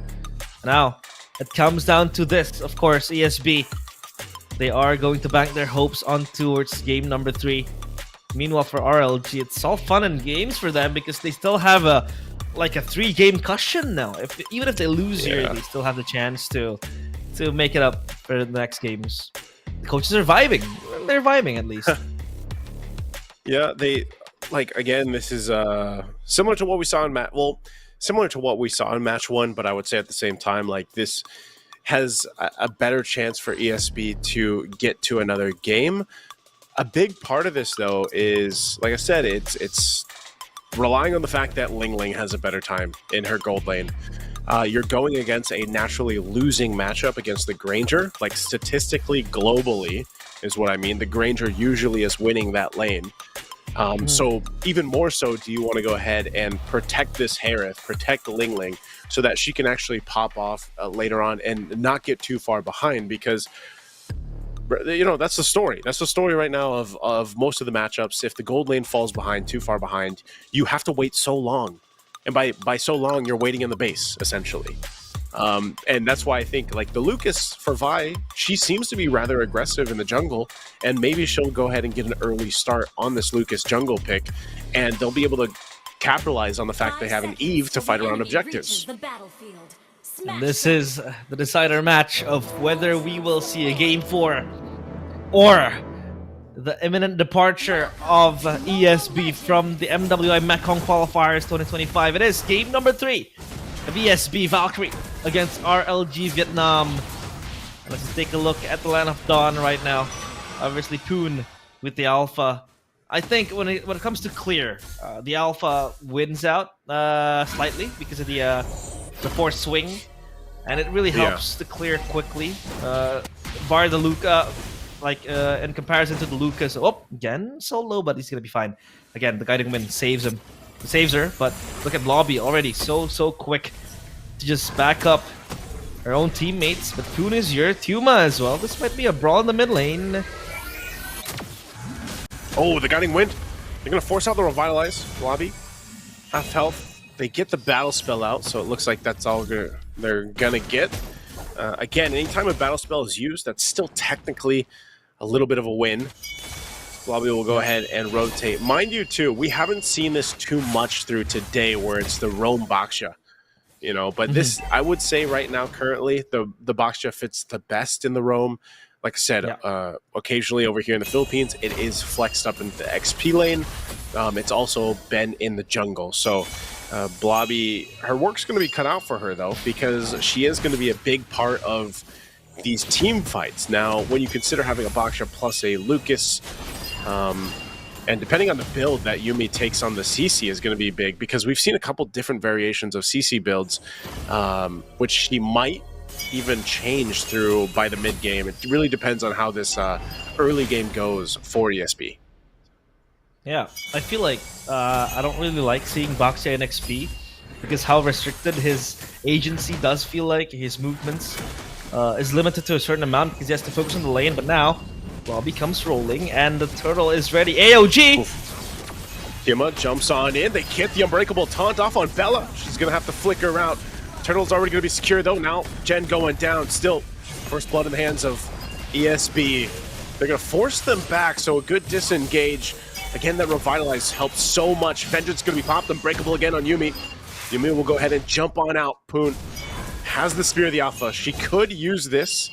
She has the help of Blanche here. They got to be careful how they approach it. Yuumi, quite low. Spear going to be able to find 2. And now she's going to be working on Mlbb. Well, Guiding Wind on out. And enough pressure, but with Jen here, still going to put pressure on that orange buff. They're going to have to fight the Lucas. Jumping on in. Pun's gone. Bella gets a kid. Bella goes down, actually. So it's a trade here, the 1-for-1. And Vi still quite low. Jen going off with a shot. Won't land it. Blanche, though. She could be in trouble. Gets Retribution. She's going to have to flicker out. Tiamat is there, and she'll disengage, too. What a fight early on in this side of the jungle of ESB. It's very long. It's a long and messy fight, obviously. That was Blanche, almost fed to the wolves and left behind. But I think that's a very good retaliation coming in from the jungler, from Vi, who, by the way, ended up being Bella, who picked up the kill. But all in all, it was against Poon, who came in flying with the Spear of Alpha, which, by the way, is a very strong tool. When you go for those quick setup and quick engages like this one, Poon gets in, and luckily for ESB, Vi was there, plus the Void Blast from Bella really helped ESB to equalize the score. RLG Vietnam now. Seems like they will just try to focus on the next turtle, which is 20 seconds from now, as Tiuma already marching towards the mid lane. But this could be an eventual gank on towards the top side, but Pookie, he's gonna be fine, because Blanche will also be here. So Starlium site ready for Ling Ling, and now Ling Ling can join the fight as well, because the Harith, sure, we talk about how it needs 2 items with the Holy Crystal, plus maybe later on the Feather of Heaven, but as of now, it is still strong enough, as Pookie with the Death Sonatas is trying to rhyme the words. Poon in the back could be in trouble. Oh, Pun goes down. A good catch. Now Tiuma, pop of the Revitalize. She's going to be the next target by working on her. And Yume try to cut her off too. Tiuma can't run away, so Yume will get a kill. Turtle up. And ESB once again will find themselves in the lead in Game 3. Another game that they need here under the belt to extend the series and not get knocked out of the qualifiers here for MWI. So that's a turtle secured. Second one now in the hands of Vi. And that's ESB with 2 objectives in their hands. And Pookie has purchased the Sky Piercer, so again, that battle-ready marksman we're talking about is now in the Granger and the Harith as well. Pookie can just join the fights again. Play the poke game, because now they have the Navaria, right? The Navaria with the Star Shatter can just poke you out. Oh, so close. what's that Shielding shielding? gets away. Yeah. Is that a visual was- bug or I is mean, that a that- shield? I think that is a good question. I was wondering where that. Oh, Yumi's gonna be in trouble. Gets killed. Goes to the hands of Pookie. What timing? As soon as you were saying, you know, the fact that she just picked up the Sky Piercer too, the fight for the purple buff, and Pun will get that. So yeah, I'm not sure. I'm not sure if that was just a visual thing or what, because I was like, dang, the heal. Yeah. I mean, they don't have the Estus, right? But that was like a black and green health bar. But hey, at the end of the day, Pookie still picks up a kill for herself. 1 kill to her name. That was a kill against Yume. And this is the good thing about the Sky Piercer, right? It bypasses the vengeance that the CC does bring to the table. So you don't really, care about the DPS anymore. It's all about just bursting Yume down quickly. And now it's Mlbb. Oh, Mlbb. It's gonna be fine. Yeah, she's gonna be she'll be A-okay, fine. but Poon in the back, guiding wind, will hitchhike a ride to safety. And it's Blanche now with the photo, or the flash of the Oasis, ready. So that's extra healing, extra shielding as well. Yume might want to jump in close, but it's Gen as well. Scouting for the team again with the poke. The Star Shatter plus the Sonata later on will eat ESB a lot through the damage department as well, right? And I think the only answer to that poke is probably the Lucas jumping in with the CC as well. But again, the Lucas can just get bursted down too. So it needs its items. Oh, Vi might be in trouble. Yeah, they might disengage. They get a turret. They get a turtle, the last one of the game. And so, again, earlier we were talking about ESB with a little bit of advantage they had. It was about 1,000 gold advantage, or 1.5. They've lost it. So essentially even it out, and you can see the pressure now that RLG wants to put even on these purple buff of ESB. I think Pun will just go ahead and disengage. Salmon Force drop down. Oh! Ling Ling gone! Pookie again gets the Revitalize out of Mlbb. This is trouble. Yume gets the flicker out. Pookie still. OG. Yume now in trouble as Jen gets a kill. Again, Revitalize popped, this time by Tiuma. They're just getting a whole lot, so the pendulum slings once again in favor of RLG. Mlbb, 1 hit away. We'll have to back off. The tier 2 turret's going to be worked on a little bit here, but RLG has opened up to more of this mid lane for themselves on that push. Yeah. Did you expect those 2 kills to come flying in? I didn't think so, but again, they were pretty ready to take that fight. And now, RLG is battle ready. They're able to just play a 5v5 fight and still come out on top. And ESB are the ones who is inclined to make a play, right? Because they need to chase this this deficit that they have in the gold lead, even in the game in and of itself. Now, item check. Obviously, we see the Sky Piercer ready as well. The Alpha opts for the Queen's Wings early on to just mitigate the damage from the Lucas, because the Lucas has the War Axe. Circling Eagle. She's just, I think Blanche is just, yeah, she's, one thing I noticed about Blanche, she's so good at just like zoning out. Yeah. She did it a lot on the Jawhead, she's doing it on the Matilda, like she's very confident in the roam. She's able to do these things really well, which is what is allowing RLG, because this happened in the last game too, I realized, like, it's allowing RLG to get back into these games. Even when they lose in the early game to ESB, just like they did in game 2, it brings them back. So now this is a crucial fight. Half health and Lord. They're going to go for the fight. Actually here, Blanche already going to be taken out. UB could be in trouble. Dropping the Zaman Force onto the fight, but Vi's already gone. RWM dropped, but Bella is taken out by Pookie. Just like that, now Pookie, with the space, will be able to find Blondie and gets another kill. It's a huge trade, and it's a maniac for Pookie. She's been locked in this game.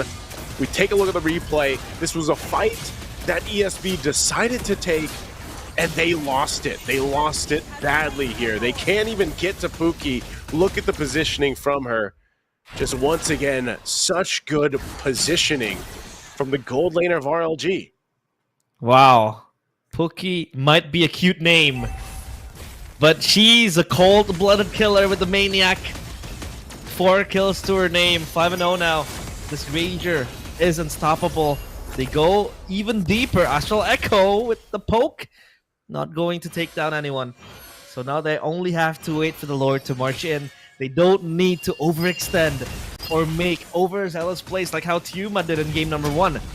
All they need to do is just patiently wait for the Lord to crash in, and then they can work on the other lanes. Bottom side pushed by Poon, and even mid lane controlled by 4 members of the RLG Vietnam players. Now they might teach the base, they might look for an N angle, but I don't think it is going to come to fruition because the Lord in of itself still is barging into the base.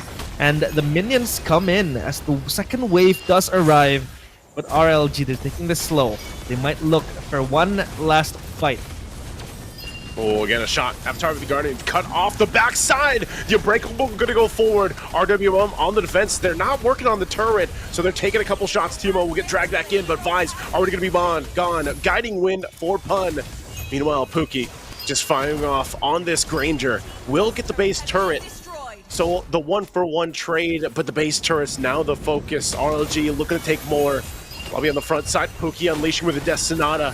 They have nowhere to go here as she fires off from the back, and now mid turret's gonna fall. Pookie jumping on forward. Zaman Force gonna be dropped, and she's gonna have to disengage. They got crucial timings in. Once again, the wave not just there on the bottom lane just yet, but they will take this orange buff, and RLG looking massively ahead right now of ESB. All turned in this favor in the last 5 minutes as ESB is just staring down once again the match point for RLG. Yeah, they're way ahead, right? I mean, Pookie is able to get his hands or her hands on the Rose Gold Meteor. Now it's up to Vi and her teammates to defend this. They look to siege the base again. That Bijou bomb with the Unleash the Beast is able to stop the push from happening. So now it's all about resetting the lanes, I feel like, because they are trying to develop a tri-lane push. And I think they're going to wait for the top side to crash as well, and then they can siege the base. But ESB, they clear up the wave relatively quickly. And as of now, it's RLG still waiting in the wings. Holy Crystal, 12 minutes! That is quite some time for the Aerith to come online. And Pookie is just coming in, guns blazing. As of now, ESB, all they can do is just defend. I mean, sure, the Baxia does have that flank angle, but I think it's very hard because ESB has to wait for this dive to stop. This siege is not going to stop anytime soon, but RLG, they're going to back away because they see the Lord ready to be taken. Yeah, they're going to go ahead and back away. They're going to go grab the Lord. It's up They got all the base turrets. RLG is going to be happy about that. RLG Vietnam in a comfortable position. Ballooning that gold lead, 6,000. But nonetheless, the answer is Pookie. Like, how do you get to Pookie? She's been so good at staying on the backside and finding the right moments here. You're taking a look at the items real quick, too. Look at the gold difference. She is 12.4k gold to what we have over here, like you mentioned, from Ling Ling, sitting at 8.5. Still working. You know, she's at least got the 3 items. And they might be able to go ahead and try to defend here. Bella does pick up an Ice Queen wand, which could play a big part in this base defense to kind of slow things down from RLG, but we'll see if they're able to. And now the Lord is ready in the mid lane. They have developed a tri-push. Up, top, down, bottom as well. This is going to crash. This might be the end, the demise of ESP. The Brunei Proud! You're in trouble. Already, Avatar the Guardian deep into enemy territory. Unbreakable gonna land the taunts. Yumi's still gonna be alive. The Lord charging in the base. RLG, can they end it here? They're clashing on forward. Blobby's gonna fall, and RLG looks to take it, and they'll sweep the series, heading to the grand final against VP. Virtus Pro against RLG Vietnam booked on the grand finals of the MWI Mekong Qualifiers 2025. A clear 3-0 sweep today in both matches, as ESB has to say goodbye because their departure is imminent. And now it's Radiance Legend Gaming, RLG Vietnam, who will take on the ever so immortal white polar bears. And look at those muscles being flexed by Pookie. The guns. Obviously, your MVP. The guns, not only in her hands, but in her arms as well. 6-0-4, a deathless game for her, with the Granger being so unstoppable. And that is her deserving of that MVP. I mean, again, the Granger had a lot of help as well, but in some cases, she was left alone, like mostly being ganked upon. But her positioning was just so good that she was able to play safely until she hit the power spike. And when the power spike came, that is where she was basically ruthless. Didn't stop for a single second. She joined the fight on time, and she was able to rack up those Sky Piercer stacks, which was needed to then continue. But of course, fair play matters, and this is the players obviously shaking hands like what we see in MPL as well. Yeah, again, sportsmanship here between both teams, coaches, of course. But I think if people have been following along, even for the group stage, they probably had a notion, especially if they've been watching and they're familiar with VMC Queens Open, that these two teams would eventually meet up in the MWI Mekong Qualifier Grand Final 2.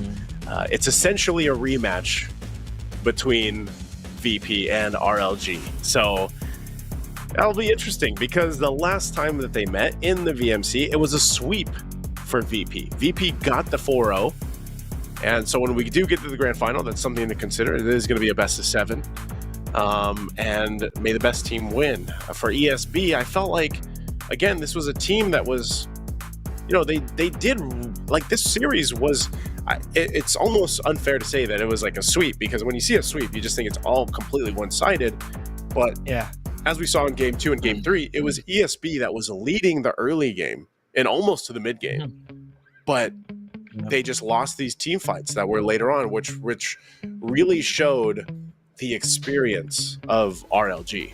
So, you know, hopefully ESB can continue to work on things, work, you know, and improve, because they've got good potential there, man. So, but RLG, they came out swinging and they got the sweep here.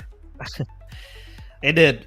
They were unstoppable, obviously, and that Carmilla did not see the light of day. That was so sad. Carmilla was constantly banned, respected. It was running rampant in the group stages, going a total of 2-2. But now we do see the updated brackets for the MWI Mekong qualifiers. The final round is here. The grand finals, the best of 7. Obviously, it's Virtus Pro up against Radiance Legend Gaming Vietnam.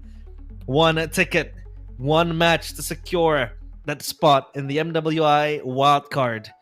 And obviously the grand finals is in the 7th of June, which is 3 days from now, Saturday. Yeah, it's supposed to be on Saturday. if I do get my schedule right. So my maths was off by a day in that previous statement I made. No, you're good. I think there's a whole lot of qualifiers happening right now. Realize so. Yeah. And I know our other friends were doing the ends, I think it was, and there's a whole lot basically of qualifiers going on, because that is our next focus. You know, for a lot of us, basically getting to EWC, MWI, and all that. So you know, I know you and I are both excited for that. It is exciting, but obviously that is it for us guys today in the MWI Mekong Qualifiers 2025. We will see you guys in the grand finals. That is me, Realize, and ISO signing off. We'll see you in the grand finals of the MWI Mekong 2025 Qualifiers. Bye-bye.